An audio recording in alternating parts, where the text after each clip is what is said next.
Expand your vocabulary with our core 2,000 words ebook. It's free and packed with essential expressions that you'll use on a daily basis. Start building your vocabulary today. Click the link in the description below to download your free Japanese ebook before it's gone.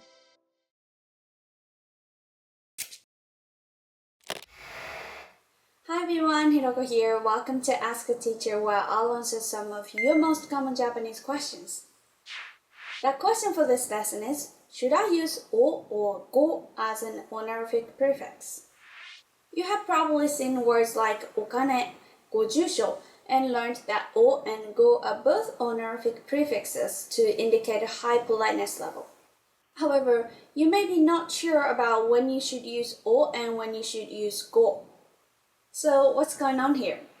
Firstly, I have to explain wago and kango. Wago refers to original Japanese words, and kango are Japanese words of Chinese origin.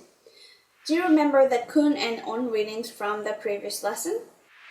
Basically, original Japanese words or wago are read in kun reading, and Chinese origin words or kango are read in on reading.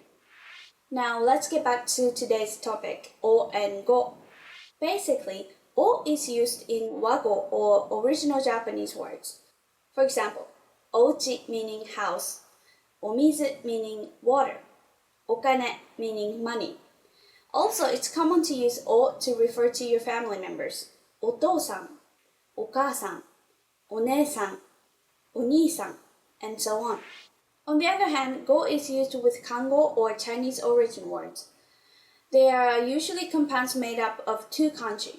For example, gokazoku, which means family, goryōshin, parents, and gokyōdai, siblings. However, there are some exceptions such as ojikan, odenwa, and oryori. They are kango, but they take o. I recommend you only worry about the exceptions after you get used to the basic rule. Here's one more example. Let's think about namae and shimei. They both mean name. Is namae kango or wago? Na and mae are both kun readings, so namae is wago, even though it's compound of two kanji. So o must be chosen. How about shimei? Shi and mei are on readings, aren't they? Therefore, shimei is kango or Chinese origin word, and it takes go before it.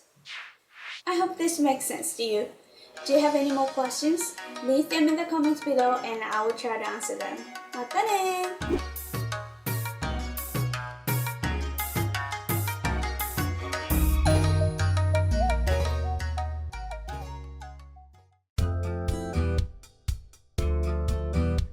Welcome to Can Do Japanese by JapanesePod101.com. 皆さんこんにちは、加納かなです。Hi everyone, I'm Kana Kano. In this lesson, you learn how to introduce yourself in Japanese. This is Mark Lee, and he's on a plane to Japan. Ken Kobayashi, a passenger sitting next to him, introduces himself by saying, Nice to meet you. I'm Kobayashi. Pleased to meet you. はじめまして。私は小林です。よろしくお願いします。Listen to the conversation and focus on Mark's response. Ready? はじめまして。私は小林です。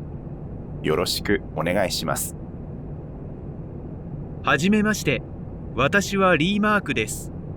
よろしくお願いします。Once more with the English translation. はじめまして。私は小林です。よろしくお願いします。Nice to meet you. I'm Kobayashi. Pleased to meet you. はじめまして。私はリーマークです。よろしくお願いします。Nice to meet you. I'm Mark Lee. Pleased to meet you.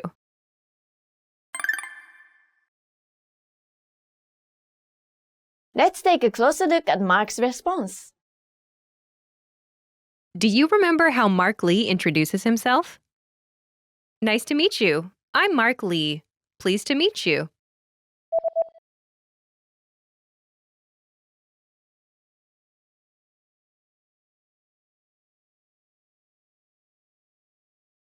はじめまして。私はリーマークです。よろしくお願いします。First is the phrase, はじめまして。 meaning, nice to meet you. はじめまして。はじめまして。 This phrase is usually the first thing someone says when making a self-introduction in Japanese. はじめまして。 Now let's look at the last part of Mark's response. よろしくお願いします。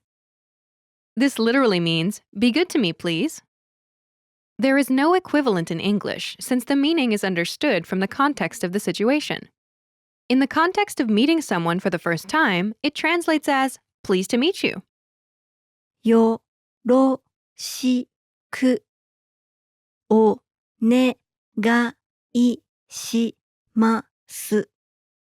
よろしくお願いします。 Do you remember how Mark says, I'm Mark Lee?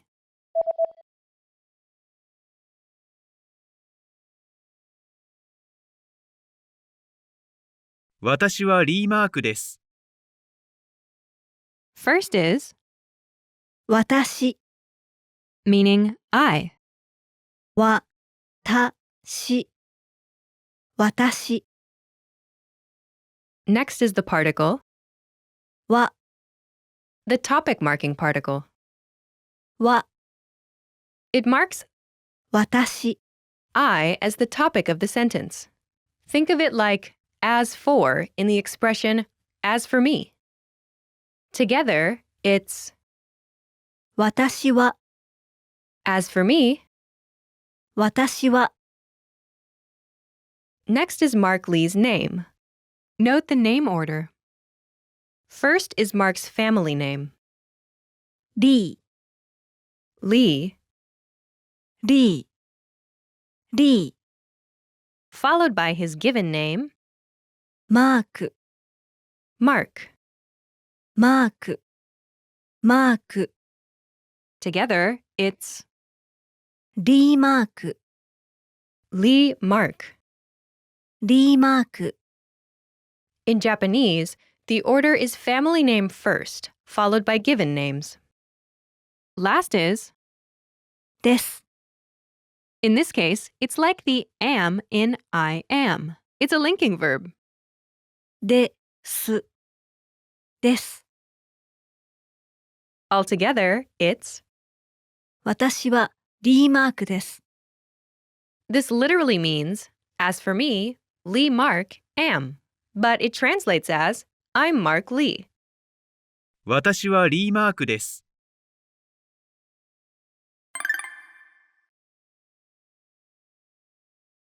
The pattern is, 私は name です I'm name. 私は name です To use this pattern, simply replace the name placeholder with your name. Imagine you're Karen Lee. In Japanese, カレンリーカレンリー say, I'm Karen Lee. Remember Japanese name order. Family name first, followed by given name. Ready? 私はリー・カレンです I'm Karen Lee. 私はリー・カレンです Now, do you remember how Ken Kobayashi says, I'm Kobayashi?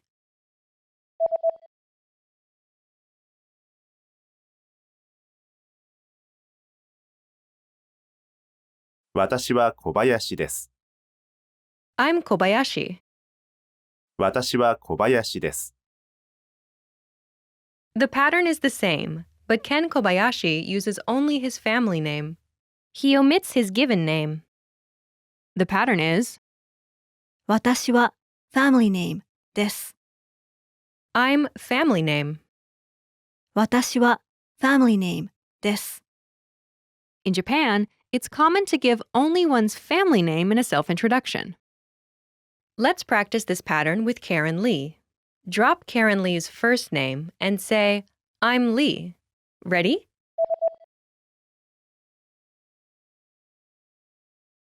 私は D です。 I'm Lee. 私は D です。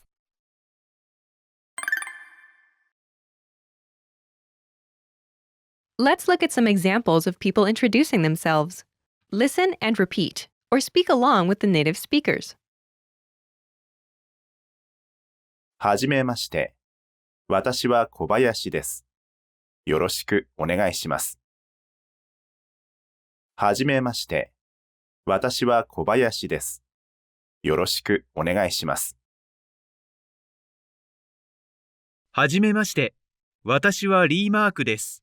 よろしくお願いします。はじめまして。私はリーマークです。よろしくお願いします。はじめまして。私は D カレンです。よろしくお願いします。はじめまして。私は D カレンです。よろしくお願いします。はじめまして。私は加納かなです。よろしくお願いします。はじめまして。私は加納かなです。よろしくお願いします。はじめまして、田中です。よろしくお願いします。はじめまして、田中です。よろしくお願いします。Did you notice the last speaker omits 私は?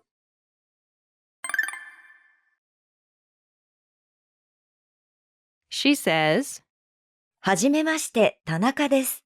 よろしくお願いします。 Nice to meet you. I'm Tanaka. Pleased to meet you. はじめまして、田中です。よろしくお願いします。 Tomoko Tanaka omits 私は and says only her family name, 田中 followed by. です。 When it's clear from context, the speaker often omits the topic in Japanese. In this case, it's clear the speaker is talking about herself. The pattern is name です。 I'm name. name です。 Do you remember my introduction at the start of the lesson? 加納かなです。I'm かなかの。加納かなです。This is shortened in the same way by omitting. 私は You should be aware of this shortcut, but for this lesson, we'll use the pattern 私は name です。 I'm name. 私は name です。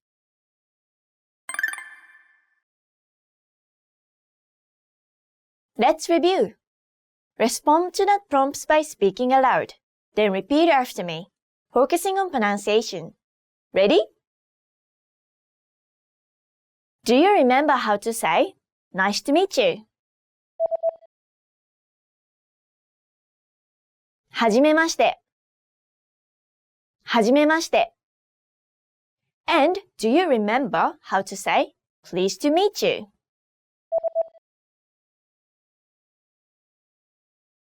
よろしくお願いします。よろしくお願いします。Do you remember the word for I? 私。私。And the topic marking particle? は。は。Do you remember how Mark Lee says his name? リーマーク。リーマーク。Do you remember how Mark Lee says, I'm Mark Lee?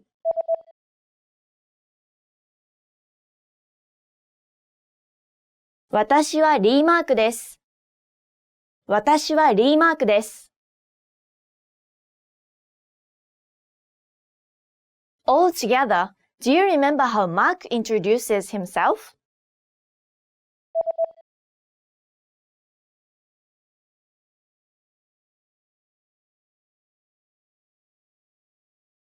はじめまして。私はリーマークです。よろしくお願いします。はじめまして。私はリーマークです。よろしくお願いします。Finally, do you remember how Ken Kobayashi introduces himself?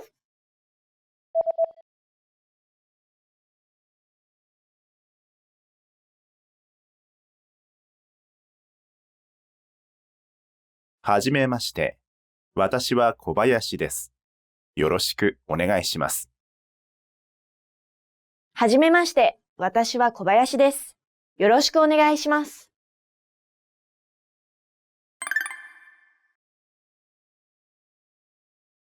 Let's practice. Imagine you're. リー・カレン。Respond to Ken Kobayashi's self-introduction. Ready? はじめまして。私は小林です。よろしくお願いします。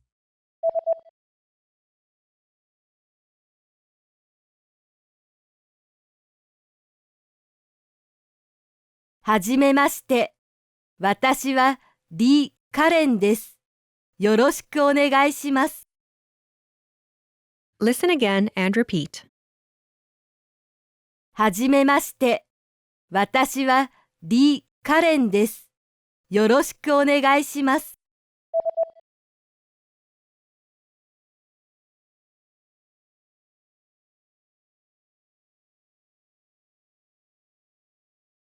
はじめまして。私はリー・カレンです。よろしくお願いします。Let's try another. Imagine you're. 田中智子。Use your family name only in your self-introduction. Ready? はじめまして。私は小林です。よろしくお願いします。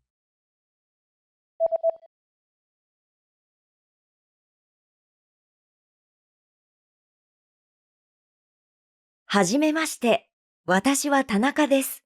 よろしくお願いします。Listen again and repeat. はじめまして。私は田中です。よろしくお願いします。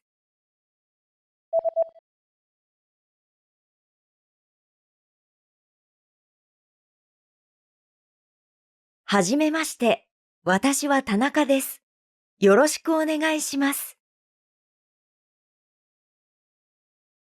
Let's try one more. Imagine you're. 加納かな。Use Japanese name order in your self-introduction. Ready? はじめまして。私は小林です。よろしくお願いします。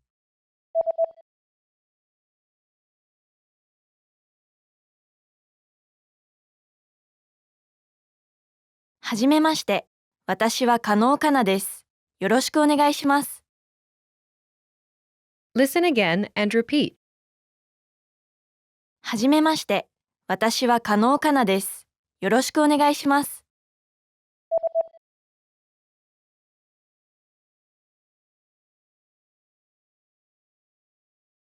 はじめまして。私は加納かなです。よろしくお願いします。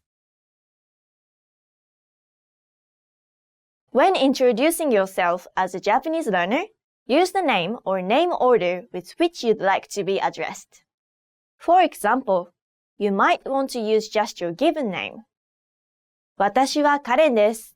I'm Karen. Or given name followed by family name. 私はカレンリーです。I'm Karen Lee. This is perfectly all right. You can feel free to use the name you'd like to be called. This is the end of this lesson. Remember, these can-do lessons are about learning practical language skills. What's next? Show us what you can do. When you're ready, take your assessment. You can take it again and again, so try anytime you like. Our teachers will assess it and give you your results. Well done! Now you know how to introduce yourself in Japanese. That's all there is to it. Keep practicing and move on to the next lesson.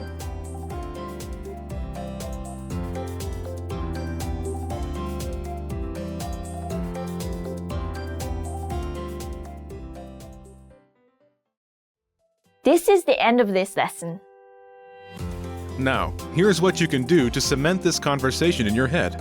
Review the conversation with our dialogue tool and lesson transcripts. Study the key words and phrases with our spaced repetition flashcards.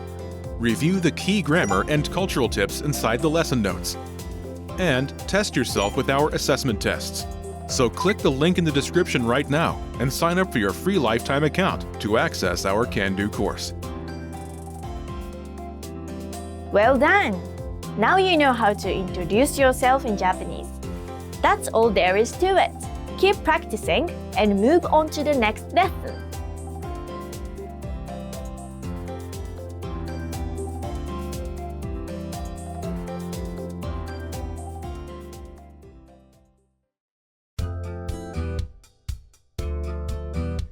Welcome to Can-Do Japanese by JapanesePod101.com. 皆さんこんにちは、加納かなです。Hi everyone, I'm Kana Kano. In this lesson, you learn how to tell someone where you're from in Japanese. This is Mark Lee, and he's on a plane to Japan. Ken Kobayashi, a passenger sitting next to him, asks him, Mr. Lee, where are you from? リーさん、出身はどこですか？ Listen to the conversation and focus on Mark's response. Note, the speakers in this conversation use polite Japanese. Ready? リーさん、出身はどこですか？出身はニューヨークです。Once more, with the English translation. リーさん、出身はどこですか？ Mr. Lee, where are you from? 出身はニューヨークです。I'm from New York.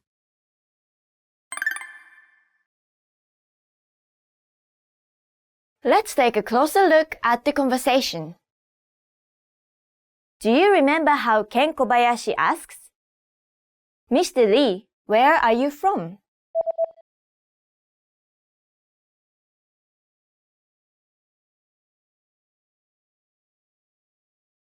リーさん、出身はどこですか？」 First is リーさん、 Mr. Lee. リーさん、 This starts with Mark Lee's family name, リー、 Lee. リー、 After this is さん、 a polite suffix attached to a person's name that translates as Mr. in Mark's case. さん、さん、 Note, this suffix can be used with any gender. Together, リーさん、 Mr. Lee. リーさん、 Next is the word 出身、 hometown. 出身、出身、 Remember this word because you'll see it again in Mark's response. After this is the particle, は、 the topic marking particle. は、 It marks hometown as the topic of the sentence. Think of it like as for in the expression as for your hometown. Together, it's 出身は、 as for your hometown. 出身は、 Note, the your is understood through context as the speaker is asking a question. 出身は、 Next is the word どこ、 where. どこ、どこ、 After this is です、 here, it's like the is in where is. です、です、 Last is the particle か、 the question marking particle. か、 This particle turns the sentence into a question. Altogether, it's リーさん、出身はどこですか？ This literally means, Mr. Lee, as for your hometown, where is? But it translates as, Mr. Lee, where are you from? リーさん、出身はどこですか？ Remember this question. You'll hear it again later in this lesson. Now, let's take a closer look at the response. Do you remember how Mark Lee says, I'm from New York?「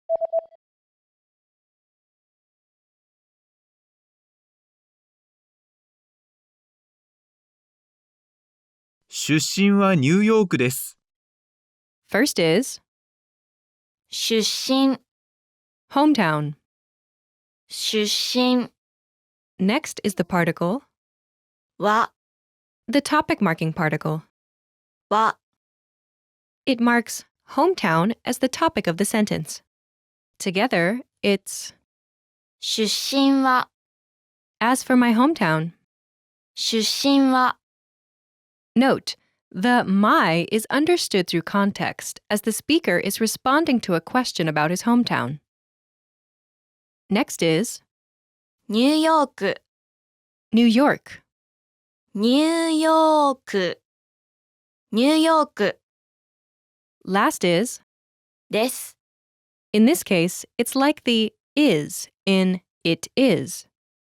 です Altogether, 出身はニューヨークです this literally means, as for my hometown, New York is. But it translates as, I'm from New York. 出身はニューヨークです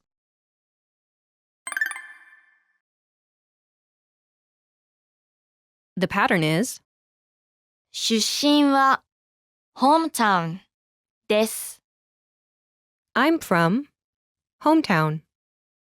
出身は hometown です To use this pattern, simply replace the hometown placeholder with the name of your hometown. Imagine you're from Sydney. In Japanese, シドニーシドニーシドニー say, I'm from Sydney. Ready?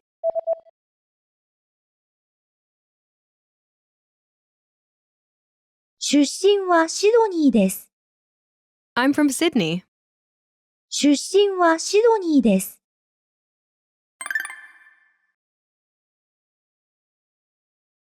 Let's look at some examples. Listen and repeat, or speak along with the native speakers. 出身はニューヨークです出身はニューヨークです出身は札幌です。出身は札幌です。出身はシアトルです。出身はシアトルです。出身はロンドンです出身はロンドンです出身は長崎です出身は長崎です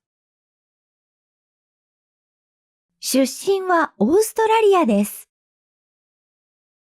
出身はオーストラリアです。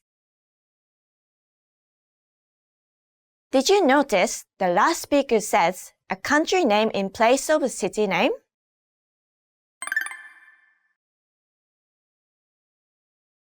She says, 出身はオーストラリアです。 I'm from Australia. 出身はオーストラリアです。 The word 出身 actually has a broader meaning than just one's hometown. You can also use it to talk about your country. This pattern is 出身は home country です I'm from home country. 出身は home country です You should be aware of this pattern, but for this lesson, we'll use city names.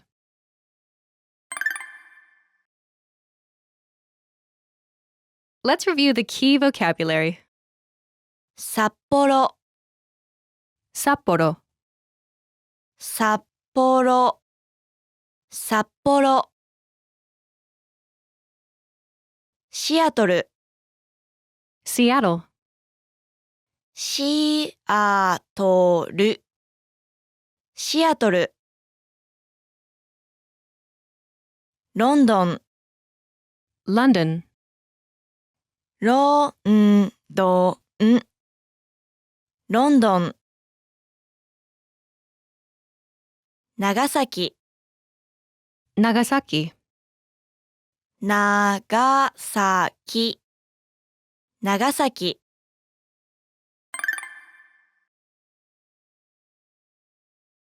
Let's review. Respond to the prompts by speaking aloud. Then repeat after me, focusing on pronunciation. Ready? Do you remember how to say hometown?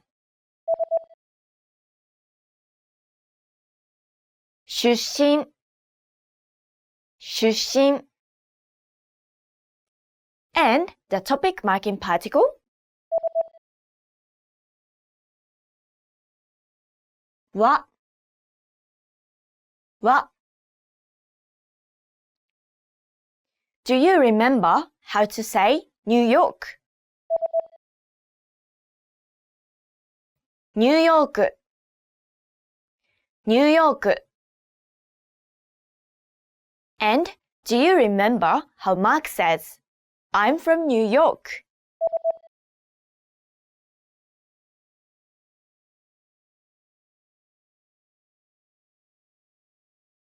出身はニューヨークです。出身はニューヨークです。Do you remember how to say where? どこ、どこ。And the question marking particle? か、か。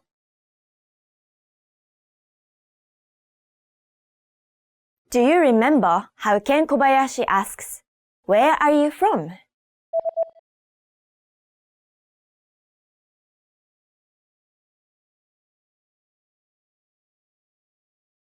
出身はどこですか？出身はどこですか？ Do you remember how to say London? ロンドン、ロンドン。And how to say Seattle? シアトル、シアトル。Do you remember how to say 長崎？長崎、長崎。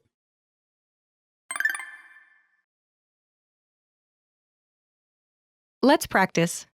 Imagine you're Jack Jones from London. Respond to Ken Kobayashi's question.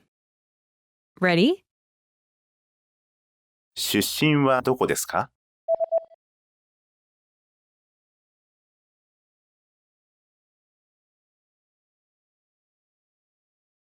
出身はロンドンです。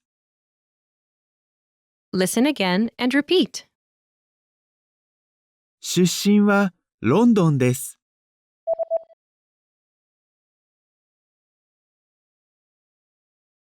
出身はロンドンです。Let's try another.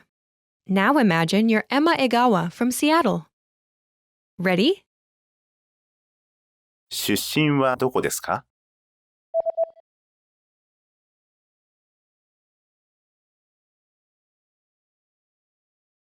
出身はシアトルです。Listen again and repeat. 出身はシアトルです。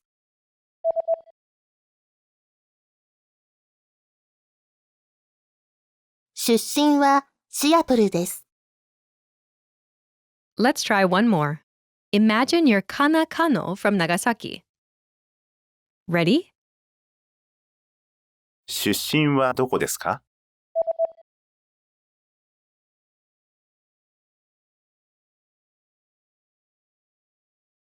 出身は長崎です。Listen again and repeat. 出身は長崎です。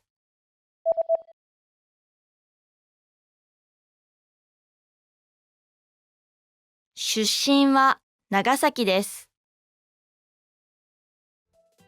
This is the end of this lesson. Remember, these can-do lessons are about learning practical language skills. What's next? Show us what you can do. When you're ready, take your assessment. You can take it again and again, so try anytime you like. Our teachers will assess it and give you your results. Well done! Now you know how to tell where you are from in Japanese. That's all there is to it. Keep practicing and move on to the next lesson.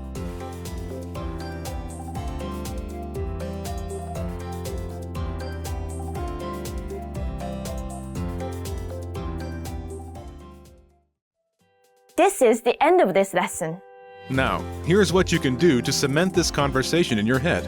Review the conversation with our dialogue tool and lesson transcripts. Study the key words and phrases with our spaced repetition flashcards. Review the key grammar and cultural tips inside the lesson notes. And test yourself with our assessment tests. So click the link in the description right now and sign up for your free lifetime account to access our Can-Do course. Well done! Now you know how to tell where you are from in Japanese. That's all there is to it. Keep practicing and move on to the next lesson.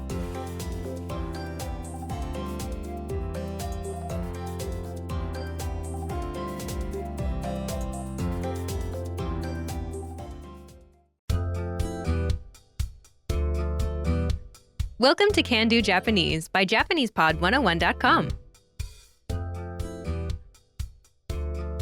皆さんこんにちは、加納かなです。Hi everyone, I'm Kana Kano. In this lesson, you learn how to talk about your occupation in Japanese. This is Mark Lee, and he's on a plane to Japan.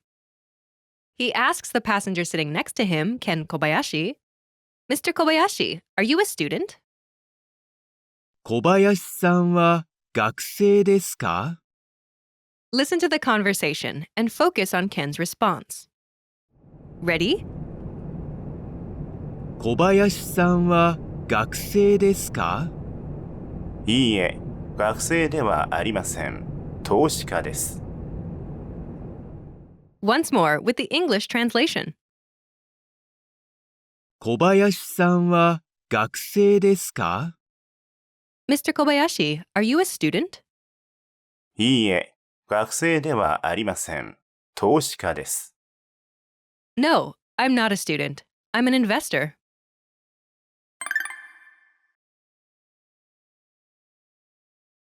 Let's take a closer look at the conversation. Do you remember how Mark asks, Mr. Kobayashi, are you a student?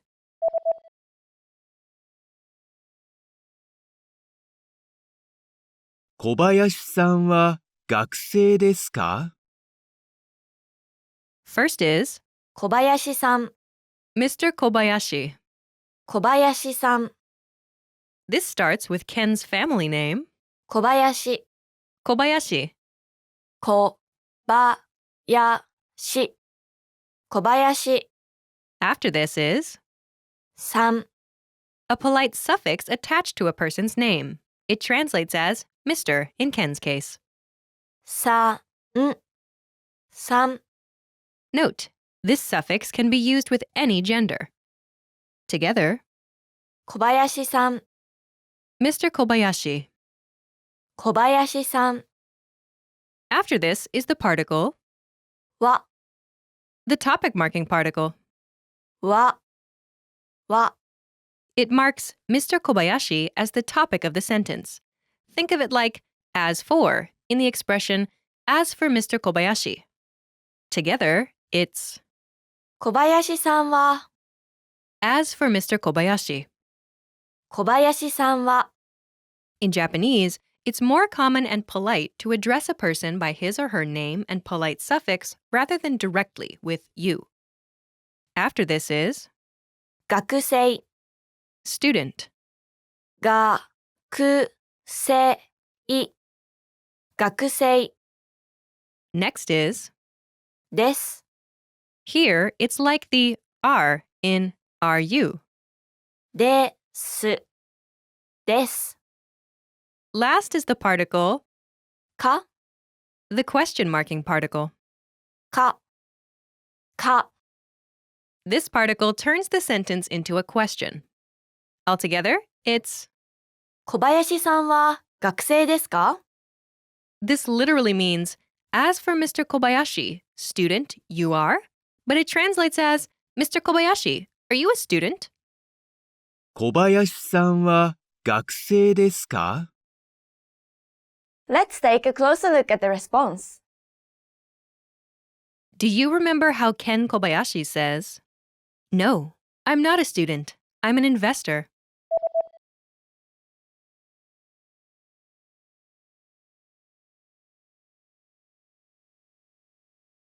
いいえ、学生ではありません。投資家です。First is, いいえ、 meaning no. いいえ、いいえ、 It answers Mark's yes or no question, Are you a student? 学生ですか？ Next, Ken says, 学生ではありません。 I'm not a student. 学生ではありません。 First is, 学生、 student. 学生 After this is, ではありません。 here it's like the am not in I am not. It's a polite negative form of the linking verb. ではありません。ではありません。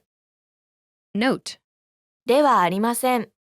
comes from the linking verb だ、 to be. だ、 Altogether, it's 学生ではありません。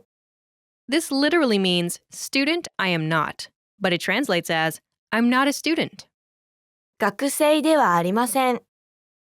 Note, the I is understood through context as Ken is responding to the question. Finally, Ken says, 投資家です。 I'm an investor. 投資家です。 First is 投資家、 investor. 投資家、投資家 After this is です。 here it's like the am in I am. です。 Altogether, it's 投資家です。 This literally means investor I am, but it translates as I'm an investor. 投資家です。 Note, the I is understood through context. Altogether, いいえ、学生ではありません。投資家です。 no, I'm not a student. I'm an investor. いいえ、学生ではありません。投資家です。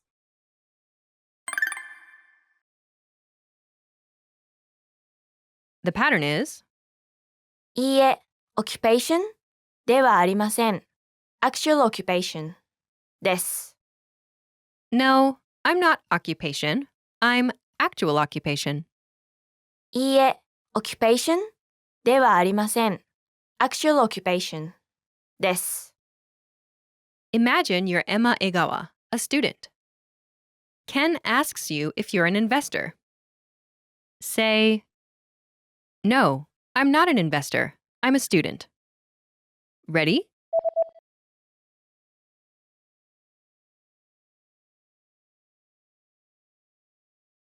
いいえ、投資家ではありません。学生です。No, I'm not an investor. I'm a student.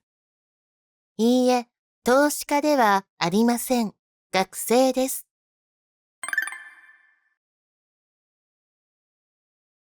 Let's look at some examples.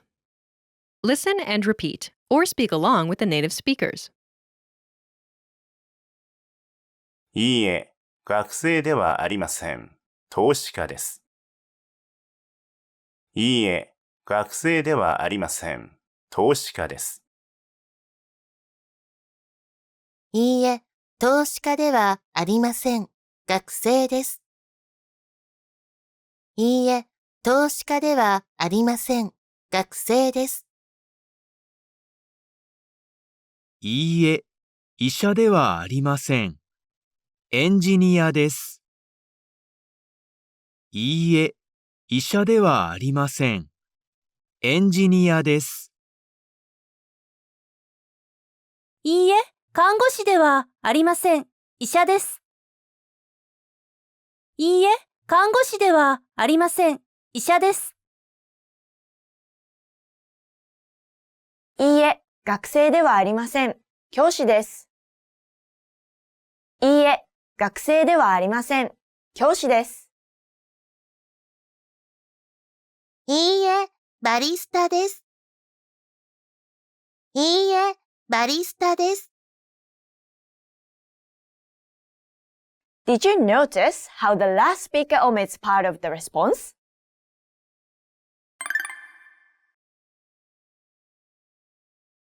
She says, いいえ、バリスタです。 No, I'm a barista. いいえ、バリスタです。 When directly responding to someone's question, it's often possible to omit part of the response. Here, by simply answering いいえ、 no, there's no need to say, 学生ではありません。 I'm not a student. The pattern is いいえ、actual occupation です。 no, I'm actual occupation. いいえ、actual occupation です。 You should be aware of this pattern, but for this lesson, we'll use the pattern いいえ、occupation ではありません。actual occupation です。 no, I'm not occupation. I'm actual occupation. いいえ、occupation ではありません。actual occupation です。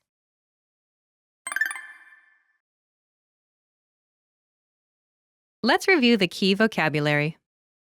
教師、 Teacher. When a teacher is talking about his or her own occupation.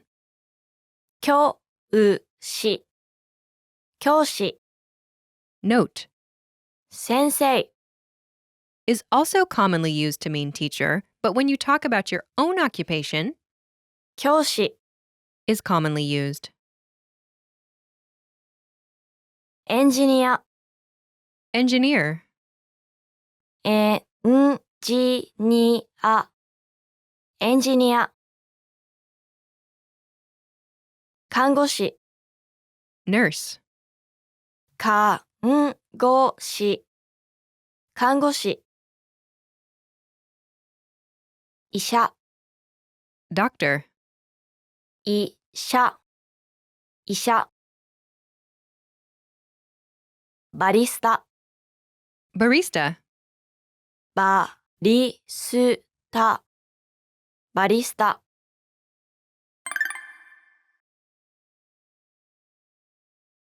Let's review.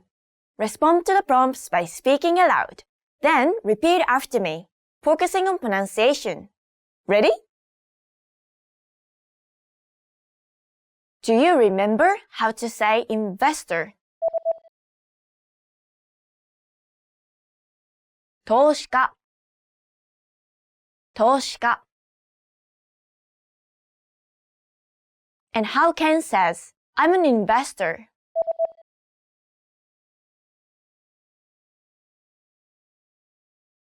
投資家です。投資家です。Do you remember how to say student? 学生、学生。And how Ken says, I'm not a student.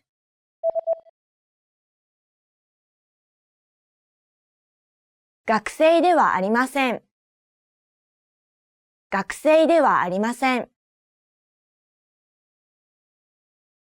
Do you remember how to say no?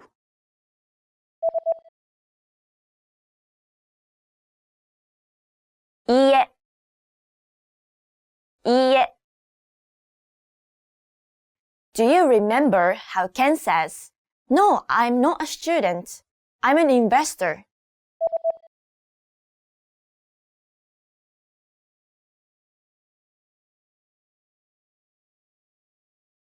いいえ、学生ではありません。投資家です。いいえ、学生ではありません。投資家です。Do you remember how Mark addresses Mr. Kobayashi?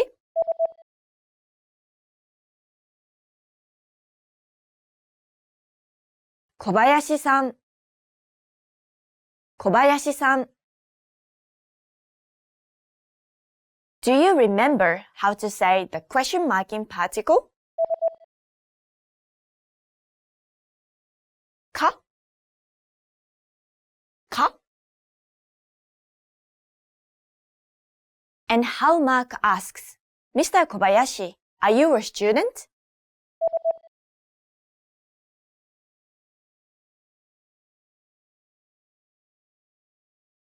小林さんは学生ですか？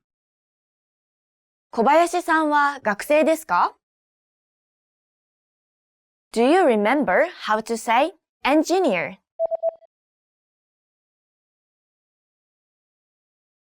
エンジニア、エンジニア。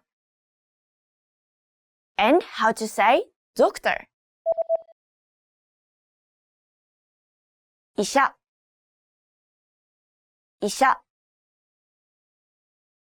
Do you remember the word commonly used for teacher when talking about one's own occupation?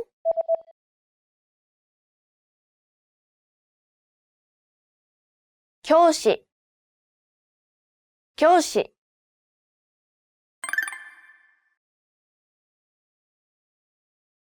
Let's practice. Imagine you're Mark Lee and you're an engineer. Respond to Ken's question. Ready? リーさんは医者ですか？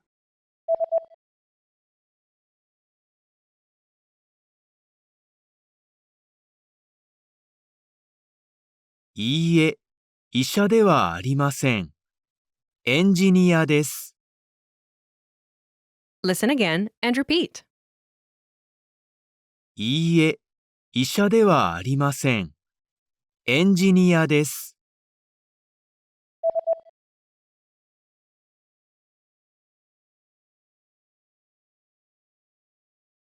いいえ、医者ではありません。エンジニアです。Let's try another. Imagine you're Kana Kano and you're a teacher. Ready? 加納さんは学生ですか？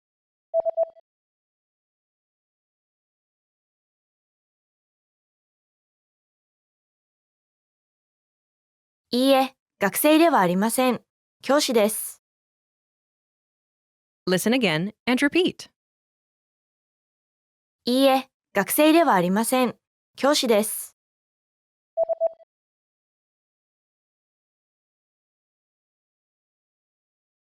いいえ、学生ではありません。教師です。Let's try one more. Imagine you're Emma Egawa and you're a student. Ready? 江川さんは投資家ですか？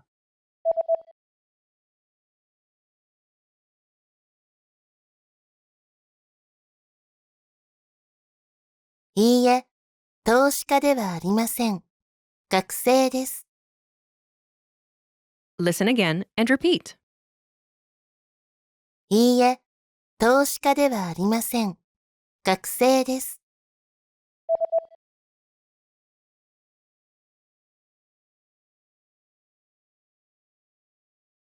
いいえ、投資家ではありません。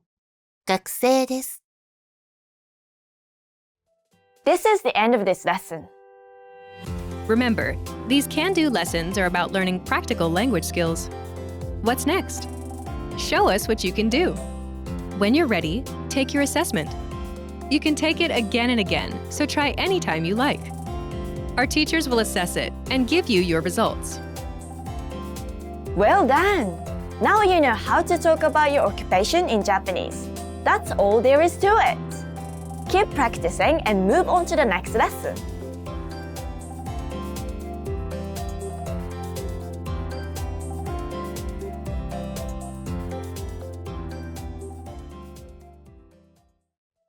This is the end of this lesson. Now, here's what you can do to cement this conversation in your head. Review the conversation with our dialogue tool and lesson transcripts. Study the key words and phrases with our spaced repetition flashcards. Review the key grammar and cultural tips inside the lesson notes. And test yourself with our assessment tests. So click the link in the description right now and sign up for your free lifetime account to access our Can-Do course. Well done! Now you know how to talk about your occupation in Japanese. That's all there is to it. Keep practicing and move on to the next lesson.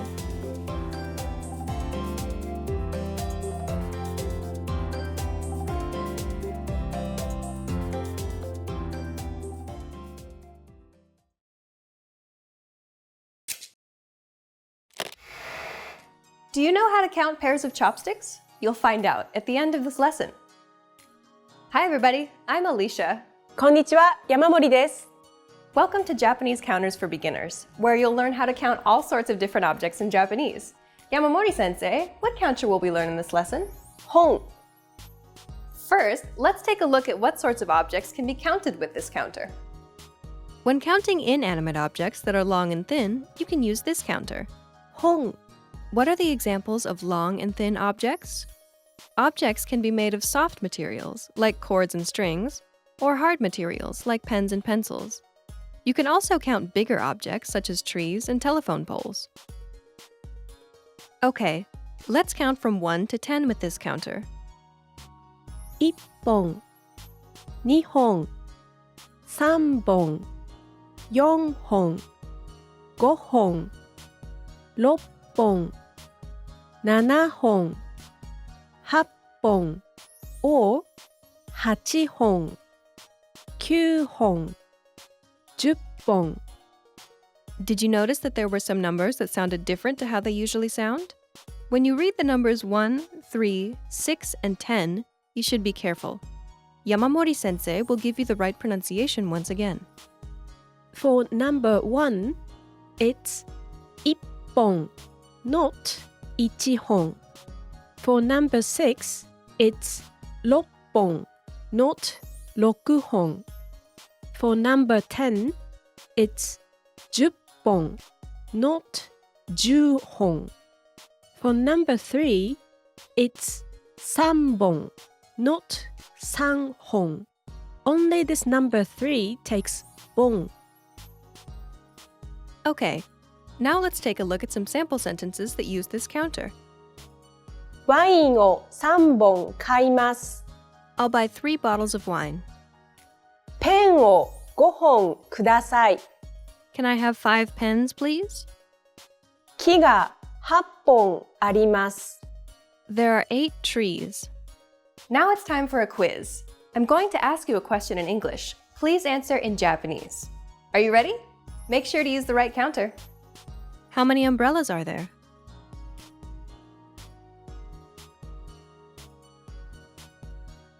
傘が2本あります。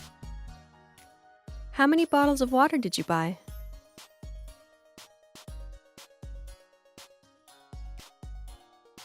水を10本買いました。 Do you know how to count a pair of chopsticks? The answer is 1膳。 You need to use this counter to specify how many pairs of chopsticks. If you say, 箸を2膳ください。 it means, can I have 2 pairs of chopsticks, please? With this proper counter, you can get 2 pairs of chopsticks instead of 2 individual sticks. Okay, everyone, that's it for this lesson. I'll see you next time.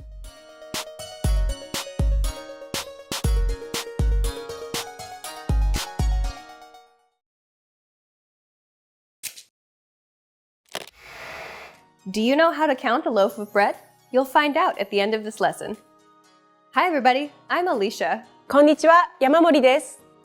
Welcome to Japanese Counters for Beginners, where you'll learn how to count all sorts of different objects in Japanese. Yamamori-sensei, what counter will we learn in this lesson? 枚、 First, let's take a look at what sorts of objects can be counted with this counter. When counting inanimate, thin, or flat objects, you can use the counter. 枚。Examples of thin or flat objects are paper and cards.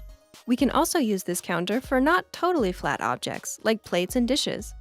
It doesn't matter if it's circle or square, so slices of bread, ham, and cheese, and CDs and DVDs can be counted with this counter too. Okay, let's count from 1 to 10 with this counter. 1枚、2枚、3枚、4枚、5枚、6枚、7枚、8枚、9枚、10枚。 This counter doesn't change for specific numbers, so it's very easy. Still, there are some tips when you count with this counter. Yamamori-sensei will give you the right pronunciation once again with some key points. For the number 7, it's 7枚 because 7枚 sounds very similar to number 1's counter, 1枚. Okay, now let's take a look at some sample sentences that use this counter. CD を10枚買いました。 I bought 10 CDs. テーブルにお皿が5枚あります。 There are 5 dishes on the table. 毎朝パンを2枚食べます。 I eat 2 slices of bread every morning. Now it's time for a quiz. I'm going to ask you a question in English. Please answer in Japanese. Are you ready?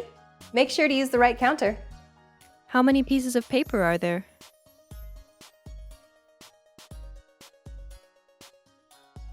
紙が7枚あります。 How many slices of cheese did you eat?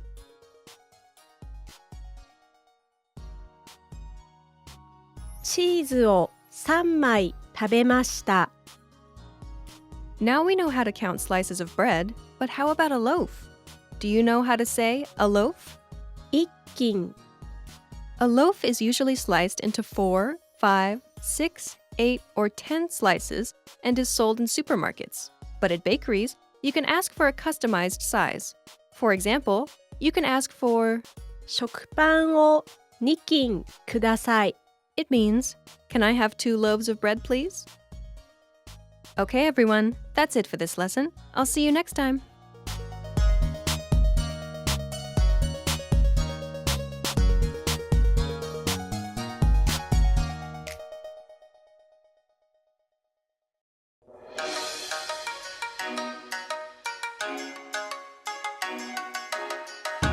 Hi, welcome to Introduction to Japanese. My name is Alicia, and I'm joined by... Hi everyone, I'm Risa. In this series, you learn everything you need to know to get started learning Japanese. That's right, and we're here to help guide you through your journey. In this lesson, you'll learn the reasons you should start learning a new language, why you should learn Japanese in particular, and how to get started. Let's begin with the most obvious question, why learn a new language? There are countless reasons, but perhaps the biggest one of all is that it could actually change your life. Learning a new language unlocks new pathways that are off limits to you now. There are certain things that you simply cannot do without having the technical or cultural skills that come from learning a new language. Like working or living in another country. Knowing another language provides you with greater job opportunities. You have the freedom to move to another country halfway around the world and earn a living, or even better yet, build a career from it, instead of just being stuck in one place. Language allows you to visit or live in places that you may never have even considered going, simply because that wasn't a possibility for you. Knowing another language simply gives you more options to choose from. And learning a new language also helps you to be more open-minded and see the world from a new perspective. Language and culture go hand in hand. The world is a big place, and by broadening your understanding of other cultures, it allows you to be more empathetic and understanding of the many different ways that people live their lives. With language, you're able to see and experience more, which helps you to grow as a person. Learning a new language also improves your memory. Several studies have consistently shown that those who study another language have improved memory as opposed to those who didn't learn another language. Learning another language also keeps your brain healthy by significantly delaying the onset of Alzheimer's and dementia. This difference can be as much as 4 to 5 more years of quality life. And those are just some of the reasons you should learn another language. The list just goes on and on. Now you know the benefits of studying another language, but why should you learn Japanese in particular? Have you ever heard of Pokemon, Mario, or PlayStation? Well, they all came from Japan. Japanese pop culture is huge. Many of the animations, comics, and games that are loved by people from all over the world were created in Japan.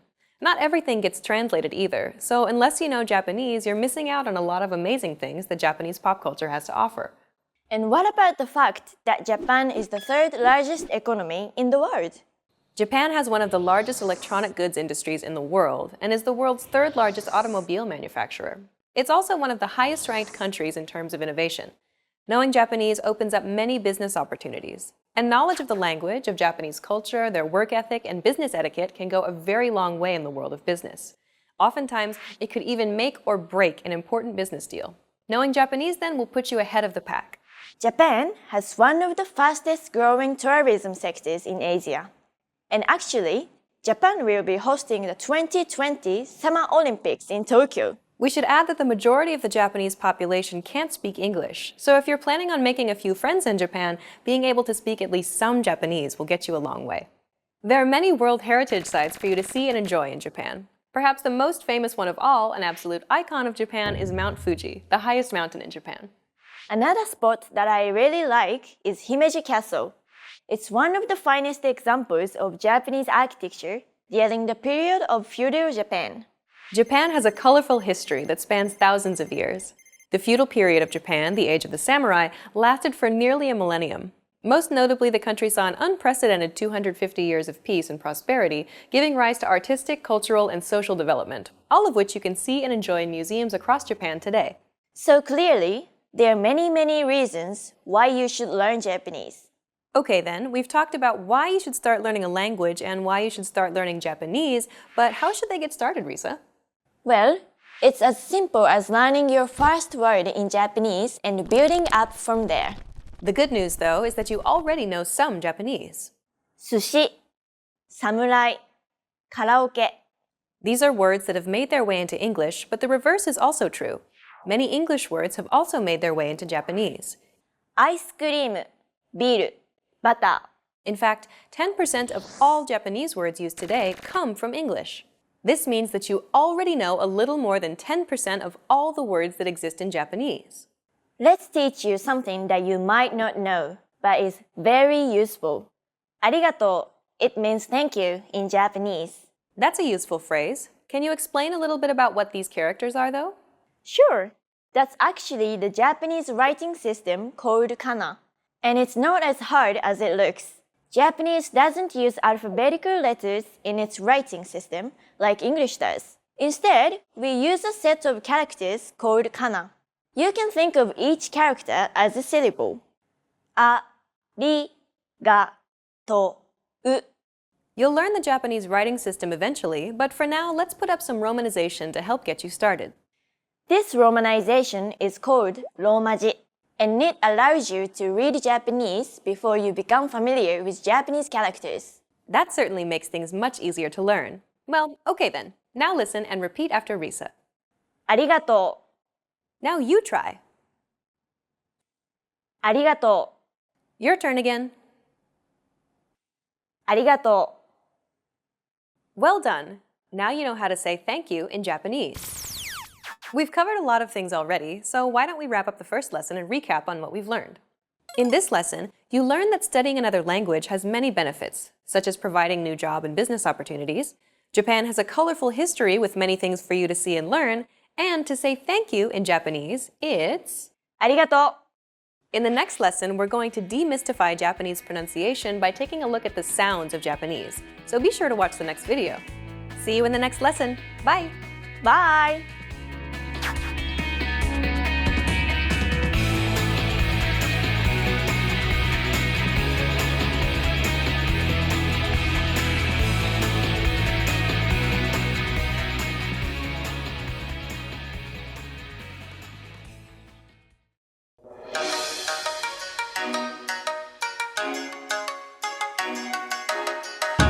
Hi! Welcome to Introduction to Japanese. My name is Alicia, and I'm joined by... Hi everyone, I'm Risa. In this lesson, you'll learn the basics of Japanese pronunciation. Pronunciation refers to the manner in which a word is spoken, so don't focus on reading what's on screen. Instead, focus on listening and repeating. Japanese is what is called a mora-timed language. What this simply means is that every character in Japanese, which you can think of as a syllable, occupies the same length of time. すみません。すみません。 Notice how each character is pronounced for an equal amount of time? すみません。 No character takes up more or less time than the other characters. Every character is valued equally and is pronounced evenly throughout. すみません。 English, on the other hand, is a stress-timed language. Syllables that are stressed are valued greater than syllables that are unstressed. Opportunity.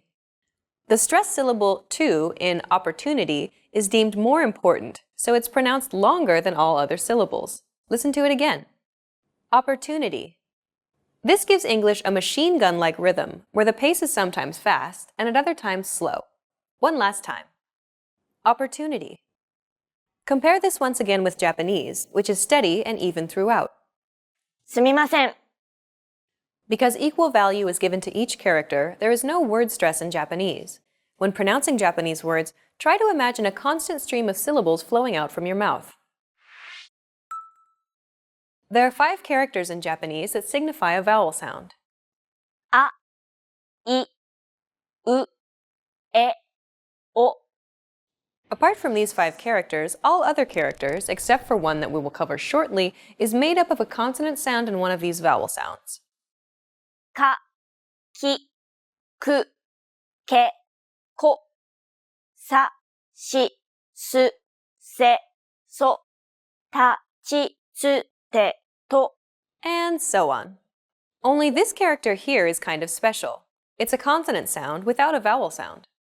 ん、 So to recap, a Japanese character could be a vowel, あ、 or more commonly made up of one consonant and one vowel, か、 or it could just be this consonant sound on its own. ん。 Now you know the possible sounds that make up a Japanese character, but let's look at all the sounds in Japanese collectively.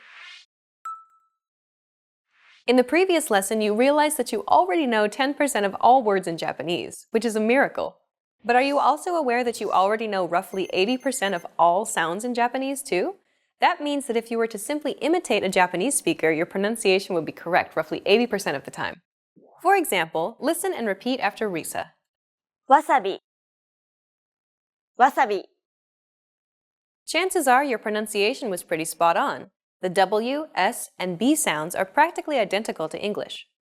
The sounds may be the same, but don't forget that Japanese isn't a stress-timed language like English. So instead of stressing the second syllable like wasabi, make it even throughout. Try again. わさび。わさび。 Nearly all sounds in Japanese are identical to English, like the W, S, and B sounds in this example. Since you already know how to pronounce most of these sounds, we only need to pay attention to the handful of sounds that are completely new to you. They're the ones we need to look out for. In the previous lesson, we taught you how to say thank you in Japanese. Do you remember what it was? It's... ありがと This word is often romanized like this. Focus on the second character. It's often written as an R and an I, but don't be fooled. This character isn't pronounced using an English R sound at all. う。り、 It's like a mixture between an R and an L sound. り。 There's no such sound in English, but most people would transcribe this using the letter R because that's the closest equivalent there is in English. Pronouncing it like an English R, however, would be a huge mistake. To pronounce this sound, lightly tap the gum ridge behind your upper teeth with the tip of your tongue. It should be a quick, striking motion, similar to the sensation you get when pronouncing the T in words like butter, cutter, and so on. Don't roll your tongue like an English R. Most of the air should go around the sides of your tongue, the same way it would when pronouncing an L sound. This is why many people describe this sound as in between an R and an L sound. Listen and repeat after Risa. り。り。ありがとう。ありがとう。 Well done! Let's wrap up this lesson by recapping what we've learned. In this lesson, you learned that Japanese is a mora-timed language, where syllables are pronounced for an equal amount of time. Japanese characters can represent a single vowel sound, a consonant and a vowel, or a single consonant sound. Collectively, nearly all the sounds in Japanese are identical to the sounds in English, and there are only a handful of new sounds that you need to learn. We've covered only the basics of Japanese pronunciation. If you're interested in learning more, check out the entire course we created named The Ultimate Guide to Japanese Pronunciation. In that course, we cover and break down every single sound in the Japanese language, showing you mouth and tongue positioning and giving you tips to help you perfect your Japanese pronunciation. In the next lesson, we'll introduce you to the basics of Japanese grammar, where you'll learn about Japanese word order and how to build basic phrases in Japanese. See you in the next lesson. Bye! Bye!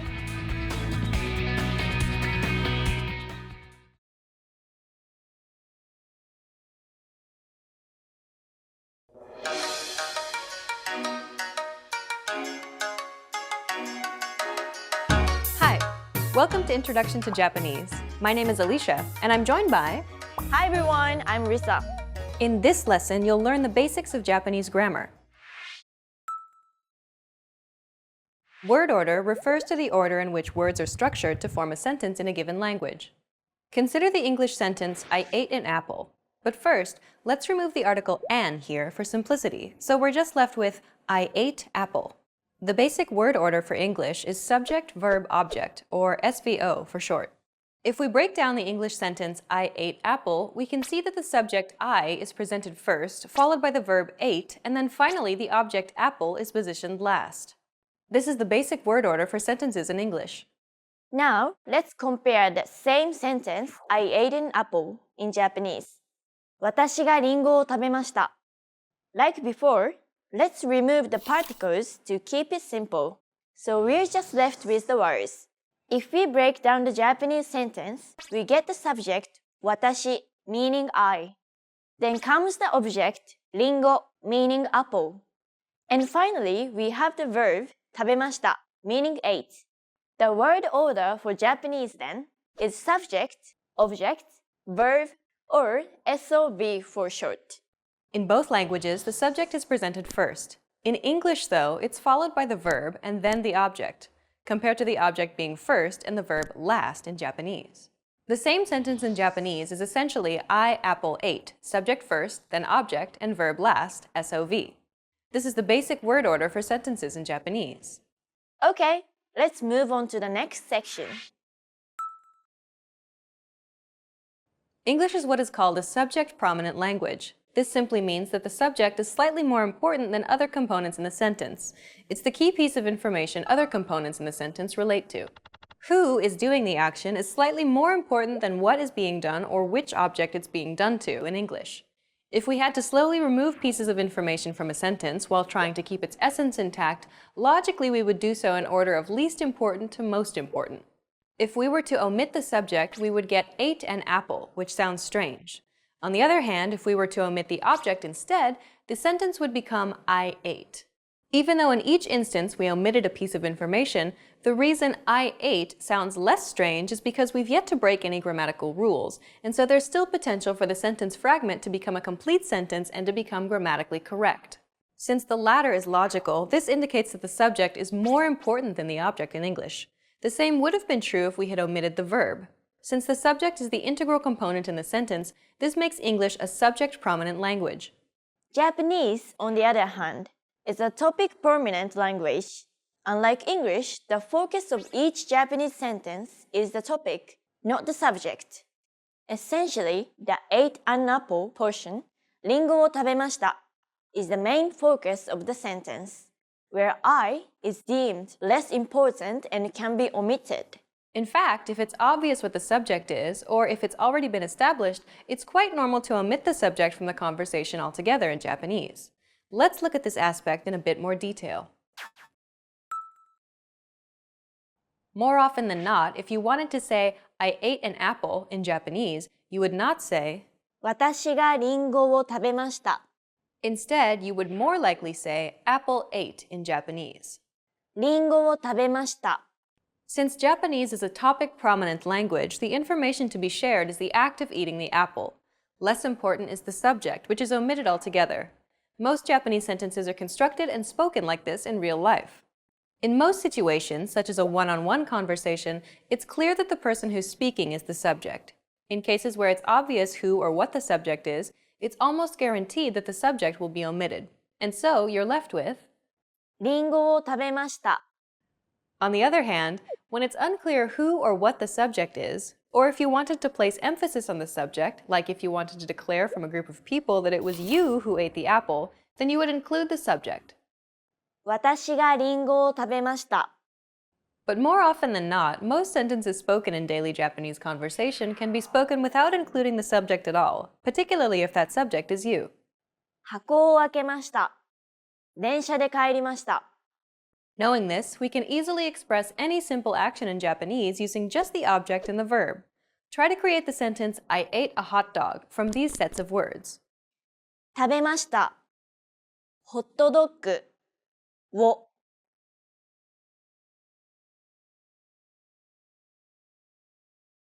Okay, got it? The object goes first, so let's put hot dog here. And the verb goes last, so let's put ate at the end. Finally, we connect them using the appropriate particle. And that's it. ホットドッグを食べました。 Which means, I ate a hot dog in Japanese. ホットドッグを食べました。 You can create any basic sentence like this in Japanese if you simply know the word for the object and the verb in Japanese. Well done! Let's wrap up this lesson by recapping what we've learned. In this lesson, you learned that Japanese sentences are formed using a subject-object-verb, or SOV, word order.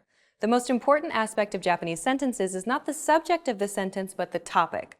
Most sentences spoken in Japanese will not actually contain a subject, especially if that subject is obvious, like when it's yourself, the speaker. And lastly, you can create basic sentences in Japanese by putting the object first and the verb last. We've covered only the very basics of Japanese grammar. If you're interested in learning more, check out our Learn Basic Japanese video series. In that course, we teach you useful phrases while covering the fundamentals of Japanese grammar. In the next lesson, we'll introduce you to the basics of Japanese writing. See you in the next lesson. Bye! Bye!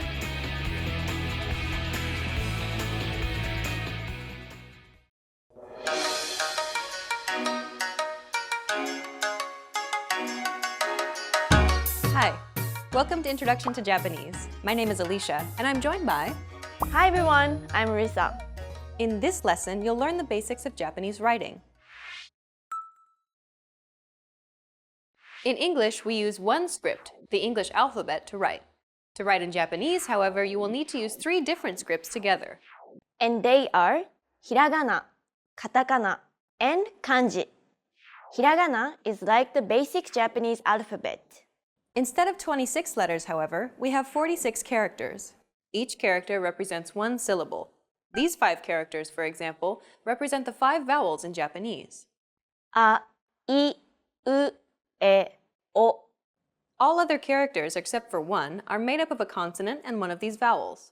Ka, ki, ku, ke, ko, sa, shi, su, se, so. And so on. Katakana is almost exactly the same as hiragana. The only difference is that it's written a little differently. A, I, U, E, O, ka, ki, ku, ke, ko. Hiragana is more cursive, while katakana has a lot of sharp corners. The final script is kanji. Kanji is the use of Chinese characters in Japanese writing. This is because Japanese writing actually originated from China. Right. A long time ago, Japan only used Chinese characters. Today, we use all 3 scripts together to write Japanese. Unlike hiragana and katakana though, kanji is nothing like an alphabet. Kanji characters are a special type of character that represent an idea or concept. They act more like entire words than individual letters. And unlike the alphabet, there are thousands and thousands of kanji characters. Not to mention, there are many different ways you can read them too. So the pronunciation actually changes according to the context. Okay, now you know that there are 3 different scripts used to write Japanese, but why is this the case? Let's look at each script in a little more detail. You can think of hiragana as the default script used to write most things in Japanese. It's the most common of the 3 scripts because it's used to write functional words, including most grammatical particles, such as possessive, の、私のペン prepositions, に、学校にいる as a subject marker, は、ジョンは学生です And it can also be used to write words that lack a kanji rendition or whose kanji is obscure or considered too difficult for the reader to understand. Additionally, it's used as inflectional endings for adjectives and verbs together with kanji. 見る、押す、白い、古い。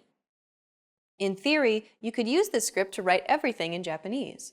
For this reason, it's generally best to learn hiragana first.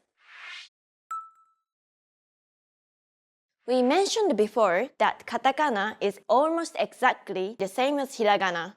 The only difference is that it looks slightly different. This is the least common of the three scripts because it's used to write foreign words and names, コンピューター、ビール、ロンドン、ジョン、 and onomatopoeic sounds. ワンワン、ニャン。It's common to learn katakana after you learn hiragana because of their similarities. The final script is kanji, which is undoubtedly the hardest one of all to learn. Kanji is used to write most words of native Japanese or of historically Chinese origin. This includes most nouns, 人、学校、 the stems of most verbs and adjectives, 見る、行く、赤い、怖い、 and most personal and place names.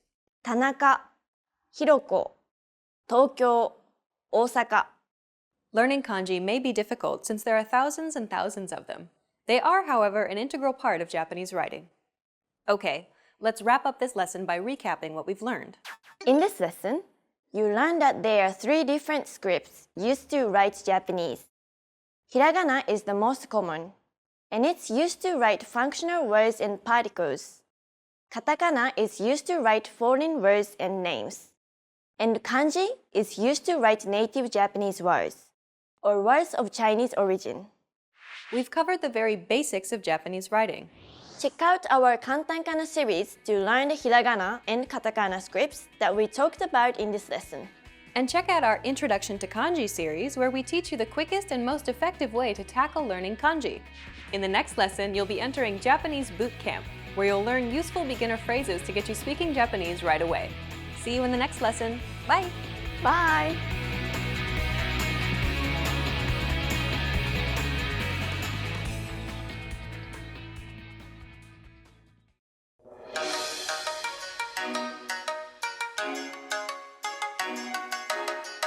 Hi! Welcome to Introduction to Japanese. My name is Alicia, and I'm joined by... Hi everyone, I'm Risa. In this lesson, we'll focus on teaching you the most useful Japanese words and phrases for absolute beginners. Make sure you're repeating the words out loud after I say the examples. Are you ready? Let's get started.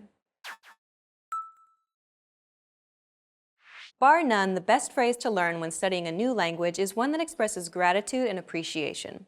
If you had to learn only one single phrase, this would be it. We taught you this phrase in the very first lesson. Do you remember what it was? ありがとう. It means thank you. ありがとう. Keep repeating after Risa until you get it.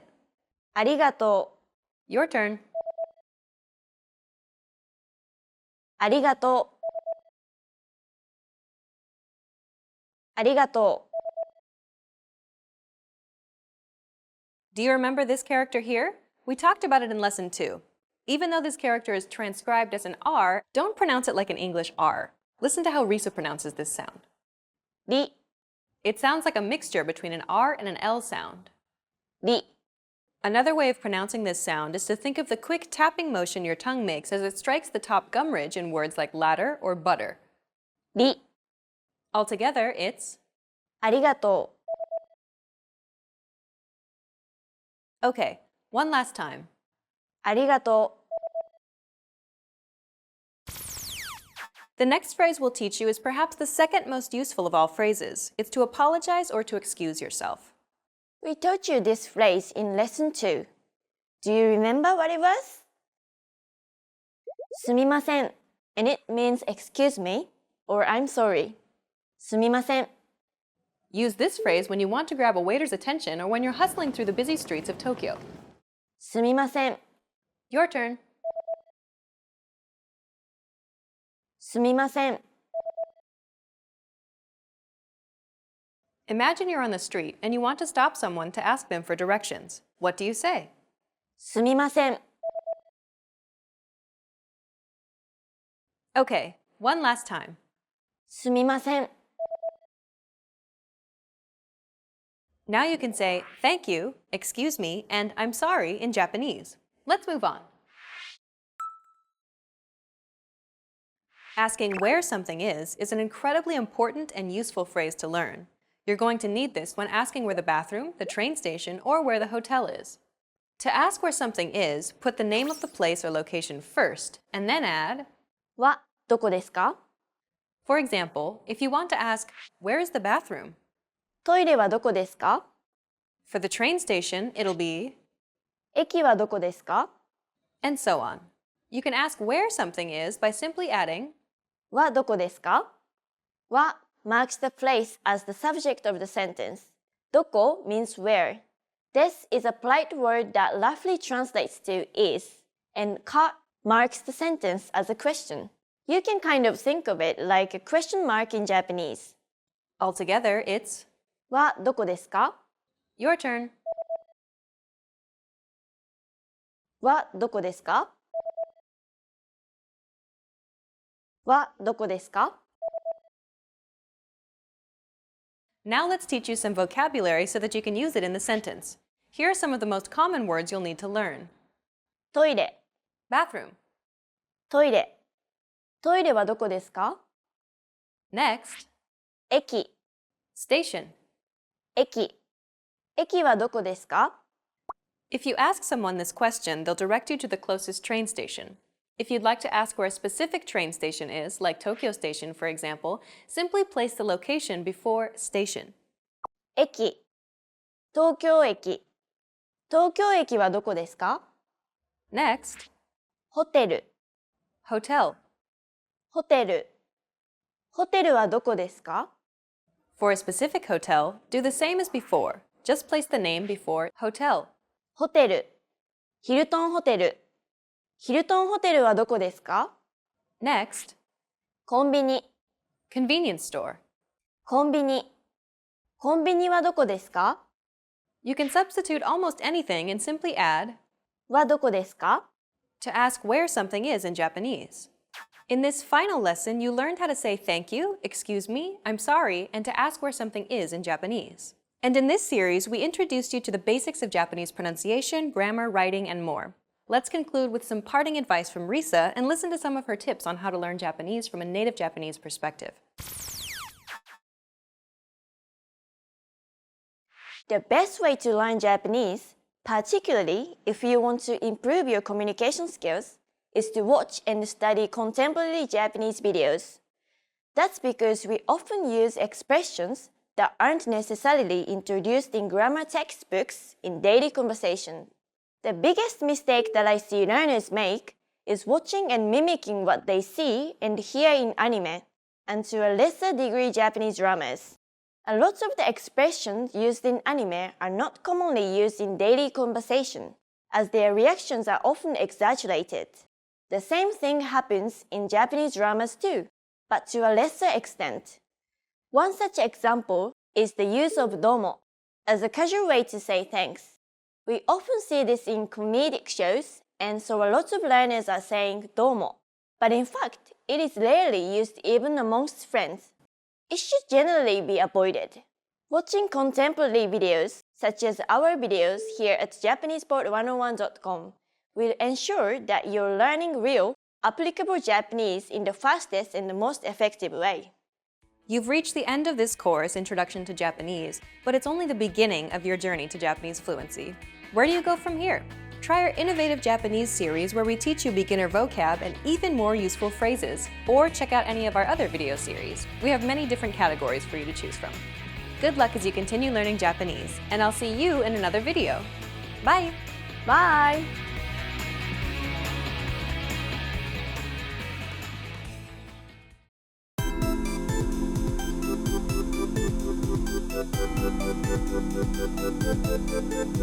Hi everyone! Welcome to the Ultimate Japanese Particle Guide. Particles are a very important part of the Japanese language. The particles used in a sentence give us critical information about the meaning. So if the wrong particles are used, the whole meaning of the sentence could change.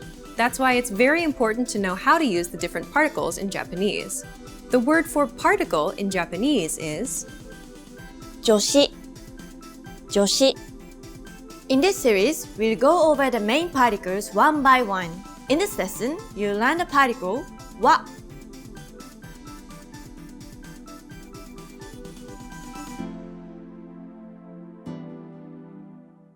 This particle is often referred to as the topic particle because it comes after the topic of the sentence and tells the listener what the sentence is about. We can translate this as for, or speaking of in English. Let's see how it functions in a sentence. 明日は土曜日です This means, as for tomorrow, it's Saturday. Let's break it down. 明日 Tomorrow.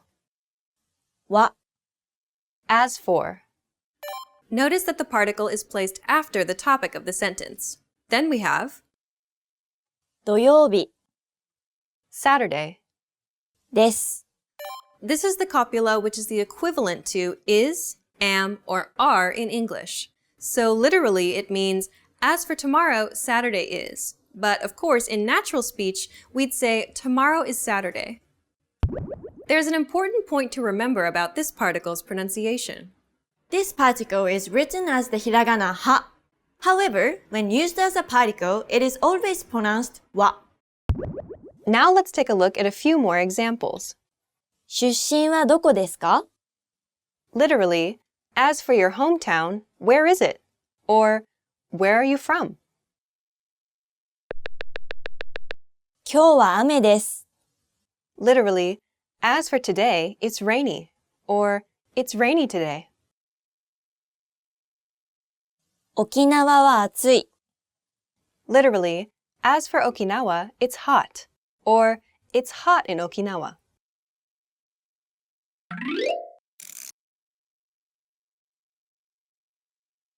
We can also use this particle to show contrast between two items or ideas.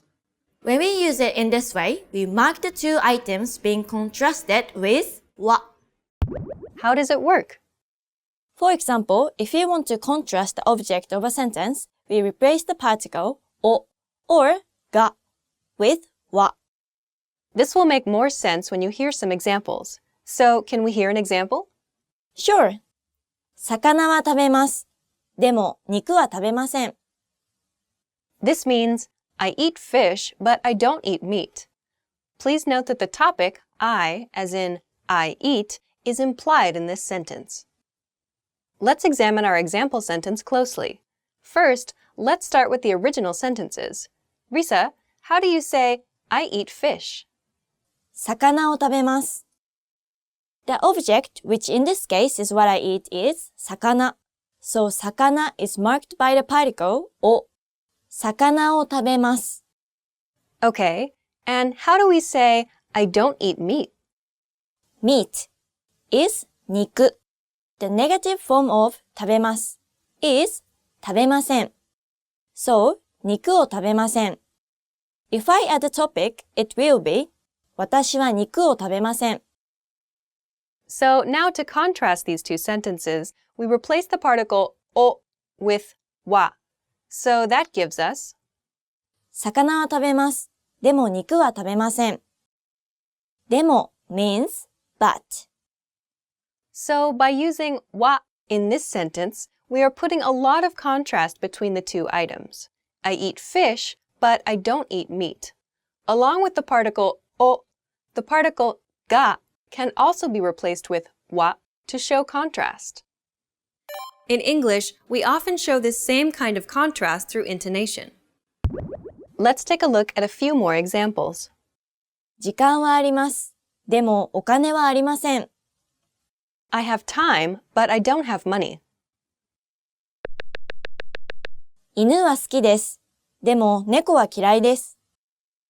I like dogs, but I don't like cats. アイスクリームは好きです。でもケーキは嫌いです。I like ice cream, but I don't like cake. Now let's use what you learned in this lesson. We learned how to say, tomorrow is Saturday. 明日は土曜日です。The particle marks the topic of the sentence to tell the listener what the sentence is about. The structure is topic, は something. Now let's try saying, I'm a student, using the same structure. Here are the words meaning I and student. 私、学生、 Try to say, I'm a student in Japanese.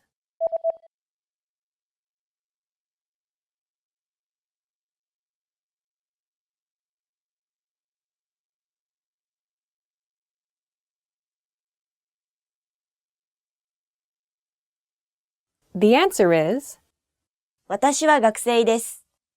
did you get it right? In this sentence, wa marks the topic and subject. Let's try one more. We also learned how to say, I eat fish, but I don't eat meat. 魚は食べます。でも肉は食べません。 Here, the particle wa marks a contrast. We substituted お with は as we want to highlight the contrast between eating fish but not meat. So the structure is contrasted item.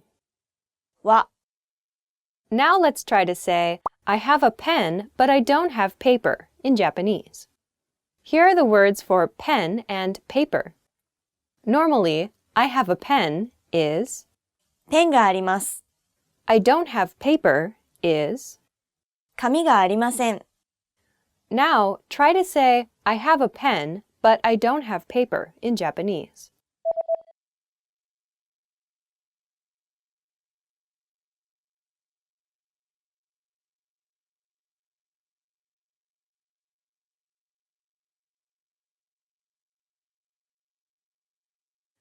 The answer is, ペンはあります。でも紙はありません。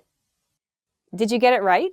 In this sentence, we need to show a contrast between pen and paper, so the particle wa follows them. In this lesson, you learned about the particle は Want to learn Japanese even faster with your own teacher? Then upgrade to Premium Plus and get one-on-one access to a native teacher and a personalized learning program. You also get instant access to all of the lessons and study tools available in our premium plan. In the next lesson, you'll learn about the particle が See you in the next lesson. Bye! Bye!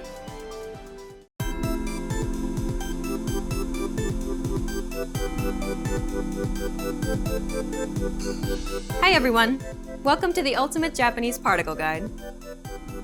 In this lesson, you learn the particle が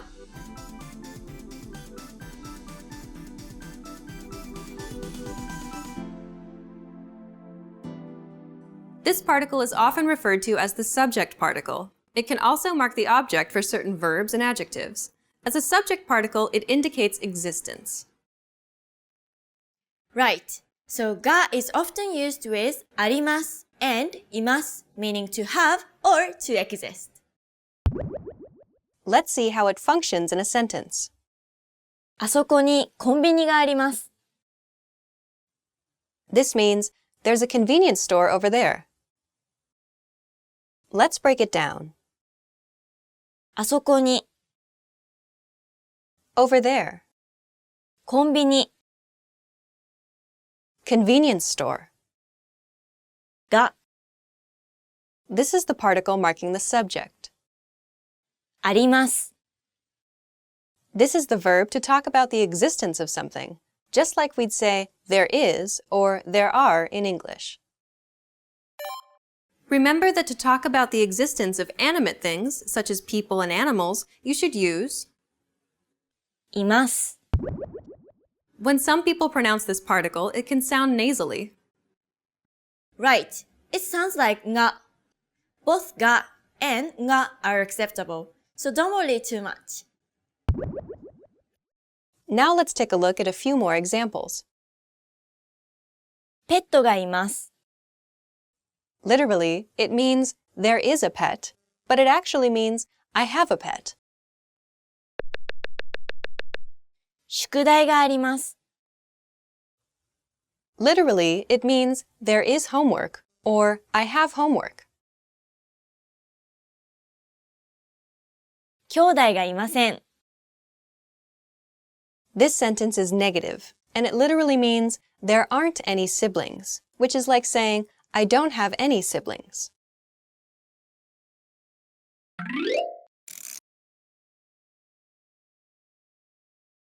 We can also use this particle to mark an object of desire with certain verbs or adjectives.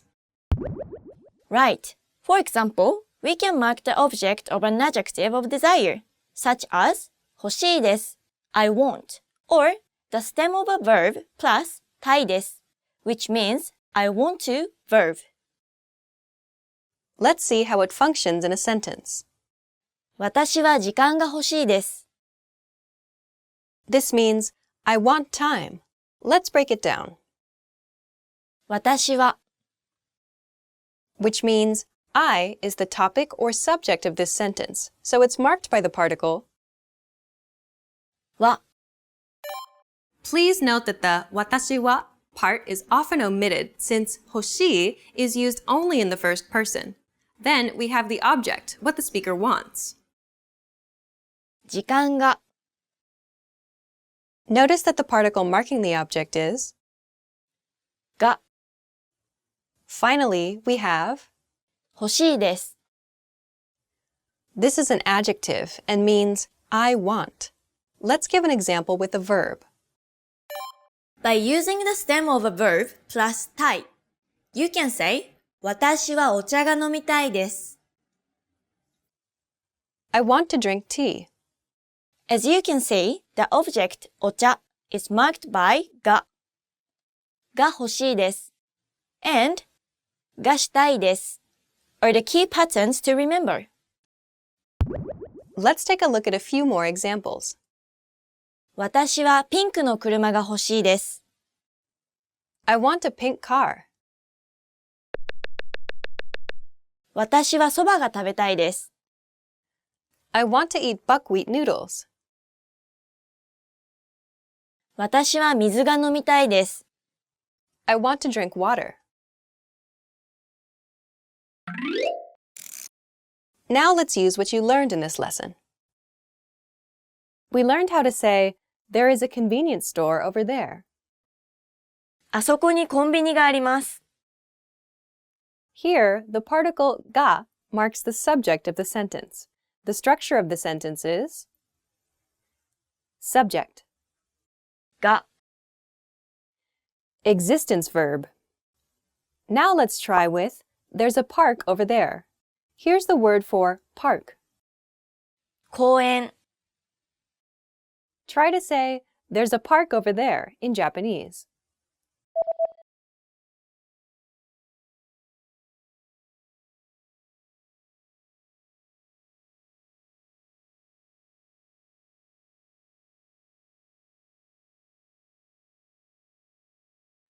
The answer is あそこに公園があります。Did you get it right?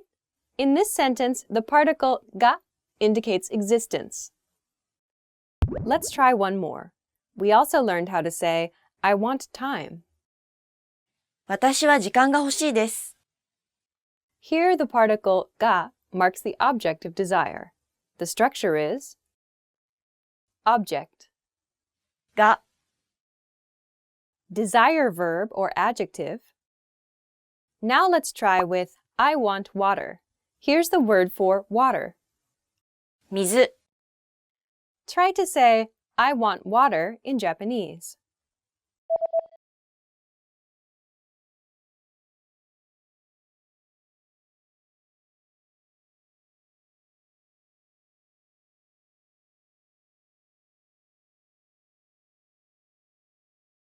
The answer is 私は水が欲しいです。right. In this case, water is the object of a desire. In this lesson, you learned about the particle が Want to learn Japanese even faster with your own teacher? Then upgrade to Premium Plus and get one-on-one access to a native teacher and a personalized learning program. You also get instant access to all of the lessons and study tools available in our Premium plan. In the next lesson, you'll learn about the particle お See you in the next lesson. Bye! Bye!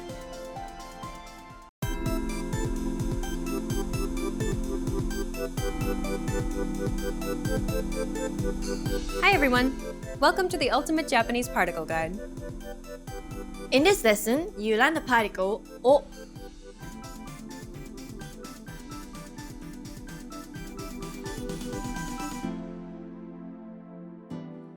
This particle is often referred to as the object particle or object marker because it usually comes after the direct object of an action. Let's see how it functions in a sentence. Risa, how do you say to eat? 食べます Now, for eat, you need an object. The thing you eat is known as the object of the sentence. For example, say you eat sushi. So the object is sushi, and it has to be followed by the object particle. 寿司を Then add the verb.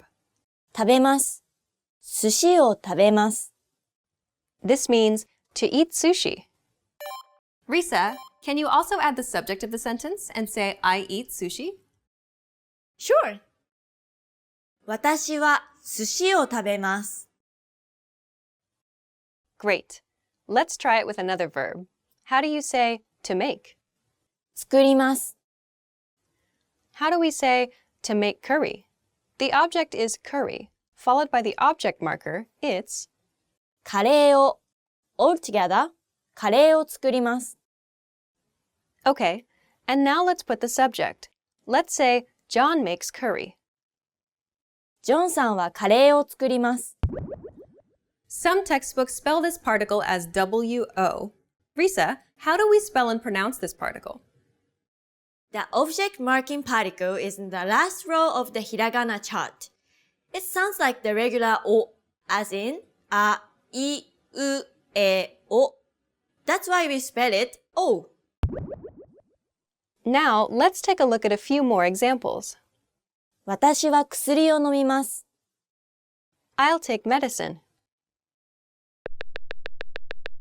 これをください Please give me this one.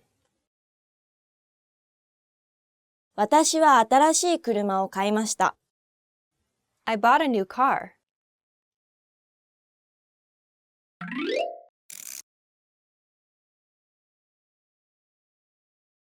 This particle can also be used to indicate the place of movement, in addition to being used as an object marking particle.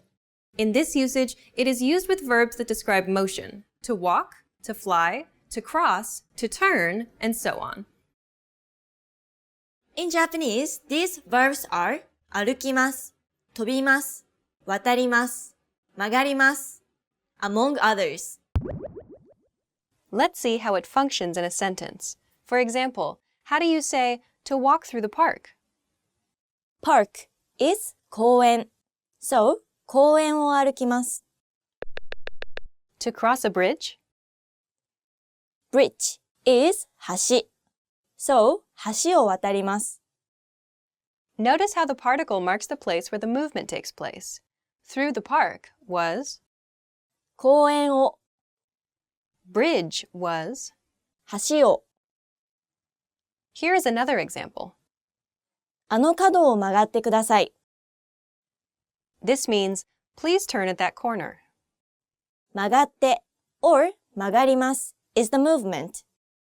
Where it takes place, あの角 that corner is marked by お Let's take a look at a few more examples. ウミガメは海を泳ぎます A turtle swims in the sea. セミは木を登ります A cicada climbs up a tree. 彼は交差点を渡ります He crosses the intersection. Now let's use what you learned in this lesson. We learned how to say, I eat sushi. 私は寿司を食べます。The particle o marks the direct object of an action. The structure of the sentence is object, お、 verb. Now let's try with I forgot the umbrella. The words for umbrella and to forget are 傘、忘れます。I forgot in mas form is 忘れました。try to say I forgot the umbrella in Japanese.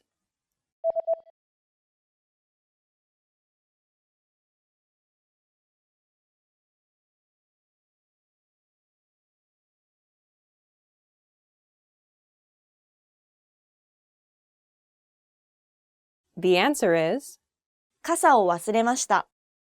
Did you get it right? In this sentence, the particle indicates the object. Let's try one more. We also learned how to say to walk through the park. 公園を歩きます。Here, the particle o marks the place of movement. The structure is place of movement, お、 motion verb. Now let's try with to fly in the sky. Here are the words meaning sky and to fly. 空、飛びます。How do you say to fly in the sky in Japanese? "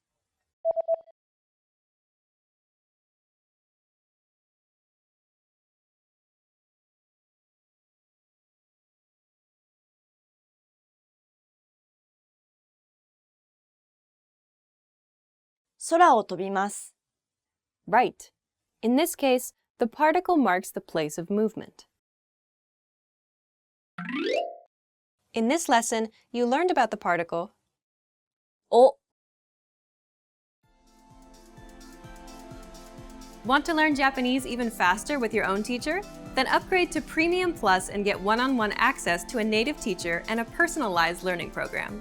You also get instant access to all of the lessons and study tools available in our Premium plan. Want to remember and master these particles for good? Then get our free Particles PDF cheat sheet. You get all of the must-know particles and explanations for each one. Go to JapanesePod101.com/learn-with-PDF and download this bonus resource. Be sure to like the video and subscribe so that you don't miss all of the Japanese lessons that are coming soon. And if you want to learn even faster, go to JapanesePod101.com and sign up for your free lifetime account to unlock the ultimate Japanese particle guide, the complete video course on particles. Click the link in the lesson description to get your free lifetime account right now. In the next lesson, you'll learn about the particle え、 See you in the next lesson. Bye! Bye!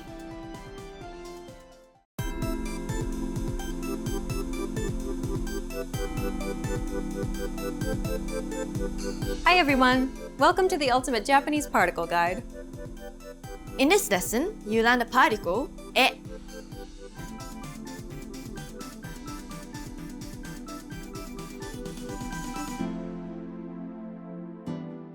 This particle is often referred to as the direction particle because it usually indicates a direction or goal. Let's see how it functions in a sentence. Risa, how do you say to go? 行きます。 And to go to Mexico? メキシコへ行きます。 Notice how the destination, Mexico, is marked by the direction marking particle. メキシコへ。 So, to the airport would be Airport in Japanese is 空港. So, 空港へ。 How do you say then, go to the airport? 空港へ行きます。 Let's make a full sentence using this phrase. これは空港へ行きますか? This means, does this go to the airport? There's an important thing to remember about this particle's pronunciation. When the hiragana character for へ is part of a word, it's pronounced へ. But when it's used as a particle, it's pronounced え. Now let's take a look at a few more examples. 私は家へ帰ります。 I'm going home. 日本へようこそ。 Welcome to Japan. 友達と温泉へ行きます。I'm going to go to a hot spring with my friends.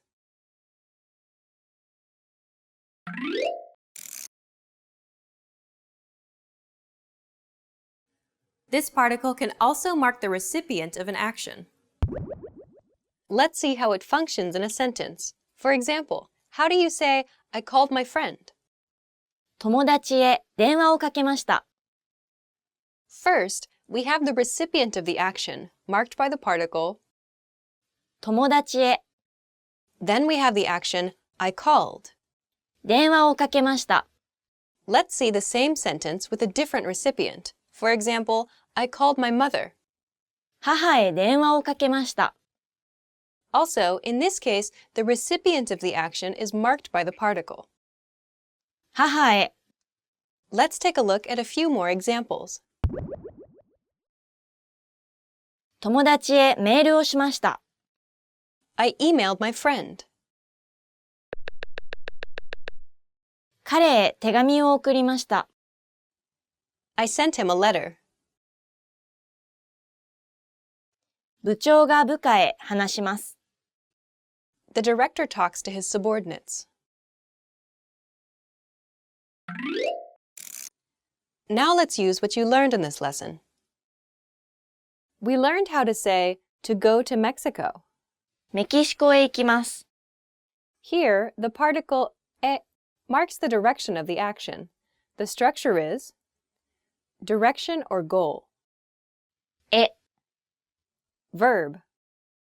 Now let's try with to go to Japan.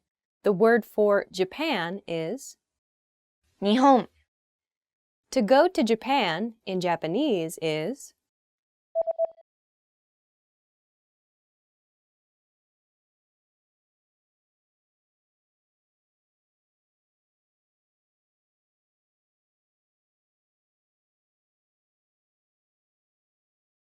The answer is 日本へ行きます。Did you get it right? In this sentence, the particle indicates a destination. Let's try one more. We learned how to say, I called my friend. 友達へ電話をかけました。Here, the particle e marks the recipient of an action. The structure is recipient, え verb or verb phrase. Now let's try with, I send flowers to her. Here are the words meaning to send flowers and her. お花を送ります。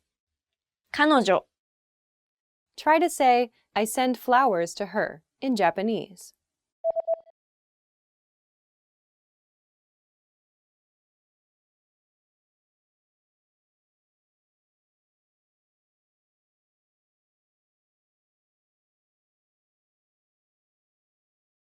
The answer is 彼女へお花を送ります。right. In this case, the particle e marks the recipient of an action. In this lesson, you learned about the particle え Want to learn Japanese even faster with your own teacher? Then upgrade to Premium Plus and get one-on-one access to a native teacher and a personalized learning program. You also get instant access to all of the lessons and study tools available in our Premium plan. Want to remember and master these particles for good? Then get our free Particles PDF cheat sheet. You get all of the must-know particles and explanations for each one. Go to JapanesePod101.com/learnwithPDF and download this bonus resource. Be sure to like the video and subscribe so that you don't miss all of the Japanese lessons that are coming soon. And if you want to learn even faster, go to JapanesePod101.com and sign up for your free lifetime account to unlock the ultimate Japanese particle guide, the complete video course on particles. Click the link in the lesson description to get your free lifetime account right now. In the next lesson, you'll learn about the particle に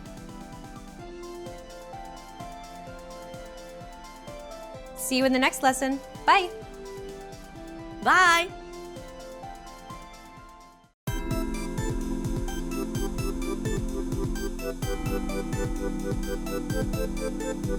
Hi everyone!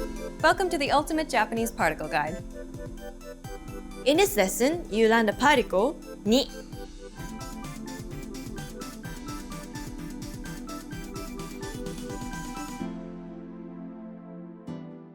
This particle is often referred to as the location particle or time particle because it's mainly used to indicate a location, time duration, movement, or purpose. Let's first see the location marking function.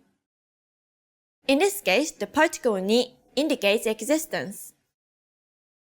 This means that it marks the location where a person or thing exists. It can follow either a concrete or an abstract place. Right, so ni is often used with あります and います, meaning to have or to exist. Let's see how it functions in a sentence. 駅に警察官がいます。 This means there's a police officer at the station. Let's break it down. First, what is there's a police officer? 警察官がいます。 How do we express the location at the station?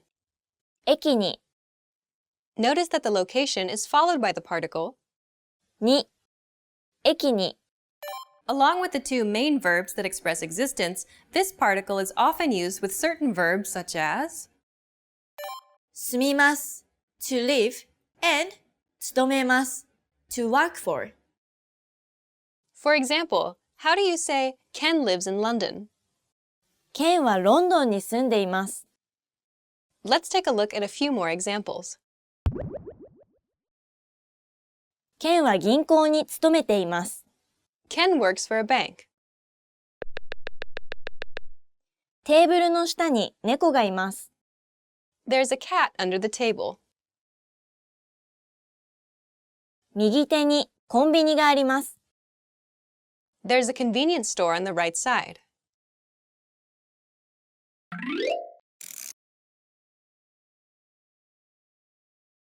As a time marker, this particle indicates a point in time when something takes place. It's equivalent to in, on, or at in English. Unlike English, we can use ni with various time expressions. In English, the preposition we use changes depending on the expression we use. For example, we say at 7 o'clock because we use at with time, on Monday because we use on with days of the week, and in June because we use in with months, and so on. In Japanese, ni covers all of these time expressions. How do you say at 7 o'clock? 7 o'clock is 7時. So, 7時に. How would you say on Monday? Monday is 月曜日. So, 月曜日に. How do you say I wake up at 7 o'clock? 7時に起きます。 How do you say I'll leave on Monday? 月曜日に出発します。 Be careful. This particle cannot follow relative time expressions. Right. Words such as 今日, today, 今週, this week, and 来年, next year cannot be marked by the particle に. Let's take a look at a few more examples. 6月に日本へ行きます。 I'm going to Japan in June. 月曜日に掃除をします。 I clean on Monday. 5時に約束があります。 I have an appointment at 5 o'clock. Now let's use what you learned in this lesson. We learned how to say, there's a police officer at the station. 駅に警察官がいます。 The particle ni marks the location where someone or something exists. The structure of the sentence is location, に verb expressing existence. Now let's try with there's a park over there. You should know the words you need. Park is 公園 Try to say there's a park over there in Japanese.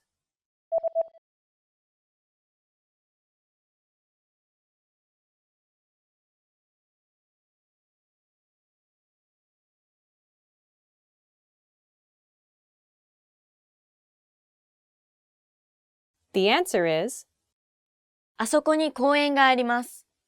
Did you get it right? In this sentence, the particle ni indicates a location. Let's try one more. We also learned how to say, I wake up at 7 o'clock. 7時に起きます。Here, the particle ni marks the point in time when something happens.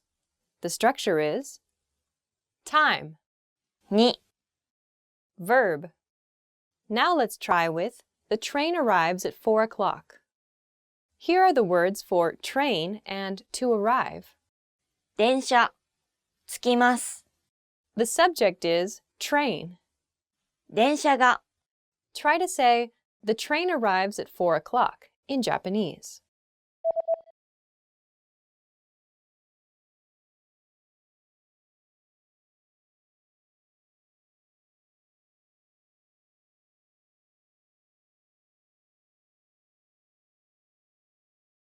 The answer is 電車が4時に着きます。right.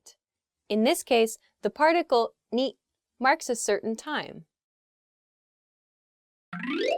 In this lesson, you learned about the particle に、 Want to learn Japanese even faster with your own teacher? Then upgrade to Premium Plus and get one-on-one access to a native teacher and a personalized learning program. You also get instant access to all of the lessons and study tools available in our premium plan. Want to remember and master these particles for good? Then get our free particles PDF cheat sheet. You get all of the must-know particles and explanations for each one. Go to JapanesePod101.com/learn-with-PDF and download this bonus resource. Be sure to like the video and subscribe so that you don't miss all of the Japanese lessons that are coming soon. And if you want to learn even faster, go to JapanesePod101.com and sign up for your free lifetime account to unlock the ultimate Japanese particle guide, the complete video course on particles. Click the link in the lesson description to get your free lifetime account right now. In the next lesson, you'll learn about the particle で、 See you in the next lesson. Bye! Bye!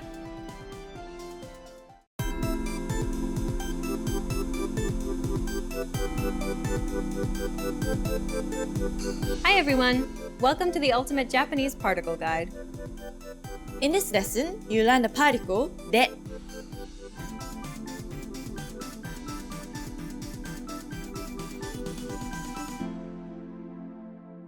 This particle is often referred to as the location particle or means particle because it's mainly used to mark locations, the means of doing something, materials something is made from, or a reason for something.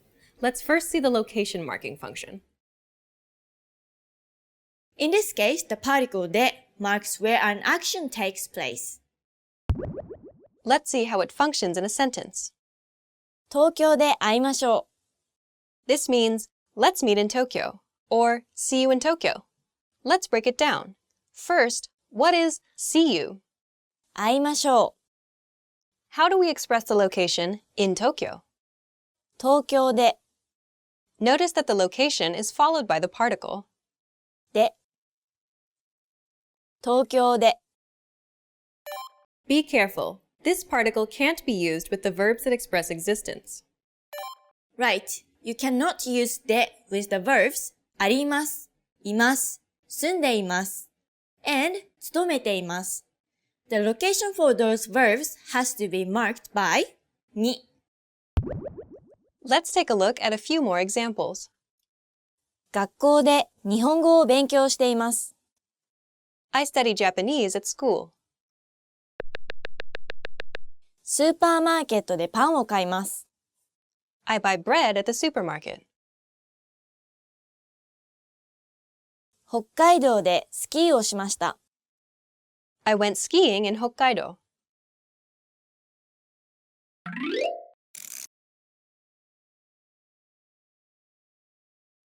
As a means marker, this particle indicates the means or material we use to do something.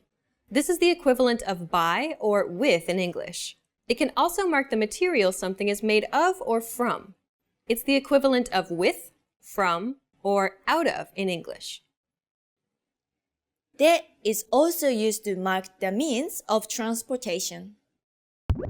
Let's start with some examples with means of transportation. Sure. 電車 is train. So, 電車で is by train. バス is bus. So, バスで is by bus. How do you say, I go to school by bus? 私はバスで学校に行きます。Now, let's see the particle when marking the instrument or tool used to do something. 私は包丁で果物を切ります。This means, I cut fruit with a knife. The means is expressed by the phrase, with a knife, which in Japanese is, 包丁で Also, languages are a tool, a communication tool, so we can easily guess that we need to use the same particle when saying in English or in Japanese. Risa, how do you say, please say it in English? 英語で言ってください。In English is, 英語で like we mentioned before, this particle also marks the material something is made of or from. It's equivalent to with, from, or out of in English. Let's hear an example. 私は木でテーブルを作りました。This means, I made a table out of wood. 木 is tree or wood. So, 木で means from wood or out of wood.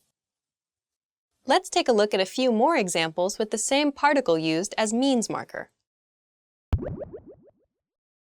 小麦でできています。It is made with wheat. フライパンでオムレツを作ります。I make an omelet with a frying pan. 寿司を手で食べます。I eat sushi with my hands.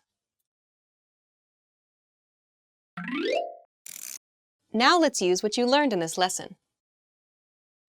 We learned how to say, let's meet in Tokyo in Japanese. 東京で会いましょ Here, the particle de marks the location where an action takes place. The structure is location, う。で、 action. Now let's try with, I'll get off at the next bus stop. Here are the words for next bus stop and to get off. 次のバス停、降ります。Try to say, I'll get off at the next bus stop in Japanese.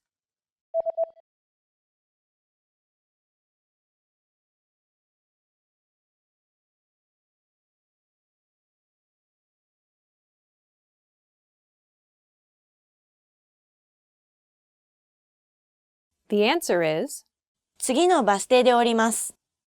did you get it right? In this sentence, the particle de indicates the location of the action, getting off the bus. Let's try one more. We also learned how to say, I cut fruit with a knife. 私は包丁で果物を切ります。 Here, the particle de marks an instrument or a tool used to do something. The structure is instrument or tool, で、 verb or verb phrase. Now let's try with, I write a letter with a pen. Here are the words meaning letter and pen. 手紙、ペン、 I write a letter is, 手紙を書きます。 try to say, I write a letter with a pen in Japanese.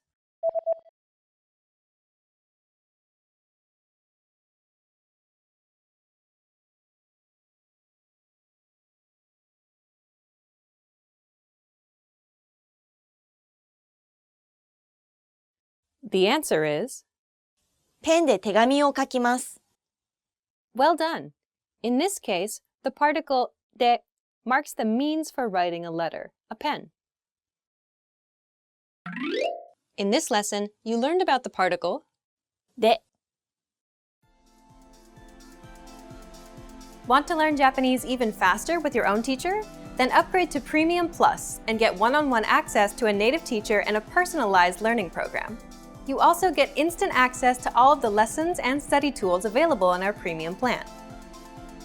Want to remember and master these particles for good? Then get our free Particles PDF cheat sheet. You get all of the must-know particles and explanations for each one. Go to JapanesePod101.com/learn with PDF and download this bonus resource. Be sure to like the video and subscribe so that you don't miss all of the Japanese lessons that are coming soon. And if you want to learn even faster, go to JapanesePod101.com and sign up for your free lifetime account to unlock the ultimate Japanese particle guide, the complete video course on particles. Click the link in the lesson description to get your free lifetime account right now. In the next lesson, you'll learn about the particle の See you in the next lesson. Bye! Bye! Want to master grammar so you can speak properly, express yourself better, and understand more? In this video, I'll show you how to master grammar with our lessons and learning program. Let's begin. Number 1. Listen to the lesson conversations and explanations. In every lesson, you learn a conversation. Then, our teachers break down every word and grammar rule. So you're actually learning grammar rules in the context of conversations, and you can easily see how they're used. Once you're done, review the conversation again and again to remember what you've learned.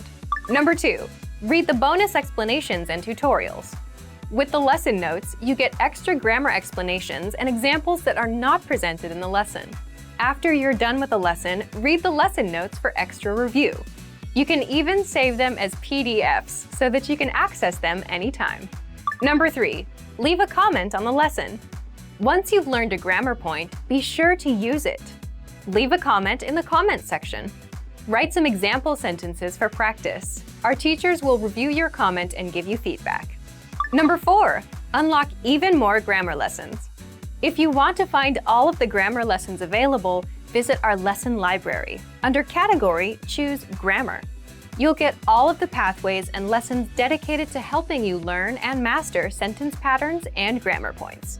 So, if you're ready to finally learn a new language the fast, fun, and easy way, sign up for your free lifetime account by clicking on the link in the description. Signing up takes less than 30 seconds, and you'll start speaking from your very first lesson. If you enjoyed these tips, hit the like button, share it with anyone who's trying to learn a new language, and subscribe to our channel. We release new videos every week. I'll see you next time. Bye!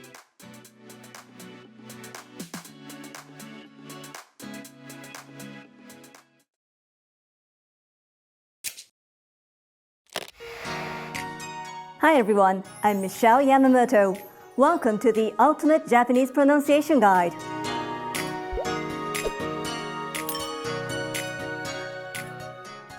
In this series, you'll master Japanese pronunciation. Proper pronunciation is essential for being understood, and in this series, you'll learn it in a fast, accessible, and comprehensive way. In this lesson, you'll learn 2 keys to mastering Japanese pronunciation. First, Japanese pronunciation is comparatively easy. Japanese has only 5 vowel and 14 consonant sounds. Almost all Japanese syllables are made up of one of these consonants and one of these vowels. But the 5 vowels also appear individually. Take a look at the chart. Each character, or kana, represents 1 syllable. The characters in the right column represent a vowel sound only.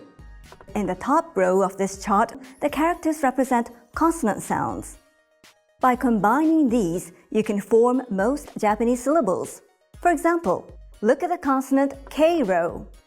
Consonant K sound plus the vowel a becomes ka. Consonant K sound plus the vowel I becomes ki. Consonant K sound plus the vowel u becomes ku. The consonant M row follows the same pattern. Consonant M sound plus the vowel e becomes me. Consonant M sound plus the vowel o becomes mo. Again, each syllable on the kana chart is a combination of a consonant and a vowel. The main exceptions are the 5 vowel group and the special n sound. Let's hear how some Japanese words are pronounced. The first example is a common Japanese surname, Tanaka. Ta-na-ka. It's made up of 3 syllables, ta-na-ka.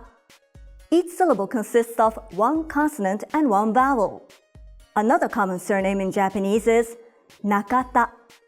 Na-ka-ta. The pronunciation of these 3 kana are the same as in Tanaka, just the order has changed. With a few notable exceptions, you can properly pronounce Japanese simply by reading hiragana or katakana, the 2 Japanese alphabets.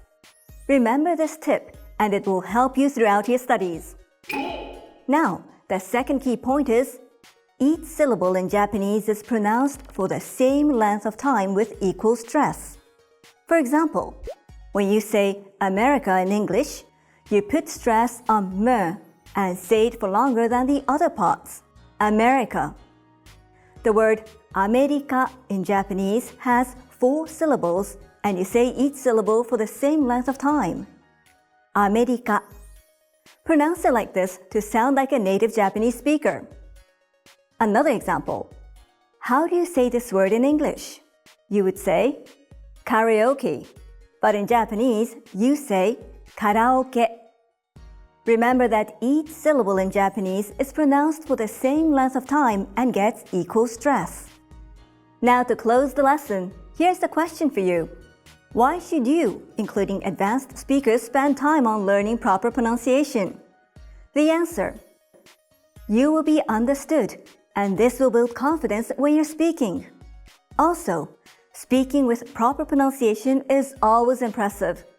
For beginners, you're on the path to perfect pronunciation. And for the advanced students, this is a chance to perfect your pronunciation. Now you know the basics of Japanese pronunciation. In the next lesson, you'll learn the top 5 pronunciation mistakes Japanese learners make. You'll want to avoid these at all costs, so keep watching. What is the hardest part of Japanese pronunciation? Tell us about it in the comments. See you in the next Ultimate Japanese Pronunciation Guide lesson.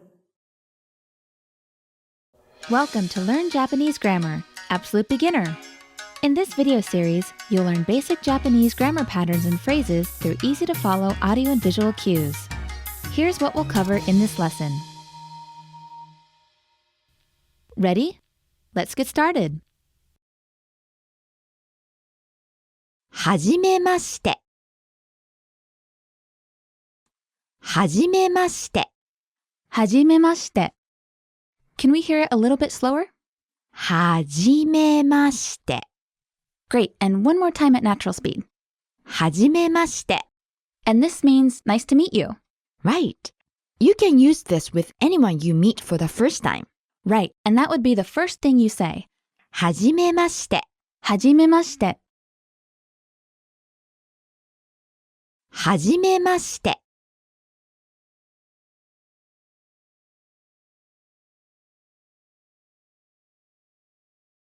私は香りです。In this lesson, you'll learn a very important sentence pattern, your first sentence pattern in Japanese. Yes. Okay, so the pattern is? A is B. That is the meaning in English. For example, I am Jessie. You are Naomi. She is Jennifer. We have A, which is the item being talked about, and then we have B, which is what we identify it as. So in Japanese, how would we say A is B? A は B です。 One more time. A は B です。 Let's break it down. So we have A followed by は and then B followed by です。 Okay, so the pattern one more time. A は B です。 So where we have A and B, we can start inserting different words to make sentences. Yes. 私は香りです。 Watashi means I, and kaori is her name, Kaori. So we just put both of those into the A is B structure. A は B です。 And we get 私は香りです。 I'm Kaori, or my name is Kaori. You can leave off 私は and simply say your name plus です。 So for example, if your name is Ken, you can say either 私はケンです。 or simply ケンです。 to say I'm Ken. Okay, so up until now we've been using names to complete this えは B です pattern. But we can insert other nouns, right? Yes. For example, in place of B, you can also say your job. 私はパイロットです。 Which means I am a pilot. Can we hear the same phrase a little more slowly? 私はパイロットです。 And once again at natural speed. 私はパイロットです。 Okay, great. 私は香りです。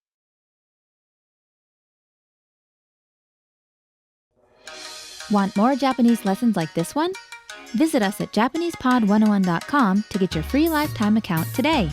Join now at JapanesePod101.com.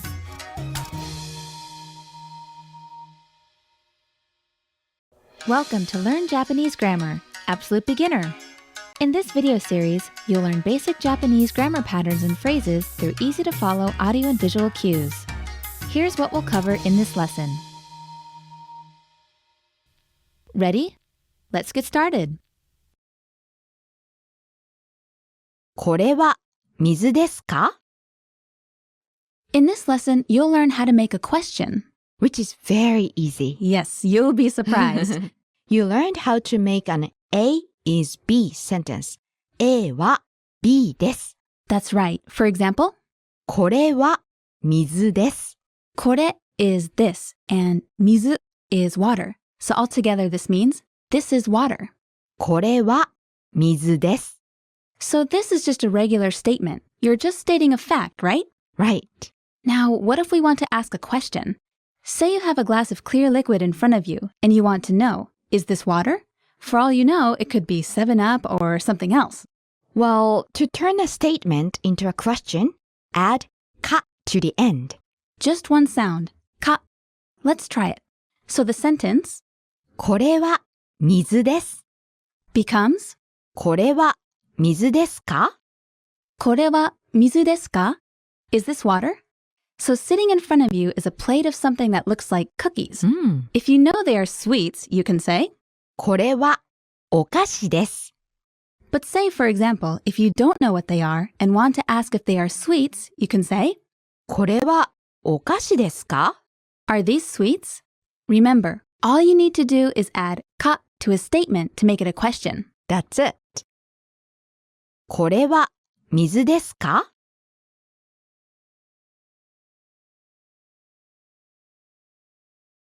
はい、そうです。はい、そうです。 What's the first word? はい、yes. And? そうです。 Which literally means? It is so. That's right. Hey, that's an easy word to remember. It is so, this. That's one word that's probably the word you'll use the most. はい、そうです。はい、そうです。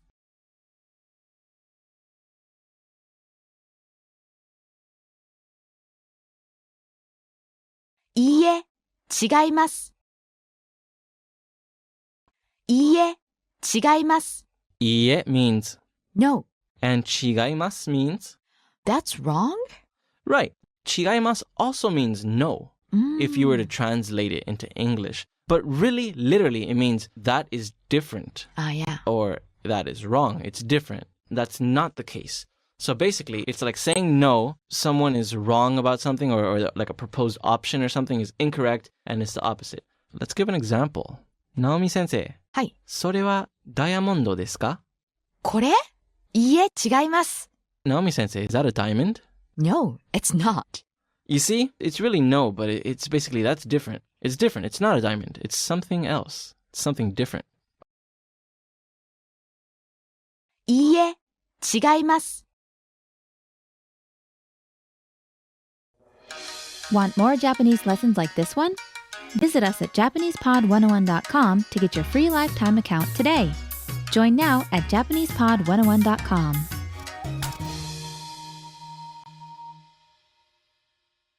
Welcome to Learn Japanese Grammar, Absolute Beginner. In this video series, you'll learn basic Japanese grammar patterns and phrases through easy-to-follow audio and visual cues. Here's what we'll cover in this lesson. Ready? Let's get started. これ、それ、あれ。 In this lesson, we're looking at koso ado words. So, how do we explain what they are then? Well, kosoado words are words that indicate what you're talking about. In Japanese, there are 3 main categories: this, that, and that over there, and 1 category for questions. So this is これ、 and that is. それ。 So when it comes to kosoado words, remember that words that start with ko indicate something or someone close by. これ, this. Words that start with so indicate something or someone a little further away. それ, that. There are some others though too, aren't there? Yes, like あれ。あれ also means that, but it's used to refer to something far away from both the speaker and the listener, so it's over there. Right. And どれ。 Now, kosoado words that start with do are always the question words. They're like Always. WH words in English. So dore means which or which one. Let's go over those kosoado words again. これ、 This one, それ、 that one near you, あれ、 that one over there. どれ、 Which one? これ、それ、あれ。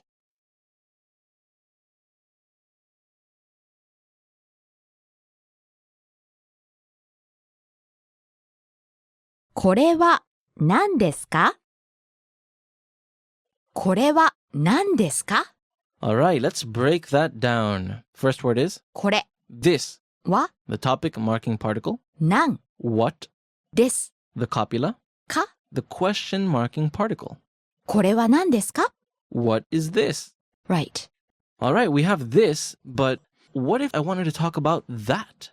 You mean that one over there? I mean, that thing that's right there within your reach. That would be それ for you. それ means that, close to the person you're speaking to.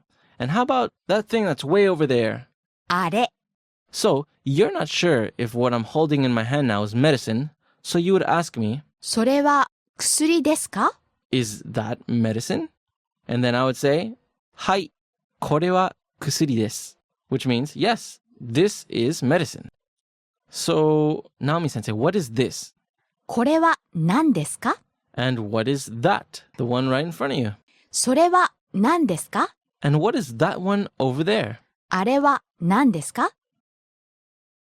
これは何ですか？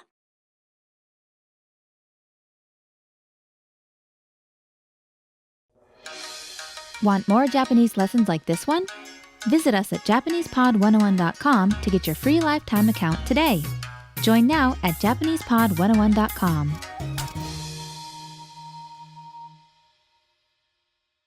Welcome to Learn Japanese Grammar, Absolute Beginner. In this video series, you'll learn basic Japanese grammar patterns and phrases through easy-to-follow audio and visual cues. Here's what we'll cover in this lesson. Ready? Let's get started. 今何時ですか？今何時ですか？ What time is it? Let's break it down. 今 Now. 何時 What time? です Copula. か？ The question marker. 今何時ですか？ What time is it now? I think this is the most common expression to ask the time. That's right. And this is pretty formal in the sense that you say ima at the beginning. You say now. Because when you ask the time, you usually mean right now, right? So you can omit ima and it'll still have the same meaning. 何時ですか？ What time is it? Same thing, right? Right. And of course, in a casual situation, you can drop ですか and say 何時? And you know, it's funny. In that case, personally, from personal experience, when you're speaking casually, you tend to add the ima at the beginning. So it would become 今何時? Right, and that's the phrase you hear the most, at least when you're speaking casually.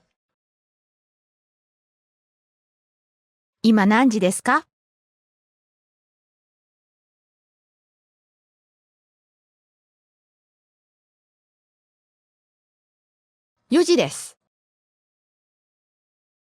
Let's do the time. Let's learn all of the hours. All right, so what's 1 o'clock? 1時 2 o'clock? 2時 3 o'clock? 3時 4 o'clock? 4時 5 o'clock? 5時 6 o'clock? 6時 7 o'clock? 7時 or 7時 8 o'clock? 8時 9 o'clock? 9時10 o'clock, 10時、 11 o'clock, 11時、 12 o'clock. 12時. There we go. Now you can count all of the hours. But you have to be careful about 4 o'clock, 9 o'clock, and 7 o'clock. The pronunciation is a bit irregular. Irregular. Okay, so let's go over them again. What's 4 o'clock? 4時、 Okay, I see what you're saying. So normally the number 4 is, 4、 but when it's 4 o'clock, it becomes, 4時. I see. So the yon becomes yo. And you can't say 4時 either. Ah, that's right, because another way of saying 4 is she, right? And you can't say she ji. Doesn't make any sense. No one will know what time you're talking about. So what's the problem with 7 o'clock? I think people usually say 7時 in a conversation. But at the train station or airport, you might hear 7時, 9 o'clock. 9時. It's not 9時. Ah, 9 is normally 9, Q, but 9 o'clock, 9時. it becomes ku, kuji. All right, so let's practice some polite conversation. What time is it now? 今、何時ですか? It's 4 o'clock. 4時です. And in a casual situation, What time is it? 今何時? It's 4 o'clock. 4時. 4時です.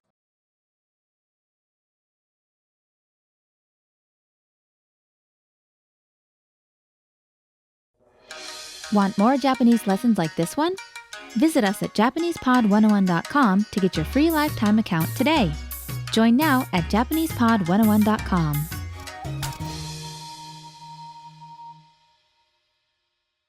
Welcome to Learn Japanese Grammar, Absolute Beginner. In this video series, you'll learn basic Japanese grammar patterns and phrases through easy-to-follow audio and visual cues. Here's what we'll cover in this lesson. Ready? Let's get started. トイレはどこですか? So, what's our grammar point today? 今日は asking the location. 留学センターはどこですか? Where is the study abroad office? Let's break it down. 留学センタ Study abroad office, ーは topic marking particle, どこ where, です the copula, か? the question marking particle. 留学センターはどこですか? Where's the study abroad office? So Naomi sensei, where's the bathroom? Do you want me to say it in Japanese? Okay. トイレはどこですか? Where's the bathroom? トイレ is bathroom. All right, that's fine, Naomi sensei, but sometimes you're in the dark, right? You need to find out what the lights are, or else you're going to stay in the dark. Light in Japanese is 電気. Denki. It also means electricity, right? Mhm. So, Naomi sensei, where are the lights? 電気はどこですか? Where are the lights? But, before we turn the lights on, we need to get into the room. But, I don't have the key. Do you know where it is? Where's the key? 鍵 is key. Kagi. 鍵はどこですか? Where's the key? トイレはどこですか?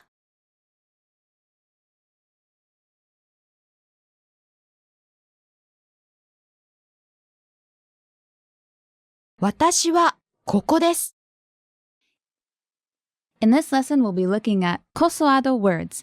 Kosoado words are words that indicate what you are talking about.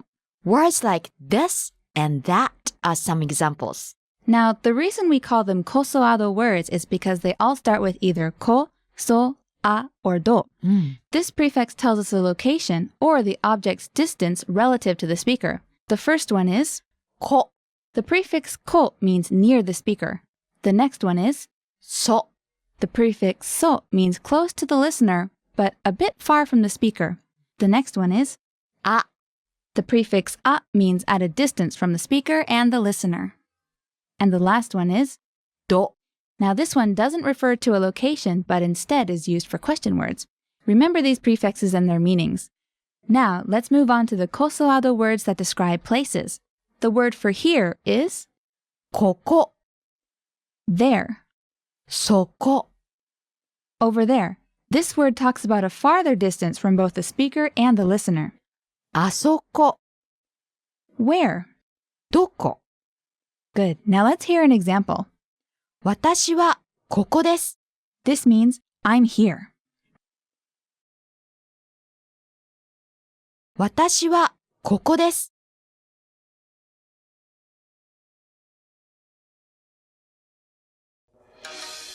Want more Japanese lessons like this one? Visit us at JapanesePod101.com to get your free lifetime account today. Join now at JapanesePod101.com. Welcome to Learn Japanese Grammar, Absolute Beginner. In this video series, you'll learn basic Japanese grammar patterns and phrases through easy-to-follow audio and visual cues. Here's what we'll cover in this lesson. Ready? Let's get started. すみません。 Okay, in this lesson, you'll learn how to say excuse me and I'm sorry.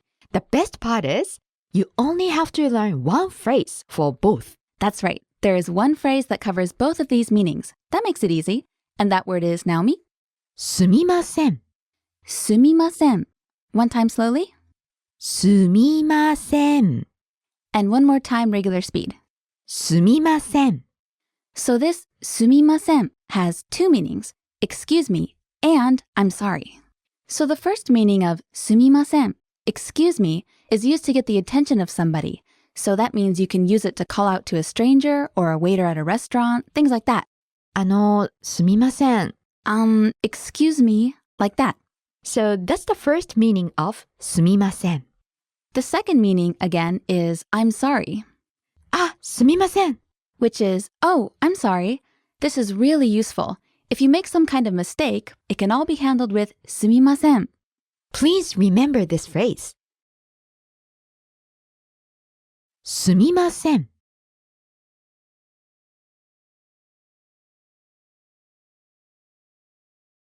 水、お願いします。 In this lesson, you'll learn how to ask for something in Japanese. There's one phrase you'll learn for that in this lesson. お願いします.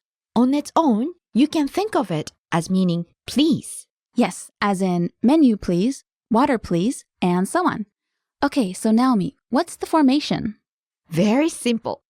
Just say the item you want and add お願いします.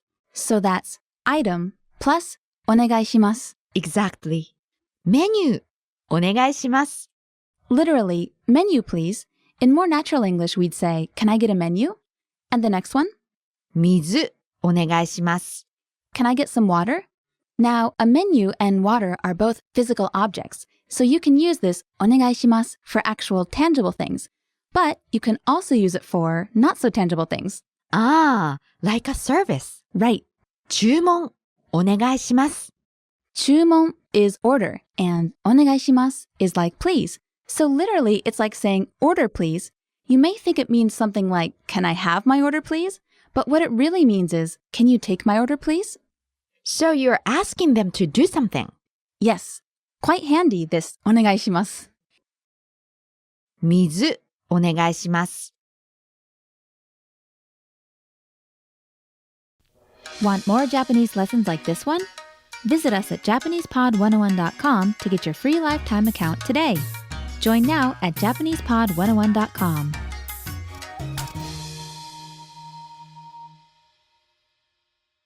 Welcome to Learn Japanese Grammar, Absolute Beginner. In this video series, you'll learn basic Japanese grammar patterns and phrases through easy-to-follow audio and visual cues. Here's what we'll cover in this lesson. Ready? Let's get started. ラリーじゃありません。ラリーじゃありません。 I am not Larry. Alright? What's the key point here? じゃありません. The negative form of です. So the negative of this is ではありません, which is the first way to say a negative form. There's three ways. What's the second way, Naomi-sensei? じゃありません. And all we did here was get that では from ではありません and shorten it into じゃ. And what's the third way? じゃないです. And this is no less polite. It's also polite, but you just got the ありません and you turned it into ない. And nai is the casual version of arimasen, but we attach des at the end, so it remains polite. So you could use it to anybody. All right, and all of these expressions are polite. Are there any real differences in the way that you use them, Naomi-sensei? I would say ではありません is the most polite expression. Do you ever find yourself using it? In speaking, not much. How about in writing? Writing, I use it a lot. Okay, Naomi-sensei, so let's be a little negative here. はい。 Translate all my sentences into negative. 私はロリーです。私はロリーではありません。私はロリーです。私はロリーじゃありません。私はロリーです。私はロリーじゃないです。 And those are 3 ways of saying I'm not Dori in the same level of politeness. ラリーじゃありません。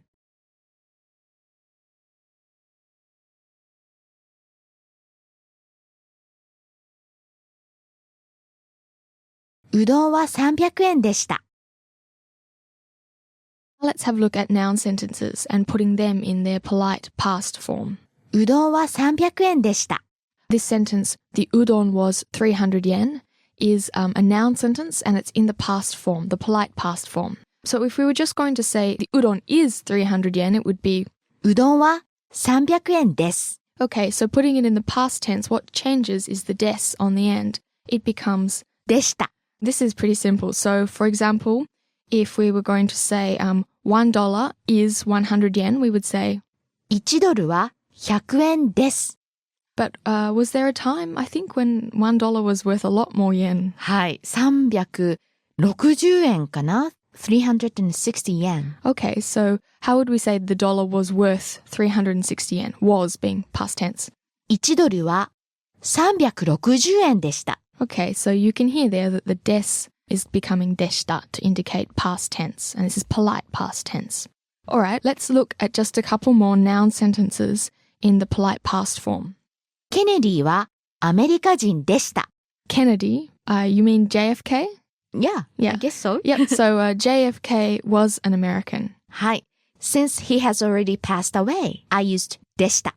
Okay, so if you were talking about President Bush, you would say ブッシュはアメリカ人です。 So I think you probably get the picture now. It's just the difference between des and deshita. That's all that changes in the sentence if you're indicating non-past or past. Because non-past is des and past is deshita. うどんは300円でした。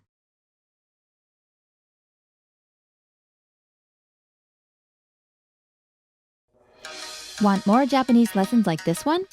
Visit us at JapanesePod101.com to get your free lifetime account today. Join now at JapanesePod101.com.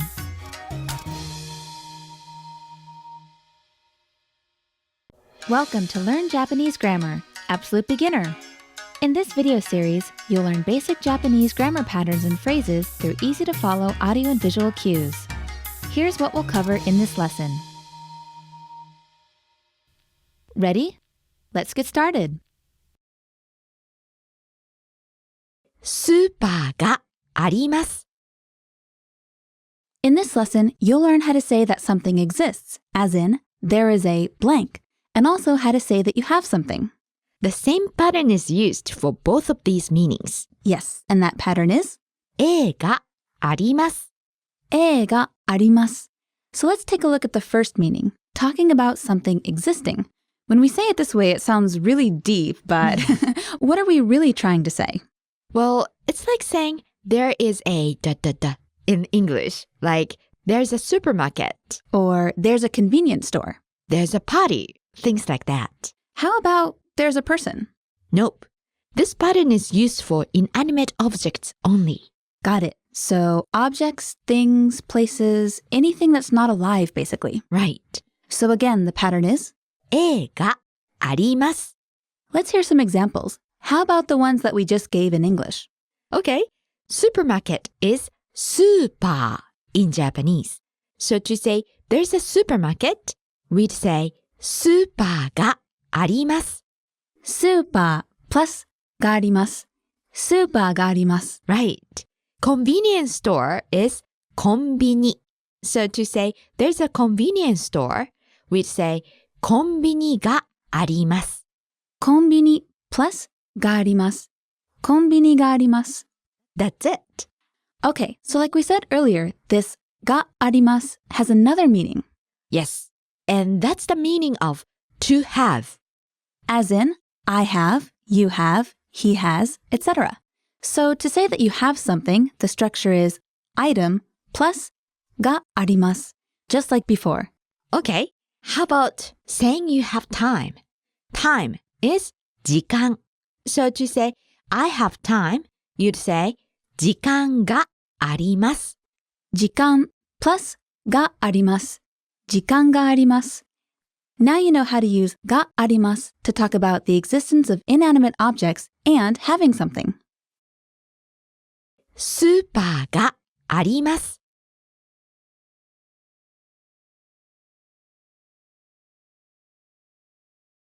兄弟がいますか?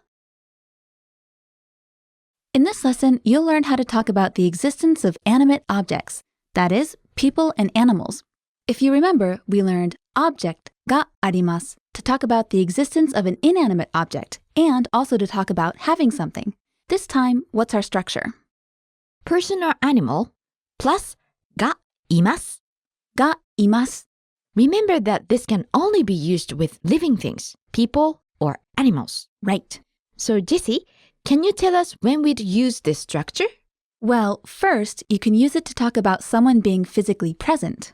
Yes, as in Taylor is here or the teacher is here. Right, and that would be covered by person plus がいます. Right. And how else? You can also use it to talk about having family members, as in I have a brother, I have a sister, etc. Yes. Family member plus がいます. Let's hear some examples. What's the word for siblings, Naomi? 兄弟. 兄弟, brothers and sisters. So when someone asks you if you have brothers or sisters, they will ask, Naomi? 兄弟がいますか? 兄弟がいますか?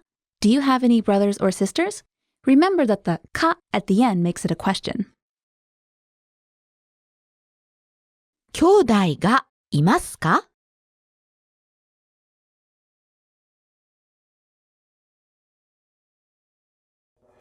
Want more Japanese lessons like this one? Visit us at JapanesePod101.com to get your free lifetime account today. Join now at JapanesePod101.com.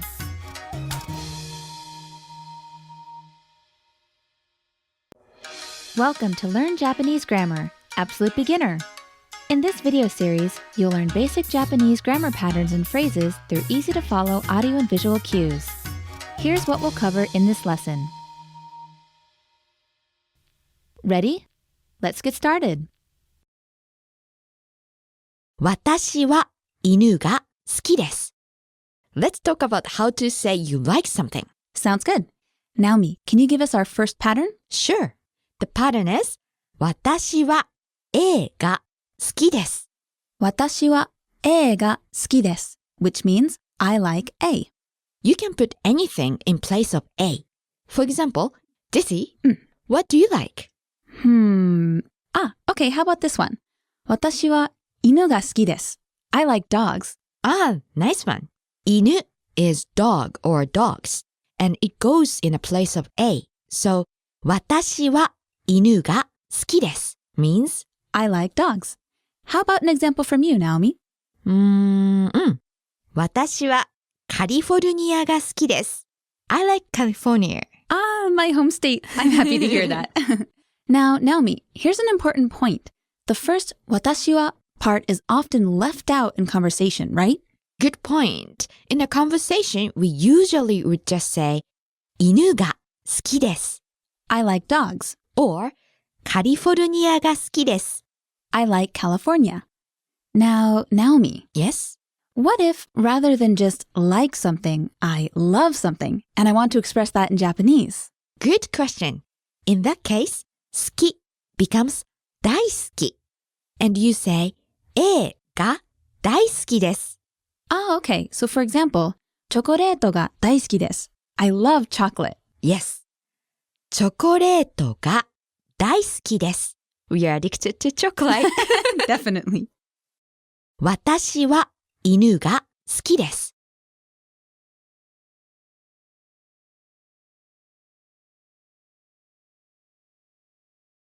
私は肉が嫌いです。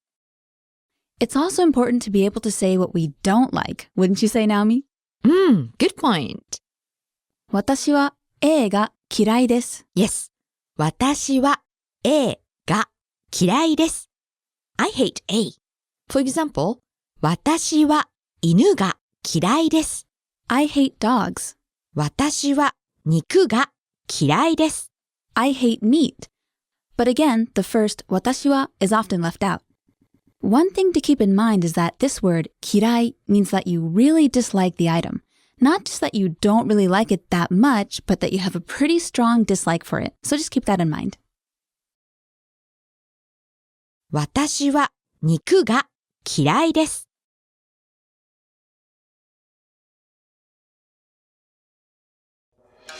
Want more Japanese lessons like this one? Visit us at JapanesePod101.com to get your free lifetime account today. Join now at JapanesePod101.com.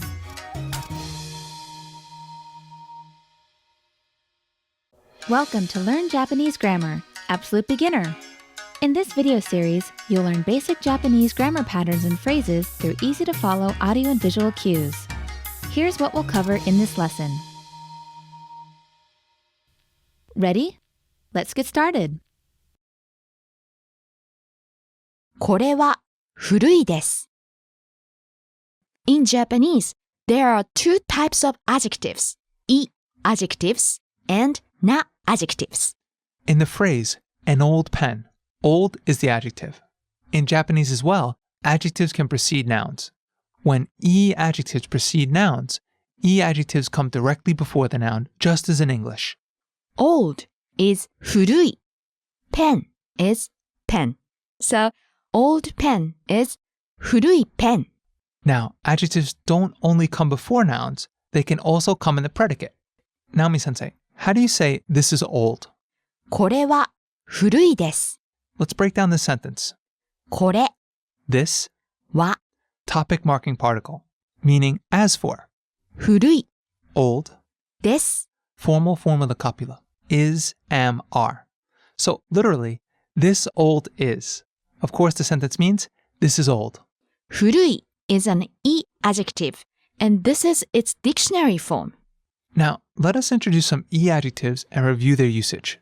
おいしい Delicious, tasty. おいしいチョコレート Delicious chocolate. チョコレートはおいしいです。 Chocolate is delicious. Can you give us one more example? 速い Fast. 車 is car, so 速い車 would be Fast car. 車は速いです。 Cars are fast. Notice how the dictionary form of adjectives end with the syllable.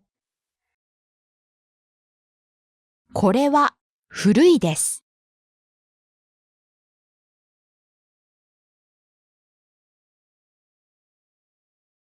私は暇です。In Japanese, there are two types of adjectives, adjectives and adjectives. When adjectives precede nouns, adjectives come directly before the noun. Adjectives, however, when they come before a noun, is inserted between the adjective and the noun. Naomi-sensei, how do you say a special pen in Japanese? Special is 特別. Special pen is 特別な pen. That's why this type of adjective is called a adjective. Now, adjectives don't only come before nouns, they can also come in the predicate. Right. Naomi-sensei, how do you say this is special? これは特別です。 Remember that tokubetsu means special, and it's a adjective. Next, let's introduce some adjectives and review their usage. First we have 静か quiet, 静かな車 quiet car. When adjectives come before a noun, has to be added to the dictionary form. How about this sentence? 東京は静かです。 Tokyo is quiet. Here, shizuka, the adjective is used in a sentence, but we don't have the na. That's because it doesn't precede a noun. Right. Can you give us one more example? 暇 Free, as in free time. 日 is day, so 暇な日 would be Free day, a day where you have nothing to do. not is inserted between the adjective and the noun. 暇な日. How about this sentence? 私 is I. So, 私は暇です. I am free. I have nothing to do. 私は暇です.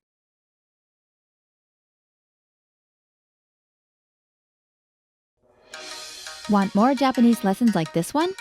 Visit us at JapanesePod101.com to get your free lifetime account today. Join now at JapanesePod101.com.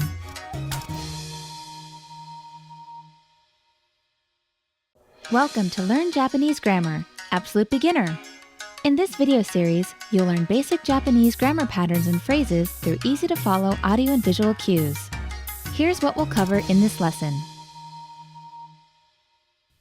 Ready? Let's get started. 新しくない. In this lesson, you'll learn how to make the negative form of e-adjectives. That means you'll be able to say phrases like not good, not bad, not big, not small, etc. First, let's look at the different e-adjectives we saw in the lesson. 大きい, Big, 新しい, new, 古い. old. Notice how they all end in e? That's why they're called e-adjectives. Now, how do we make all of these negative, as in not big, not new, not old? Let's go through the steps using the word 古い, old. First step, take off the final e.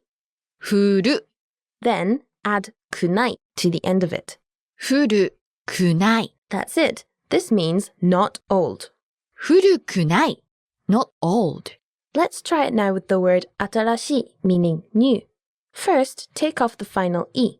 Notice that there are two e's in this word, so be careful. 新しい. Then add くない. 新しくない.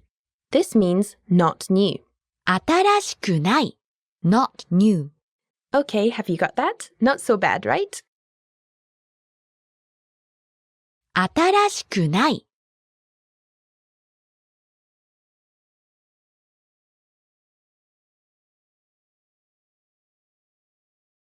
Genki じゃない. In this lesson, you'll learn how to create the negative form of na adjectives and nouns. handsome Handsome, and 普通. ordinary, normal. Let's look at handsome first. To make this negative, all you have to do is add the phrase じゃない to the end of it. handsome じゃない. Not handsome. And how about 普通? 普通 plus じゃない. So that would be 普通じゃない. Not normal. Not ordinary, maybe? はい。 Let's introduce some other na adjectives. 元気 is fine, as in I'm fine. So 元気じゃない would be Not fine, not feeling very good. 簡単 means simple. So 簡単じゃない would be Not simple, not easy. Have you got the hang of that? Now, let's move on to nouns. This is going to be really easy because you do the same thing for nouns. Yes, that's right. To make them negative, you just add じゃない after them. 体育館 gymnasium. Let's pretend I see a big building on the school campus. I could ask, あれ、体育館? Is that a gym? 体育館じゃない. No, it's not a gym. Not too bad, right? 元気じゃない.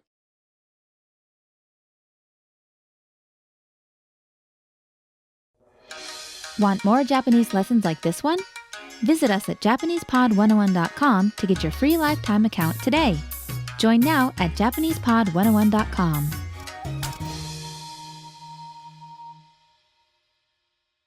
Welcome to Learn Japanese Grammar, Absolute Beginner. In this video series, you'll learn basic Japanese grammar patterns and phrases through easy-to-follow audio and visual cues. Here's what we'll cover in this lesson. Ready? Let's get started. 私は肉を食べます. In this lesson, you'll learn how to use verbs in a sentence. Yes, this is our first time using action verbs. We're just going to practice with one verb in Japanese in this lesson. The verb 食べます to eat. 食べます All verbs end in mas in polite speech. Yes. And also, no matter who you're talking about, the verb form doesn't change. Good point. By that we mean this. In a lot of other languages, verbs change their form depending on who the subject is.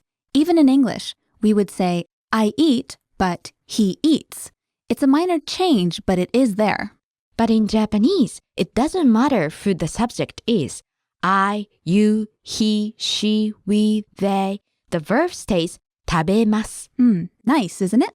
So Naomi, what is our pattern for making a sentence with a verb? It's this. Person, wa, object, o, verb. And that's 3 parts. Person plus wa, object plus o, and then the verb. That's right. Can we hear an example? Sure. 私は肉を食べます. I eat meat. Let's break it down. 私は私, I plus wa, 肉を niku, meat plus o, 食べます. the verb meaning eat. So the sentence order in Japanese is I, meat, eat. The verb comes at the end. Can we hear the sentence one more time? 私は肉を食べます. I eat meat. Okay, how about テイラーは寿司を食べます. Taylor eats sushi. Let's break it down. テイラーは Taylor plus wa, 寿司を sushi plus o, 食べます. eats. Taylor eats sushi. So see how the verb doesn't change? It just stays the same no matter who we're talking about. 食べます. How about I eat pizza? The person in this case is I, watashi. Pizza is pizza, and eat is 食べます. 私はピザを食べます. 私は肉を食べます.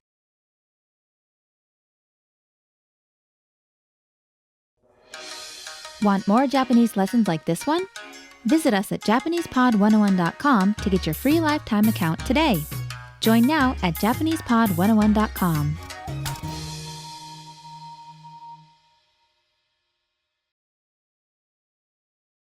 Welcome to Learn Japanese Grammar, Absolute Beginner. In this video series, you'll learn basic Japanese grammar patterns and phrases through easy-to-follow audio and visual cues. Here's what we'll cover in this lesson. Ready? Let's get started. 私は家へ帰ります. So today we're going to have a closer look at the direction particle a, which is used with 行きます、来ます and 帰ります. so verbs where you're going somewhere. Now a marks the place or goal towards which the action moves. When a is used as the particle, it's pronounced a, although it's written hey, the hiragana syllable hey, and is placed before the verbs. Now, this particle precedes the verbs to go, to come, and to return. 私は家へ帰ります. I'm going home. What do we have first? 私 I, followed by は topic marking particle, followed by 家 home, へ to, 帰ります. return. So, I, home, to, return. I will return home. And of course, this sentence is in the non-past polite. Kaerimasu is the non-past polite version of kaeru, to return. So Naomi-sensei, how do we say to home? 家へ How about to the station? 駅へ So topic followed by は topic marking particle followed by place followed by へ direction marking particle and then 行きます or 帰ります or 来ます. and this is the basic pattern. 私は家へ帰ります.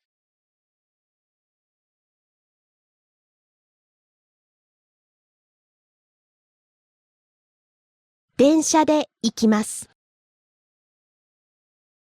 Let's take a look at the particle de. Particle de is used to mark a tool used to accomplish something. タクシーで帰ります。 I'll return by taxi. So here, the speaker is speaking, so the subject is actually inferred. So we just leave out that part, 私は. Then we have タクシ taxi. ーで Here, the means, the taxi is used to accomplish something. So taxi is the means, so we mark it with de, followed by 帰ります。 I'll return by taxi. 電車で行きます。 I'll go by train. 地下鉄で行きます。 I'll go by subway. 電車で行きます。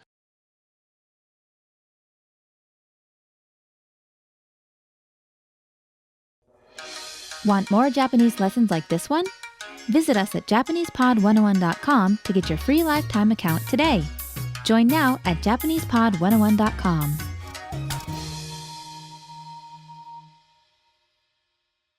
Welcome to Learn Japanese Grammar, Absolute Beginner. In this video series, you'll learn basic Japanese grammar patterns and phrases through easy-to-follow audio and visual cues. Here's what we'll cover in this lesson. Ready? Let's get started. 会いません。 Making the formal negative is very simple. Replace ます with ません。 So, 飲みます。 to drink becomes 飲みません。 don't drink, won't drink. 行きます。 To go, becomes 行きません。 don't go, won't go. 会いません。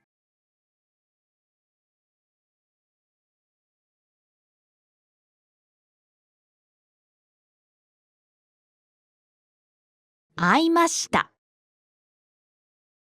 To make the formal past tense of a verb, change mas to mashita. to do is します。 Drop mas し、 and add mashita. しました。 Did. So します becomes しました。 Naomi sensei, another example. 食べます。 To eat. To form the past tense, replace mas with mashita. So, 食べました。 ate. So 会います To meet, becomes 会いました。 met. 来ます To come, becomes 来ました。 came. 会いました。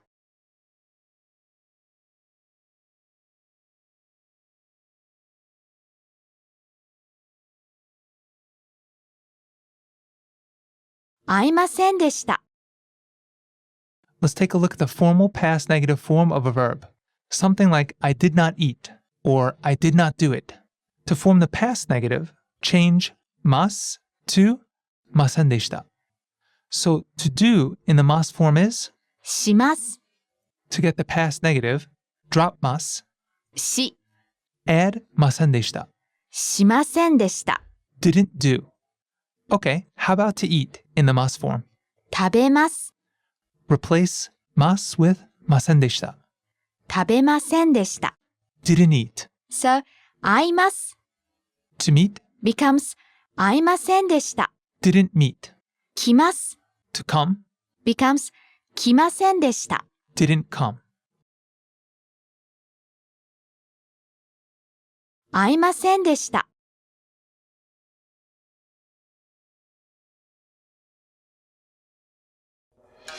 Want more Japanese lessons like this one? Visit us at JapanesePod101.com to get your free lifetime account today. Join now at JapanesePod101.com.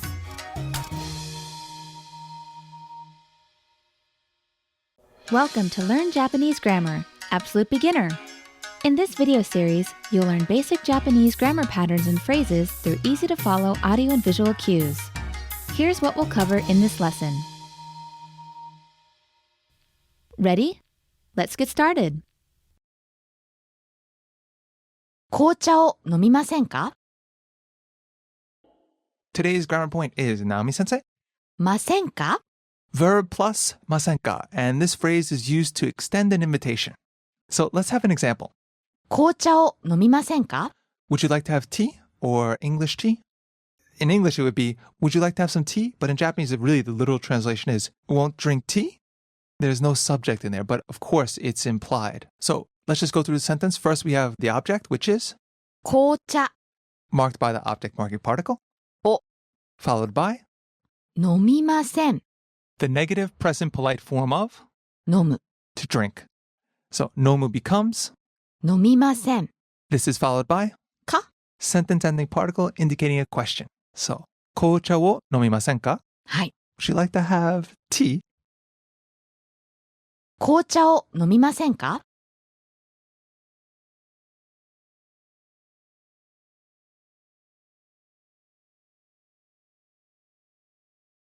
食べましょうか The focus of this lesson is mashoka, which is used to politely suggest or propose or invite.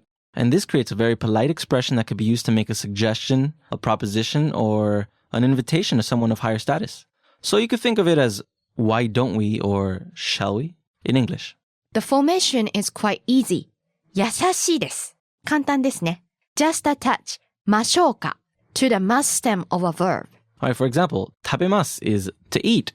So drop mas, 食べ and it's called the mas stem. Attach mashoka to the mas stem. 食べましょうか Shall we eat? 行きます Is to go. Shall we go?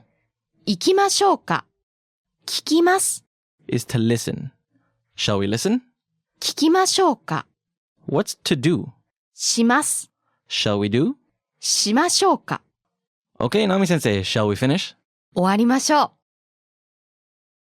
食べましょうか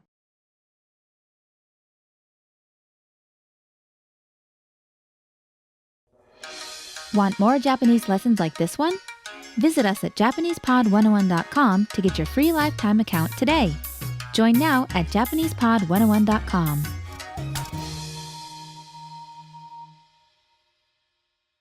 Welcome to Learn Japanese Grammar, Absolute Beginner. In this video series, you'll learn basic Japanese grammar patterns and phrases through easy-to-follow audio and visual cues. Here's what we'll cover in this lesson. Ready? Let's get started. 何食べる？じゃあ、トースト食べる。So Japanese verbs can be divided up into 3 different classes. Class 1 verbs, Class 2 verbs, and Class 3 verbs, or Class 3 verbs are also called irregular verbs. Class 1 verbs are the most common. そうですね。I think there are more class 1 verbs than class 2.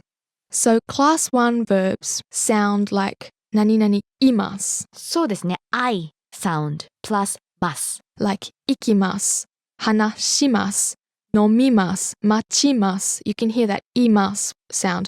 And when you put them in their dictionary form, which is what we're looking at today, you drop this imasu and you add u. そうです。So, あいます becomes あ And what about 行きます? いきます becomes いく And 話します? 話します話す Okay, so I think you can probably see the pattern emerging there. Now, class 2 verbs are also known as ru verbs. And this is because when you drop the mas and add ru. And examples of some class 2 verbs are 食べます 食べる and 見ます 見る and 寝ます 寝る The last class is the class 3 verbs, the irregular verbs. Now, there are not very many, unlike English. So for now, all you have to do is remember します and 来ます. はい So if we're looking at the dictionary form, which is the subject of today's grammar point, します becomes する and 来ます is 来る You have to memorize them. yeah, but seeing as how there's really only 2, other verbs sometimes misbehave. But for now, just remember します and 来ます become する and 来る. はい何食べる？じゃあ、トースト食べる。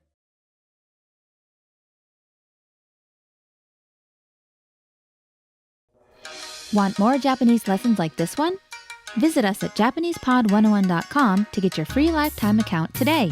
Join now at JapanesePod101.com.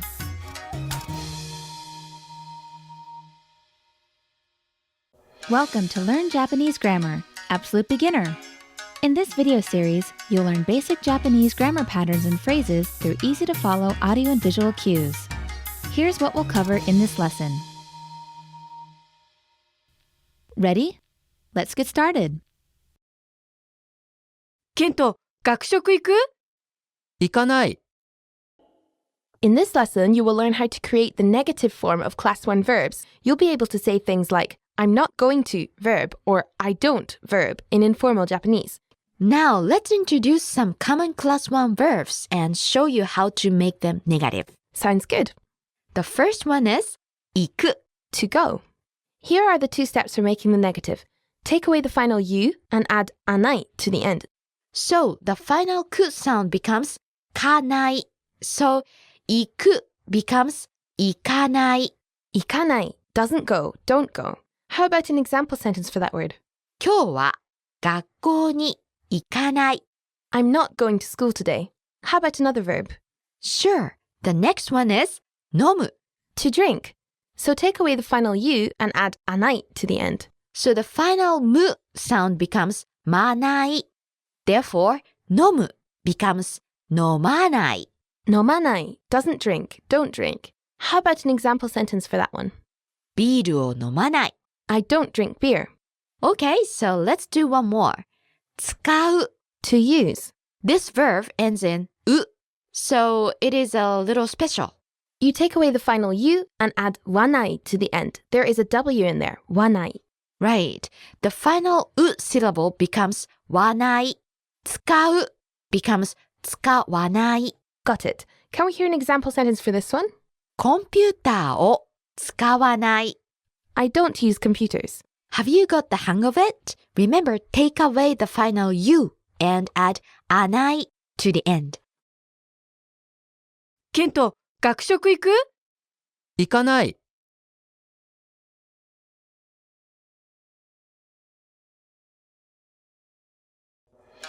Want more Japanese lessons like this one? Visit us at JapanesePod101.com to get your free lifetime account today. Join now at JapanesePod101.com.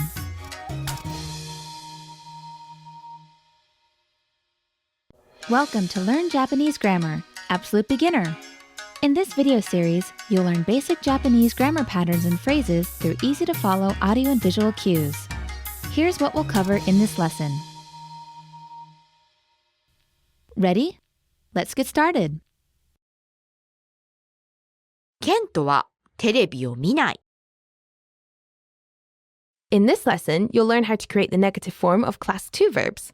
Class 2 verbs are even easier to conjugate than Class 1 verbs. Right, with Class 1 verbs, if you remember, we had to take away the last u sound and then add anai on the end of it. Yeah, and there are many kinds of endings for Class 1 verbs, like ku, tsu, su, mu, and so on. The easy thing about Class 2 verbs, though, is that they all end in ru. Right. Now, not every verb that ends in ru is Class 2, but every Class 2 verb does end in ru. That's right. And to change it to the negative form, all you have to do is change ru to nai. That's it, just one step. Let's try it on some verbs, shall we? Sure. Let's take the verb 見る. To watch. Change ru to nai. So 見る becomes 見ない. To not watch. Here's another one. The verb 起きる. To wake up. Change る to ない. So 起きる becomes 起きない. To not wake up. And one more. The verb 食べる. To eat. Change る to ない. So 食べる becomes 食べない. To not eat. I think it's pretty straightforward, don't you? I think so. So now, let's jump into some sample sentences. Sounds good. How about one using 見ない to not watch? ケントはテレビを見ない. Kent doesn't watch TV. Let's break this down. ケントは Kent plus topic particle はテレビを TV plus object particle を見ない doesn't watch. Can we hear another sample sentence? Sure. 私は甘いものを食べない. I don't eat sweets. Let's break down this one too.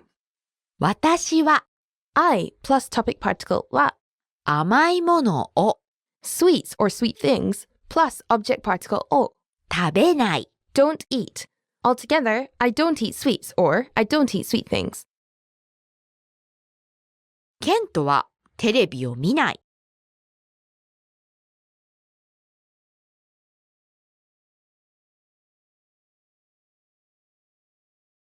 1時に食べる。 In this lesson, you'll learn how to say what time you do something. You learned how to say what time it is. Do you remember? Here's a quick review to refresh your memory. To tell the time, you add じ to the number of the hour. For example, 1 is 1.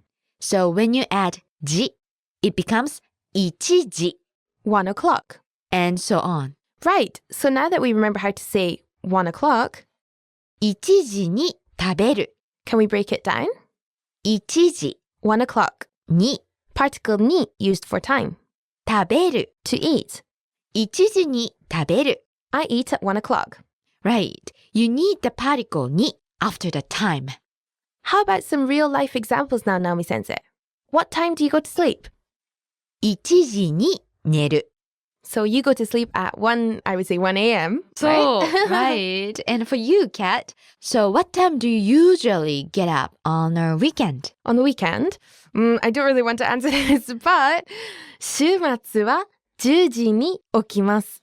I get up at 10 a.m. on the weekend. Or later. 1時に食べる。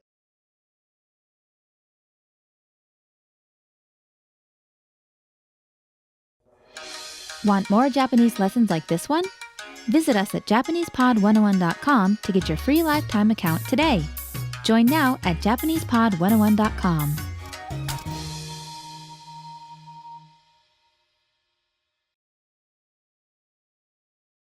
Welcome to Learn Japanese Grammar, Absolute Beginner. In this video series, you'll learn basic Japanese grammar patterns and phrases through easy-to-follow audio and visual cues. Here's what we'll cover in this lesson. Ready? Let's get started. 大丈夫。大丈夫。 Okay, all right, no problem. 大丈夫。大丈夫。 I can tell you that this will be one of the words you use most in Japanese. That's very true. We use this word all the time. You can use it as a question. 大丈夫? You have to use a rising intonation to make it a question. To answer in the affirmative, though, make sure the intonation doesn't go up. 大丈夫, just like that. So let's say that I see Kat having trouble with something. Using informal Japanese, I could say, Kat 大丈夫? Are you okay, Kat? 大丈夫. Yeah, I'm fine. So as you can see, nothing changes but the intonation here. Also, I should point out that what we are asking about depends on context. Good point. Just asking 大丈夫 is like a general, are you okay? But depending on the situation, it might mean, is it okay? Or is this okay? Etc. Or is this good? Exactly, yeah. 大丈夫。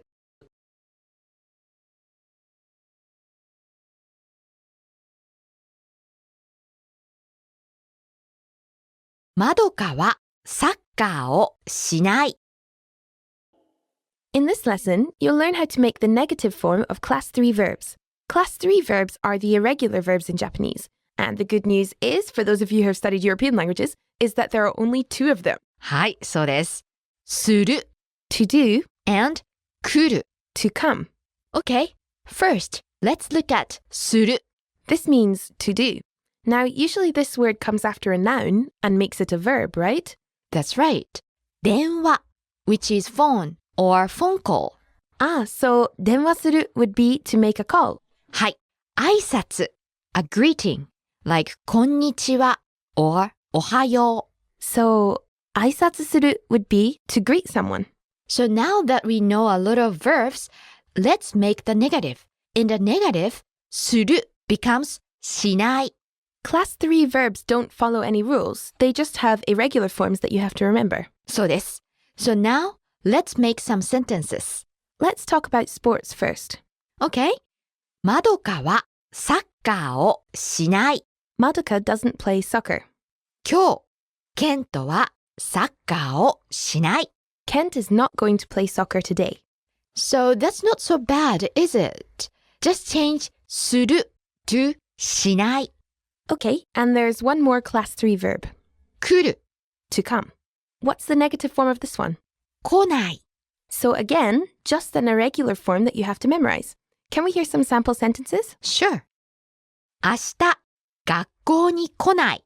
I'm not coming to school tomorrow. So 来る just becomes 来ない。 Right, exactly.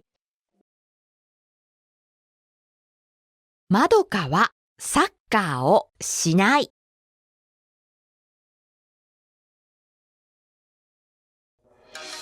Want more Japanese lessons like this one? Visit us at JapanesePod101.com to get your free lifetime account today. Join now at JapanesePod101.com.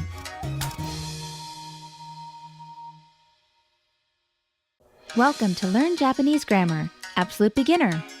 In this video series, you'll learn basic Japanese grammar patterns and phrases through easy-to-follow audio and visual cues. Here's what we'll cover in this lesson. Ready? Let's get started. 買って、 In this lesson, we'll introduce how to make the te form of class 1 verbs. Now, Naomi-sensei, first we should explain what the te form is. Right, そうですね。 The te form is a form of the verb that ends in te. The te form is used in many intermediate and advanced grammatical constructions. In this lesson, you'll learn how to create the te form from the dictionary form. The conjugation rules for class 1 verbs vary depending on the final syllable. For verbs that end in u, tsu, or ru, those endings become te, small tsu and the te syllable. そうですね。To buy is 買う、 So we drop the u ending and we have か、 now attach te to form the te form. 買って、 Notice that there's a stop before te. One more time, Naomi-sensei. 買って、 So it's not 買て、 it's. 買って。 Okay, can we have a verb that ends in tsu? To stand is 立つ、 So we drop tsu and replace it with て、 so.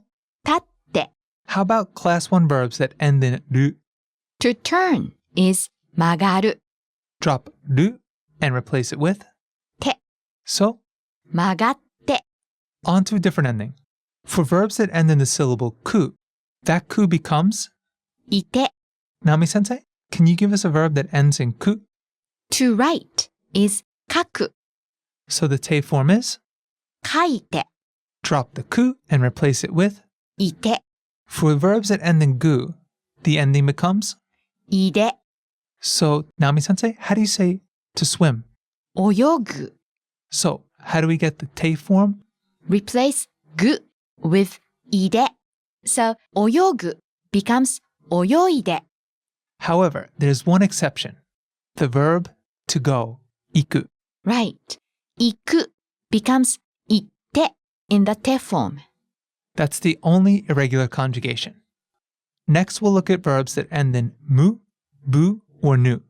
The te form for verbs that end in mu, bu, or nu is nde.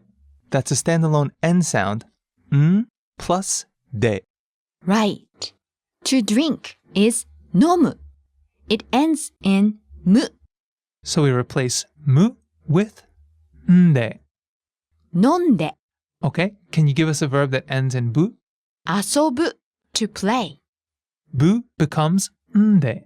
So, 遊んで and for verbs that end in nu, we only have one verb that ends in nu in modern Japanese, Right. The verb is 死ぬ to die.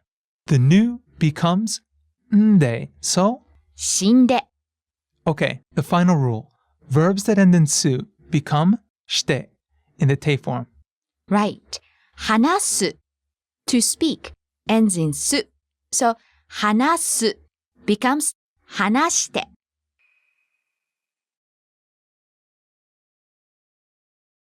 買って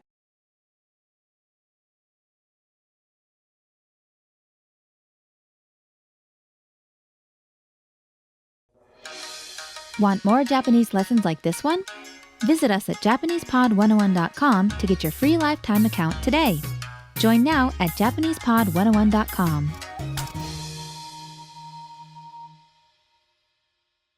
Welcome to Learn Japanese Grammar, Absolute Beginner. In this video series, you'll learn basic Japanese grammar patterns and phrases through easy-to-follow audio and visual cues. Here's what we'll cover in this lesson. Ready? Let's get started. 食べて In this lesson, we'll show you how to make the te form from the dictionary form. Let's start with class 2 verbs. For class 2 verbs, all you need to do is change the final ru to te. Let's illustrate with some examples.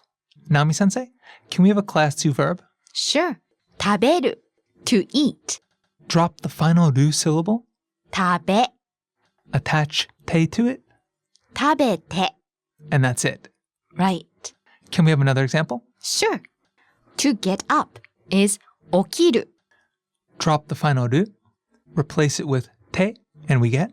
起きて Fortunately, class 2 verbs are really simple to conjugate.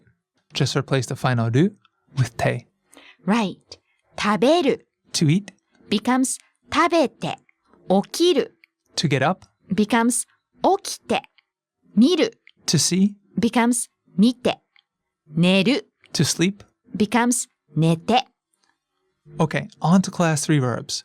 Class 3 verbs are irregular, so the te forms must be memorized. Remember though, that there are only 2 class 3 verbs. They are する to do and 来る to come.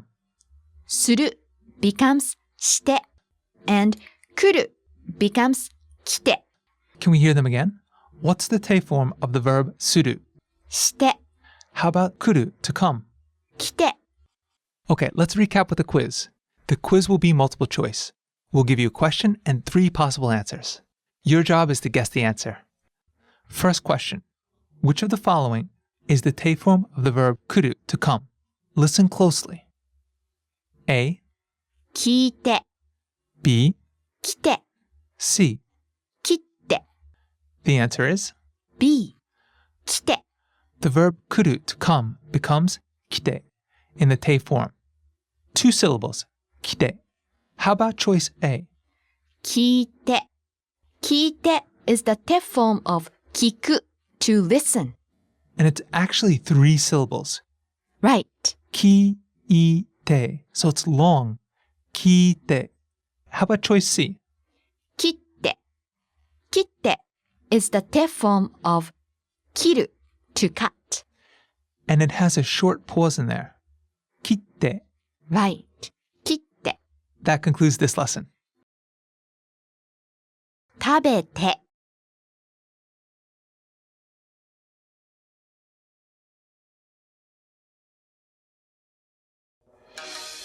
Want more Japanese lessons like this one? Visit us at JapanesePod101.com to get your free lifetime account today. Join now at JapanesePod101.com.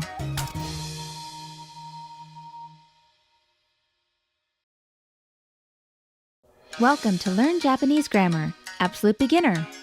In this video series, you'll learn basic Japanese grammar patterns and phrases through easy-to-follow audio and visual cues. Here's what we'll cover in this lesson. Ready? Let's get started. 僕は仕事をしています We'll be focusing on the usage of te form of a verb plus いる or います It's like the ing in doing in English. To make this construction, we put the verb in the te form and add いる or います the polite form. For now, we'll stick to formal speech. So let's use imas for this lesson. 僕は仕事をしています Literally, I'm doing work. It means I'm working or I'm doing my job. The original phrase is 僕は仕事をする I work. To form the present progressive, the ing, change the verb suru to its te form. So する becomes して Then we add imas, しています doing. So, 僕は仕事をする I work becomes 僕は仕事をしています。I'm working. How about this sentence? 私は朝ごはんを食べる。I eat breakfast. So let's change the verb to eat, which is 食べる。 the te form is. 食べて。 So add imas, 食べています。eating. So, 私は朝食を食べています。I'm eating breakfast. And in this sentence, the person is actually in the middle of doing the act. Let's try it with another verb. How do you say to take a picture? Picture is 写真。To take is 撮る。So, 写真を撮る。To take a picture. Okay? Let's change the verb 撮る to take to the te form. 撮って。Add imas, 撮っています。taking. 写真を撮っています。Taking a picture. 一郎さんは写真を撮っています。Ichiro is taking pictures. Now let's form a question sentence. How do you say, what are you doing? Isn't that a big jump? Not for Japanese. Okay, let's start with 私は仕事をしています。I'm working. The yes-no question would be 仕事をしていますか? Are you working? Then replace 仕事 Work. with 何 What? So 何をしていますか? Literally. What doing? Of course it means, what are you doing?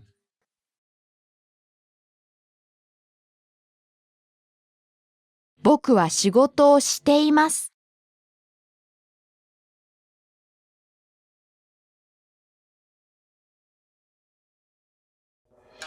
Want more Japanese lessons like this one?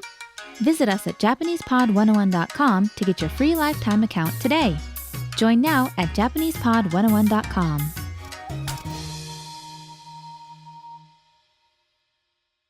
Welcome to Learn Japanese Grammar, Absolute Beginner.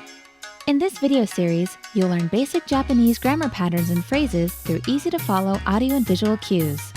Here's what we'll cover in this lesson. Ready? Let's get started.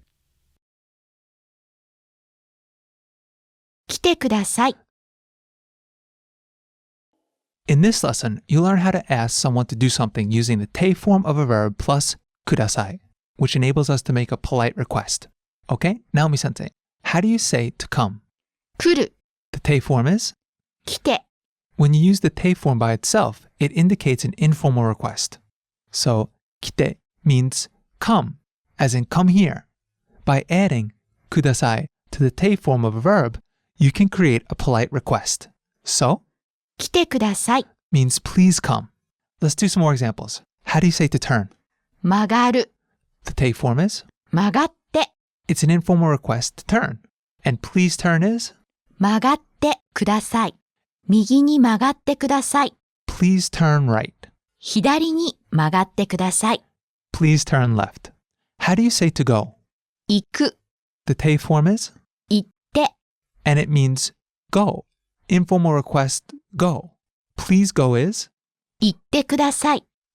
まっすぐ行ってください。 Please go straight. 降りる。 To get off. The te form is? 降りて。 Sample sentence, please. 秋葉原で降りてください。 Please get off at Akihabara. The particle de, as in Akihabara de, indicates where the action will take place. Okay, what's the next verb? 出る。 To leave, to go out. And the te form is? 出て。 Sample sentence, please. 改札口を出てください。 Exit from the kaisatsuguchi. Now, kaisatsuguchi means ticket entrance or ticket gate. So, to exit from the ticket gate. Finally, we have 気をつける。 to take care, to pay attention, to be careful. 気 means spirit, feeling, or attention. つける is to attach. So this phrase literally translates to attach your attention. In natural English, it would be pay attention or be careful. そうですね。気をつける。And the te form of つける is つけて。So, 気をつけてください。 Please be careful. Maybe in this situation, take care is a more appropriate translation. そうですね。 This phrase you'll hear many times. It's kind of like a parting greeting. 気をつけて, like take care. 来てください。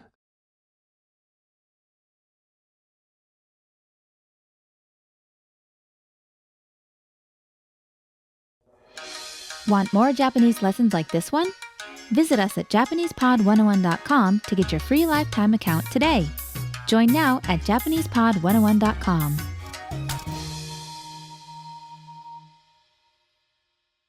Welcome to Learn Japanese Grammar, Absolute Beginner. In this video series, you'll learn basic Japanese grammar patterns and phrases through easy-to-follow audio and visual cues. Here's what we'll cover in this lesson. Ready? Let's get started. 行かないでください。 In this section, you'll learn how to tell someone not to do something. To tell someone not to do something, we put the verb into the informal negative form, and then add de. If you want to make a polite request, add de kudasai to the informal negative form. The informal negative form of a verb is often called the nai form. The explanation we just gave you may have sounded a little complicated, but I think once we illustrate with some examples, it'll become very clear. Naomi-sensei, can you give us a verb? Sure. 行く to go. What's the corresponding informal negative form or deny form? 行かない Won't go. Change the ku to ka and add nai, so iku becomes ikanai. Won't go. To say don't go, you add de. 行かないで This is the shortened form of please don't go. If you want to say please don't go, add kudasai. 行かないでください Please don't go. Let's do one more example. Can you give us another verb? する To do. The nai form is しない won't do. To say don't do, add de. しないで And how do we say please don't do? As in please don't do that or please don't do this? しないでください So, 遠慮する is To hesitate, to hold back. So, 遠慮しないでください is Please don't hold back or please don't hesitate. 心配する is To worry. So, 心配しないでください means Please don't worry. 行かないでください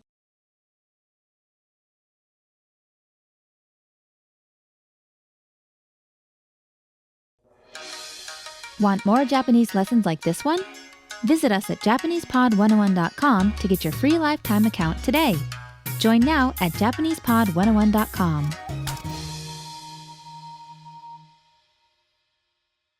Hi everyone, I'm Motoko. Today I'm talking about family members. Do you have any brothers or sisters, or do you have grandmothers and grandfathers? Today I'm going to talking about the vocabulary relating to family members. And then after this video, I hope you can introduce your family in Japanese. So let's go. So imagine you were this panda. Okay, this panda. So it says watashi means I. And then here is your sisters and brothers. So in Japanese, we have older brothers, sisters, and then younger brothers, sisters. So here is ani, older brother, ane, older sister, and ototo, younger brother, and then imoto, younger sister. And go up to the here, and then here you have your parents. Father is chichi, and mother is haha. And go up, and then each your father and mother would have parents. So here, sofu means grandfather, and then sobo means grandmother. And then here, mother's side is the same. Sofu means grandfather, and then sobo means grandmother. So please note that these family terms are only used for your own family. So when you were talking about your own family, you can use these words. But for someone else's family, you need to use different terms, so please be careful. So today I prepared some sample sentences, so let's have a look. And let me read through whole the paragraph first. 父と母と祖母と弟と妹がいます。祖母は98歳です。父と母は東京にいます。弟は医者です。This is about my family. Can you get any family members in this paragraph? So first you would notice 父 and 母 and maybe 祖母. So do you remember? 父 means father and 母 means mother and 祖母 means grandmother. And here 弟 and 妹. Do you remember 弟 and 妹? So 弟 is younger brother and 妹 is younger sister. So what family member do I have? Please guess. The answer is I have father, mother, grandmother, younger brother, and younger sister. So move on to the next sentence. Here you would find the same word, 祖母. So this sentence is talking about my grandmother. 祖母は98歳です。祖母 means grandmother. は is a topic marking particle. 98 means 98. And 歳 is a counter for age. And this means is, am, and are. The next sentence. 父と母は東京にいます。Can you find the family terms in this sentence? 父 and 母. Did you notice that 東京 meaning Tokyo? So this sentence is 父 father と connecting particle and 母 mother and then what topic marking particle? 東京 the name of city 東京に location particle に and います is, or to exist. And the last sentence 弟は医者です Can you find 弟 here? Meaning younger brother. So 弟 younger brother は topic marking particle 医者 Do you know this noun? Meaning medical doctor. This is. So my brother is a medical doctor. In part 2, I'm talking about someone's family. We went through how to introduce my own family, and in part 2, we will talk about someone else's family. So please note that these words are only used for someone's family, not your own family, okay? So imagine Yuka is here, cute panda, and then she has older brothers, sisters, younger brother and sister, and then father and mother, and then grandfathers and then grandmothers.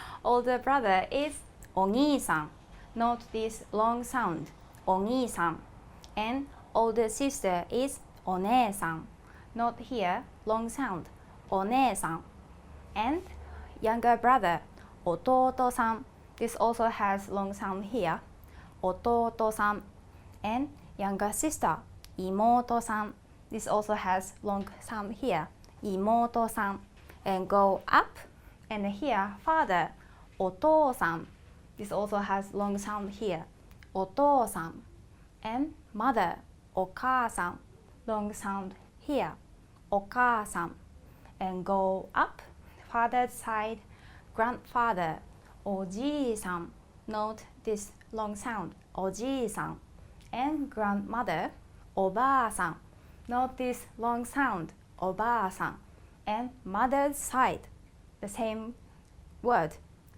grandfather おじいさん, and grandmother おばあさん. And in part 2 as well, I prepared some sample sentences here. So let me read through the whole paragraph. ゆかさんの家族に会いました。お父さんとお母さんと弟さんがいます。ゆかさんのお父さんは60歳です。ゆかさんの弟さんは名古屋にいます。Can you get family terms here? So first line says ゆかさんの Yuka's 家族に family 会いました I met. Here you would find family term お父さん means father and と and お母さん mother と connecting particle 弟さん younger brother not older brother younger brother が subject particle and います exists or she has. And the third sentence ゆかさんの Yuka's お父さん father は topic marking particle 60歳です 60 years old. And the last sentence ゆかさんの Yuka's 弟さんは means younger brother 名古屋に This is the name of city in Japan 名古屋に location particle います exist or live in. How was the lesson? I hope you enjoyed the lesson. If you have any questions, please leave the comment below. If you want to learn more Japanese, please visit JapanesePod11.com and get free lifetime account. Thanks for watching. じゃあまたね。Bye. Hi everyone, I'm Motoko. Today I'm going to talking about the usage of たいです meaning I want to do something. Do you want to go to Japan? Do you have anything you want to do in Japan? Can you say that in Japanese? After this lesson, you can say that in Japanese. So I'm going to talking about the sentence pattern with たいです and then some example here. So let's go. So first sentence is 私は寿司を食べます meaning I eat sushi. Let's break it down. 私 means I, wa is topic marking particle, and sushi is the Japanese traditional food. O is object marking particle, and then 食べます means eat in must form. So to change this form into I want to do, we need to get rid of this mas and add たいです instead. So we get the new sentence here. 私は寿司が食べたいです meaning I want to eat sushi. So we have 3 points to use this たいです form. First one is, of course, you need to use たいです at the end. Second point is you need to get rid of must from must form of verb and put the rest of the verb before たいです And the third is this object marking particle o replace o with ga. So ga become object marker in this sentence. So with たいです sentence pattern, we have one exception. So this たいです is only used for my desire, not someone's desire, my desire. So the subject or topic is always 私. Okay, let's move on to the examples. The first one is, I want to drink matcha green tea. 私は抹茶が something です. So let's break it down. 私 means I, and then wa means topic marking particle, and matcha means grounded green tea. You know the matcha as a tea ceremony, and then object marking particle ga. So the missing part is to drink. So to drink is 飲みます in Japanese. So can you find 飲みます from here? Here. So according to the second point, we need to get rid of mas and then add たい. So you will get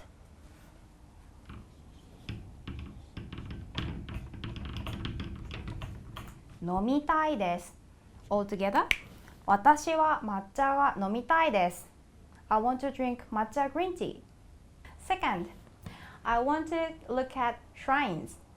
私は神社が something です So 私は is the same part. 神社 means shrine. So shrine is the building for Shintoism, and then Shintoism is one of the common religion in Japan. So the missing part is looking at. So looking at is mimasu in Japanese. So can you find mimasu here? Here. So the same rule. Get rid of mas and add tai. So you get 見たいです Altogether, 私は神社が見たいです I want to look at shrines. The third one, for adult. I want to drink sake, rice, wine. 私はお酒が something です So 私は is the same part. お酒 is usually translated as rice wine or just sake. So it's one of the Japanese alcohol made of rice. It tastes sweet but really strong. Not really strong. So the missing part is to drink. Do you think it's familiar? Yes, we have here. So get rid of mas and then add tai. So you can get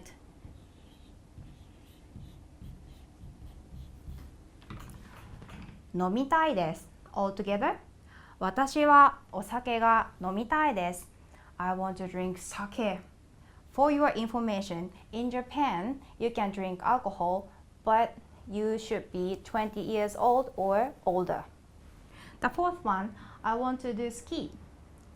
私はスキーが something です 私は I. Ski means skiing. Object marking particle.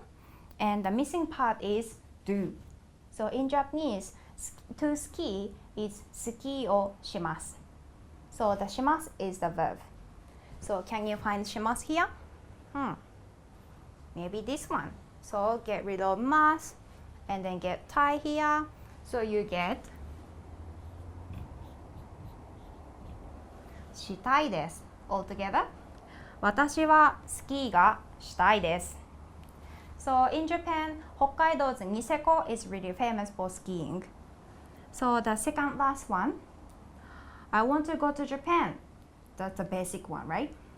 私は日本に something です So 私は is the same part. 日本 means Japan. And then, different particle, but that's okay.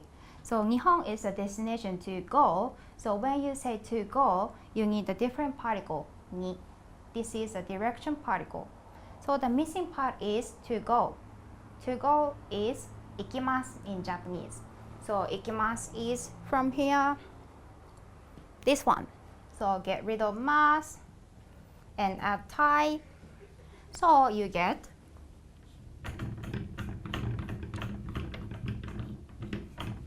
行きたいです So I want to go to Japan would be 私は日本に行きたいです The last one is I want to go in hot spring 私は温泉に something です So 私は is the same part, I. And onsen means hot spring. Because Japan has lots of mountains, it also has lots of hot springs. So you can find the best one in Japan. So ni is the same particle as the previous one, the direction particle ni. And the missing part is go in or enter. Go in or enter is 入ります in Japanese. So can you find 入ります in Japanese here? Yes, this one.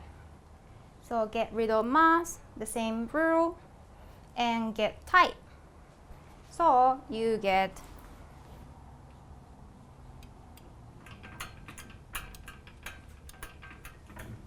入りたいです。私は温泉に入りたいです。That's all for today. How was the lesson?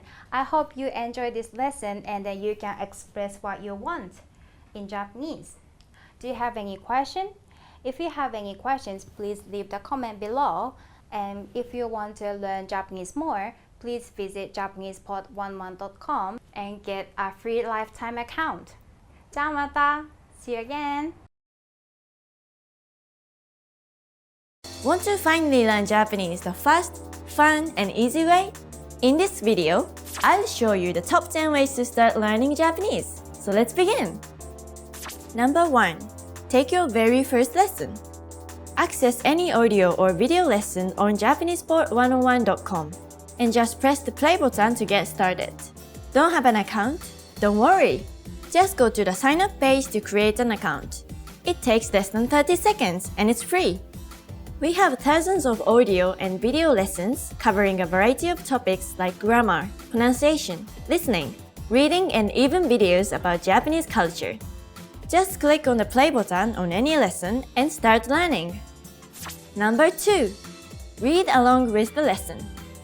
You can read along with the lesson notes or lesson transcript that come with every lesson.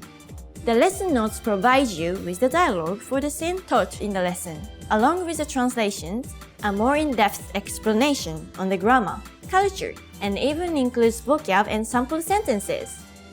The lesson transcript is the full, word-for-word transcript of everything you hear in the lesson. And the dialogue study tool provides you with the audio for the lesson dialogue, along with the translations. Number 3. Shadowing. Shadowing is a tested learning technique where you repeat what you hear. This is a great way to start speaking in minutes and practice speaking in general. If you're listening along with the lesson audio or dialogue, be sure to shadow along the way. Number 4. Use the dialogue study tool to master the conversation. Here, you get the line-by-line breakdown of the conversation demonstrated in the lesson. Listen and repeat until you've mastered each line. Do this until you've mastered the entire conversation. Number 5. Use the voice recorder to perfect your pronunciation and speaking. In the dialogue study tool, you'll find a microphone icon next to each line. Click on it to record your voice. Then, compare it with the native speakers. Listen and adjust your pronunciation until you match that of the native speaker. Number 6. Review vocab with the lesson vocabulary list. Vocab are the building blocks of language. You can say vocab words taught in each lesson by clicking on Add to Word Bank. Want to drill the words with smart flashcards instead? Just click on Add to Flashcard Deck to do so. Number 7. Listen to the review track. If you've studied an audio lesson before, just listen to the review track so that you don't have to listen through the entire lesson again. This is a great way to reinforce the material that you've learned, and it's great to have on the go. Just access any audio lesson and click on the download icon, then click Review to download the review track. Number 8. Review with quizzes after the lesson. Once you're confident enough with the material taught in the lesson, be sure to take the quiz to test your newfound knowledge. Take the review questions and answer true or false for each one. Or take the writing questions and input your answer. Remember to check the answers by clicking on the Check Answers button. Number 9. Participate and leave a comment. The best way to master what you've learned is to use it. Join the community of learners by leaving a comment below at the end of every lesson. Our dedicated teachers will check your responses to correct you on any mistakes or provide you with helpful study tips and advice. And finally, number 10. Move on to the next lesson. Done with the lesson, mark the lesson as complete. You can see your overall learning progress on your dashboard. If you particularly enjoyed the lesson, mark the lesson as favorite so that you can come back to it later at any time. Click on the forward arrow to move on to the next lesson and continue learning. If you enjoyed these tips, hit the like button, share it with anyone who's trying to learn Japanese, and subscribe to our channel. We release new videos every week. Remember, you can sign up to JapanesePort101.com by clicking on the link in the description. Sign up takes less than 30 seconds and it's free. I'll see you next time. Bye!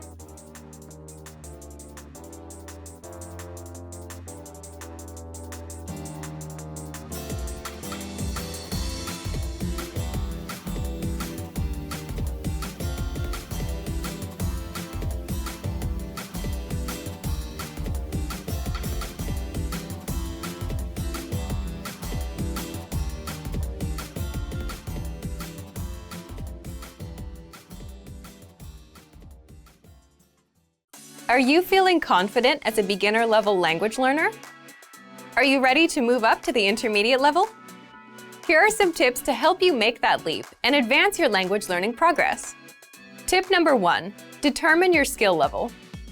It's important to look across your skills in the major language competencies: listening, speaking, writing, and reading. By taking our level assessment test, you can review your skills in each competency and see your strengths and weaknesses. Keep in mind it's normal to be better in some skills than others. Premium Plus users can take our level assessment test and get personalized recommendations and learning pathways based on your results. Once you've figured out which skills need work, it's time to take action. No matter which of your language skills need to be improved, make sure you choose a method that's both effective and fun to help maintain your regular learning routine. Tip number 2, listening.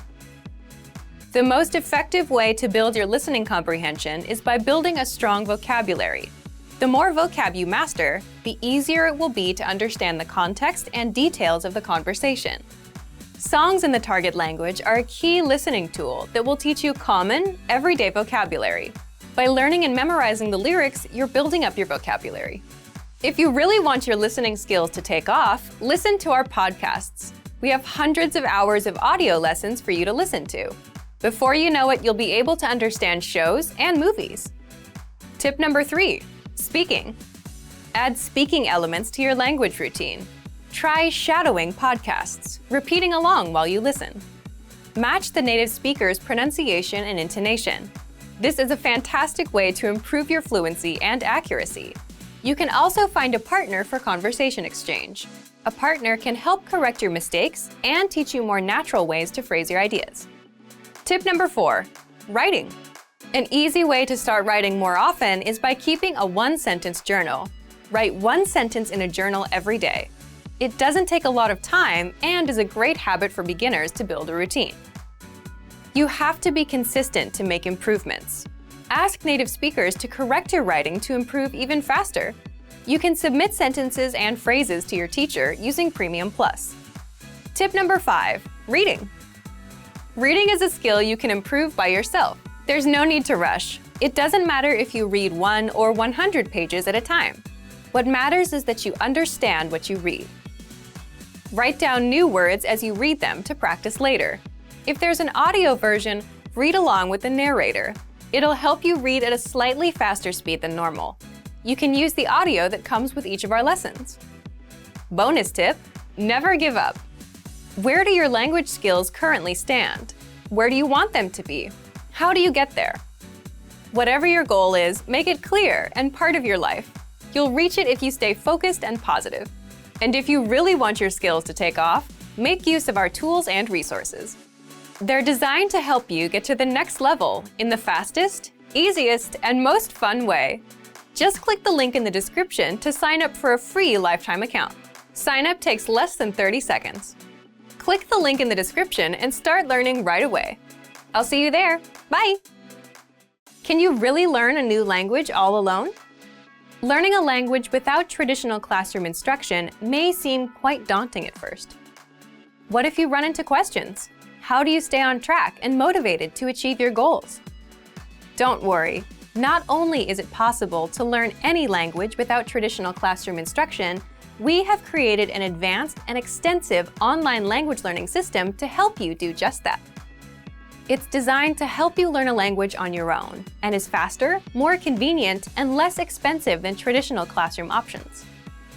Here are 3 reasons to learn a language alone. Number 1, learn at your own pace and on your own schedule. In today's fast-paced world, there isn't always time for traditional classroom instruction. But when you learn alone, you can study anywhere and anytime that suits your schedule best. It makes it far easier to actually reach your goal of learning and mastering the language.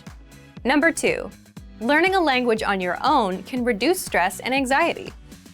In traditional classroom settings, there are pop quizzes, tests, and presentations in front of classmates. While it's valuable to learn public speaking skills and to be able to perform under pressure, for some people, these classroom pressures are a big hurdle for their language learning dreams. Learning alone, however, removes these stressors. Learning outside of a traditional classroom setting can help reduce some of the stress you may feel, and you can work towards your goals all on your own. Number 3, learning alone can help improve cognitive function. While classroom settings often require learners to spend lots of time memorizing information and following instructions, studying a language on your own requires you to problem solve so that you can self-teach and hit your goals. You'll also need to be strict with yourself and stick to a regular study schedule. So yes, in some ways, learning a language on your own can be more challenging than learning in a traditional classroom setting. But teaching yourself a language pays dividends throughout life.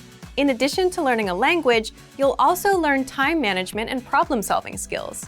These are skills that will aid you when social and professional opportunities arise. So, how do you actually learn a language on your own? Number 1, access our huge collection of audio and video lessons. Ideally, you want audio and/or video lessons that teach vocabulary, grammar, and provide actual conversations and dialogue in your target language to help you with real pronunciation. We have hundreds of hours of HD audio and video lessons on our website, created by professional teachers and actors to help you achieve perfect pronunciation. Plus, all lessons can be accessed 24/7 via any device with internet access. Number 2, learning paths with courses based upon your exact needs and goals. Simply tell us your goals and we will identify the best courses and study plan to help you reach them in the shortest time possible. Even though you are technically learning a language on your own, our team is always here to help and make sure you reach your goals fast. Number 3, use advanced learning tools. When you have the right tools and learning resources, it's actually easy to teach yourself a language. Over the last 10 years, we've developed, tested, and refined more than 20 advanced learning tools. These tools aim to boost retention and reduce learning time. Eliminate stress and start learning at your own pace, in bed, your car, or wherever you have a few spare minutes. Our learning resources and tools are designed to help you get to the next level in the fastest, easiest, and most fun way. Just click the link in the description to sign up for a free lifetime account. So if you want to learn language anytime, anywhere, sign up for a free lifetime account by clicking the link in the description. Sign up takes less than 30 seconds. Click the link in the description and start learning right away. I'll see you there. Bye! Want to master grammar so you can speak properly, express yourself better, and understand more? In this video, I'll show you how to master grammar with our lessons and learning program. Let's begin. Number 1, listen to the lesson conversations and explanations.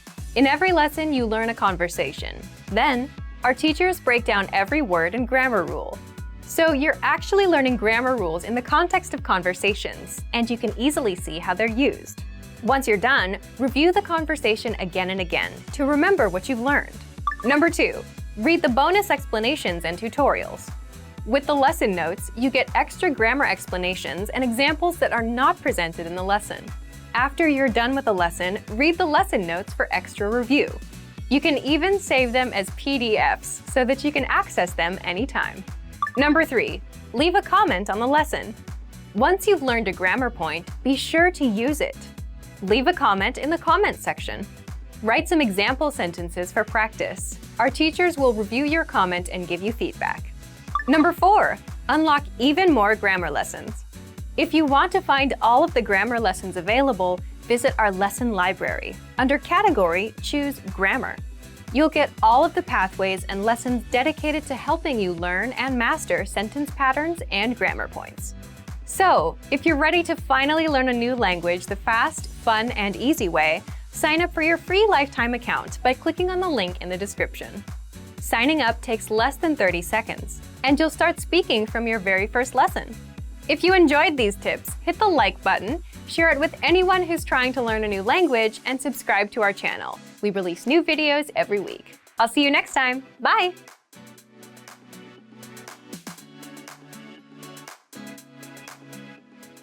Have you always wanted to learn a new language? You probably have your own reason for wanting to learn, but there are huge benefits to being bilingual that you might not know about. In this video, I'll introduce a few of them. Here are some reasons why you should learn a new language. Number 1, you become smarter. Studies show that learning a new language improves your focus and memory. It improves your decision-making. You score higher on intelligence tests, and you're less likely to be swayed by propaganda. Number 2, you make more friends. Because you get to communicate with more people, you can meet more people and make more friends. This will help you get more opportunities, like jobs. Number 3, find love. The more people you meet, the more opportunities you have of finding that special someone. Number 4, you can travel with ease. Simply because you can express yourself confidently in another language. Catching a cab, ordering food, and getting around will never be a problem. Number 5, you're more open-minded and feel more empathy. Because a new language puts you in another culture's shoes.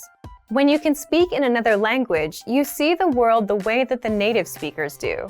In fact, when some bilinguals switch from one language to another, they also switch personalities and express themselves differently. For example, people tend to feel more direct and assertive when speaking English, and more polite when speaking Japanese. So this allows you to understand others' worldviews and connect with people on a deeper level. Number 6, you delay the mental effects of aging by 4 or 5 years. Learning and mastering another language sharpens your brain and increases the amount of gray matter, which helps delay dementia. So if you're ready to finally learn and master a new language the fast, fun, and easy way, sign up for your free lifetime account by clicking on the link in the description. Signing up takes less than 30 seconds, and you'll start speaking from your very first lesson. If you enjoyed these tips, hit the like button, share the video with anyone who's trying to learn a new language, and subscribe to our channel. We release new videos every week. I'll see you next time. Bye! When learning a new language, we sometimes have a hard time with things like procrastination, discouragement, or failure. But don't panic. With a good strategy, you'll be able to overcome these difficulties. Are you ready to discover the 4 habits of successful learners? Number 1, optimize your time. When learning a language, it's important to dedicate time to your studies regularly, even if sometimes it's difficult. You're busy with school, work, family, or friends, but you can spread out your learning throughout the day. Study whenever you have small gaps of time in your busy schedule. This can be when you're on the metro, on your lunch break, or while you're exercising. Our podcast learning format fits perfectly into your tight schedule. Number 2, consistency with your chosen method. There are a lot of options when it comes to courses and learning materials. Switching from one method to another can confuse you and disrupt your progress. Focusing on one learning method will make a difference. Our method has been created and optimized by real teachers, so you can stick to it with confidence. Number 3, use your language background. Many languages share some commonalities. You can find words that look or sound similar, or even share the same grammar structure. A little bit of language background will give you an edge while learning. Number 4, study continuously. People are excited when they start learning a new language. The enthusiasm usually lasts until the first roadblock. This can lead to discouragement and procrastination. But don't burn yourself out. Learning a language is a marathon, not a sprint. Don't try to learn it all at once. Break things down into more digestible chunks. Learning step by step might feel slow, but it's an efficient way to learn a language. With patience, motivation, and good resources, you'll master the language. Remember, you can't learn a language overnight, but with motivation and these daily lessons, you'll be on the road to fluency. Give it a try now. Sign up for your account. Just click the link in the description. If you're learning a new language, there will be times when you'll struggle with the lesson, when you won't fully understand what you learned, when you'll be in a rut, or when you just won't feel like you're making any progress. And that's totally normal. In this video, you'll learn what to do if you're not learning, and how to overcome language learning struggles. Let's begin. Number 1, understand the mindset of a successful learner. Some learners are more successful than others. A key difference between successful learners and less successful learners is in the way they approach problems. Some learners rely completely on a learning program. If there's a grammar rule or word they don't understand, they get frustrated and blame the program. They don't look for solutions. Successful learners approach problems a little differently. If they encounter a problem, they look for a solution or ask for help instead of getting frustrated. You may feel frustrated at times, especially if you're a beginner, but how you choose to react will make all the difference. Number 2, set small, measurable, realistic goals with a deadline. Most learners fail because they set big, vague goals, like, I want to be fluent. When they realize they have no idea how to do that, they lose motivation and quit. The solution to this? Set small, measurable, realistic goals with a deadline. For example, finish 10 audio lessons by the end of this week. Learn 20 words by the end of this week. Speak 1 minute of conversation by the end of this month. Listen to lessons for just 5 minutes a day, every day this month. Now your goals are small and realistic enough to accomplish. They're specific and measurable, so you know when you reach them, and the deadline gives you a finish line. For example, either you learned all 20 words by Friday or you didn't. When you reach your goal, you gain a ton of confidence. This improves your chances of reaching your next goal because you've had experience reaching a goal and you understand the things you need to do to be successful. Number 3, read along with the lesson notes and lesson transcripts. Now, what if you're doing a lesson but you can't catch a word? Take advantage of the lesson notes and lesson transcripts and read along with the lesson. The lesson notes give you in-depth grammar and vocabulary explanations that are not available in the lesson. And the lesson notes give you the word-for-word transcript of everything said in the lesson. So if you want to pick up every word, read the transcript. Number 4, review, because repetition is the mother of all learning.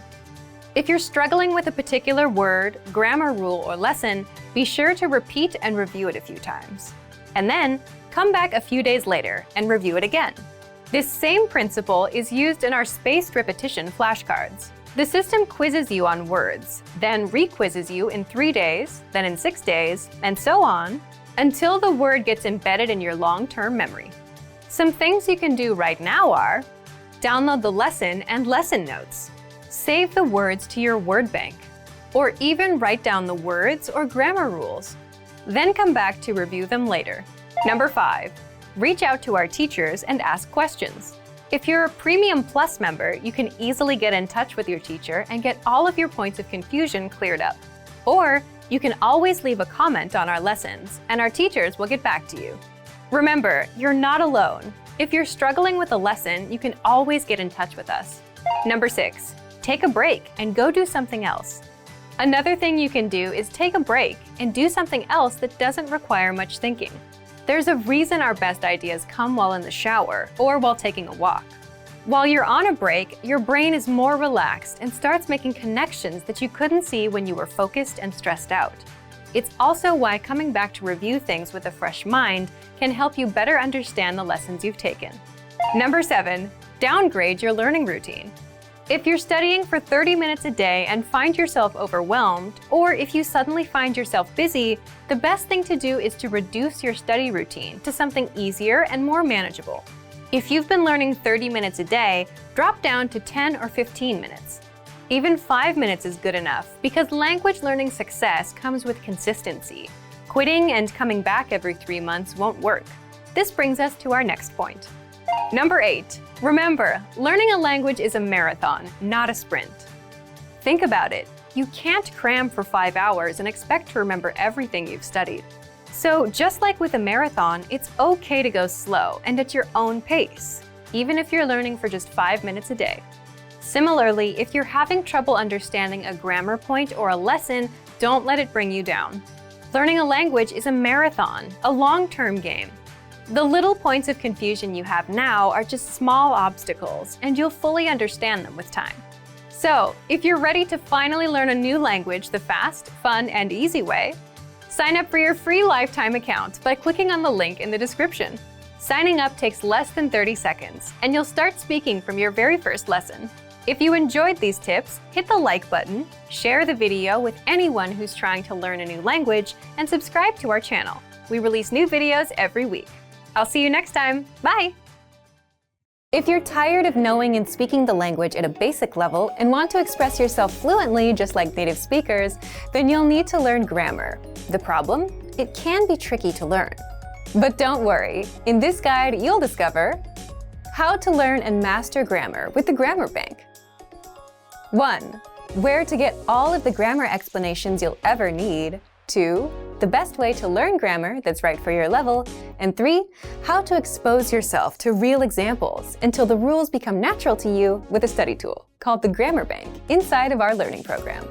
But first, if you don't yet have access to our program, sign up for a free lifetime account right now. Just click the link in the description. First, what is the Grammar Bank? The Grammar Bank is like a grammar dictionary, except online. It's a database of the must-know grammar rules and explanations that makes it easy to look up specific rules and learn them. Look for it in the top menu of our site. 2. How do you learn grammar with it? The best way to learn grammar is not to just study rules, but to learn in context and hear the grammar used in real life. And that's exactly how you learn with our lessons. You learn a quick conversation and hear how the grammar rules are used within that conversation. 3. What if you come across grammar that you're not familiar with? Or what if you want to review a specific rule without going back to redo a lesson? That's where the Grammar Bank comes in. You can look up grammar rules and get the explanations, examples, and links to lessons where we cover these rules. You can also sort grammar by learning level. So if you're an absolute beginner and want to make sure you know all of the absolute beginner grammar rules, you can do just that with the Grammar Bank. You can also sort the rules by spelling, category, and lesson series. And if you want to get used to the grammar patterns so that you can use them in conversation and become fluent, the best way is to expose yourself to examples as much as possible. Grammar is hard at first, but gets easy once you get used to it with enough exposure.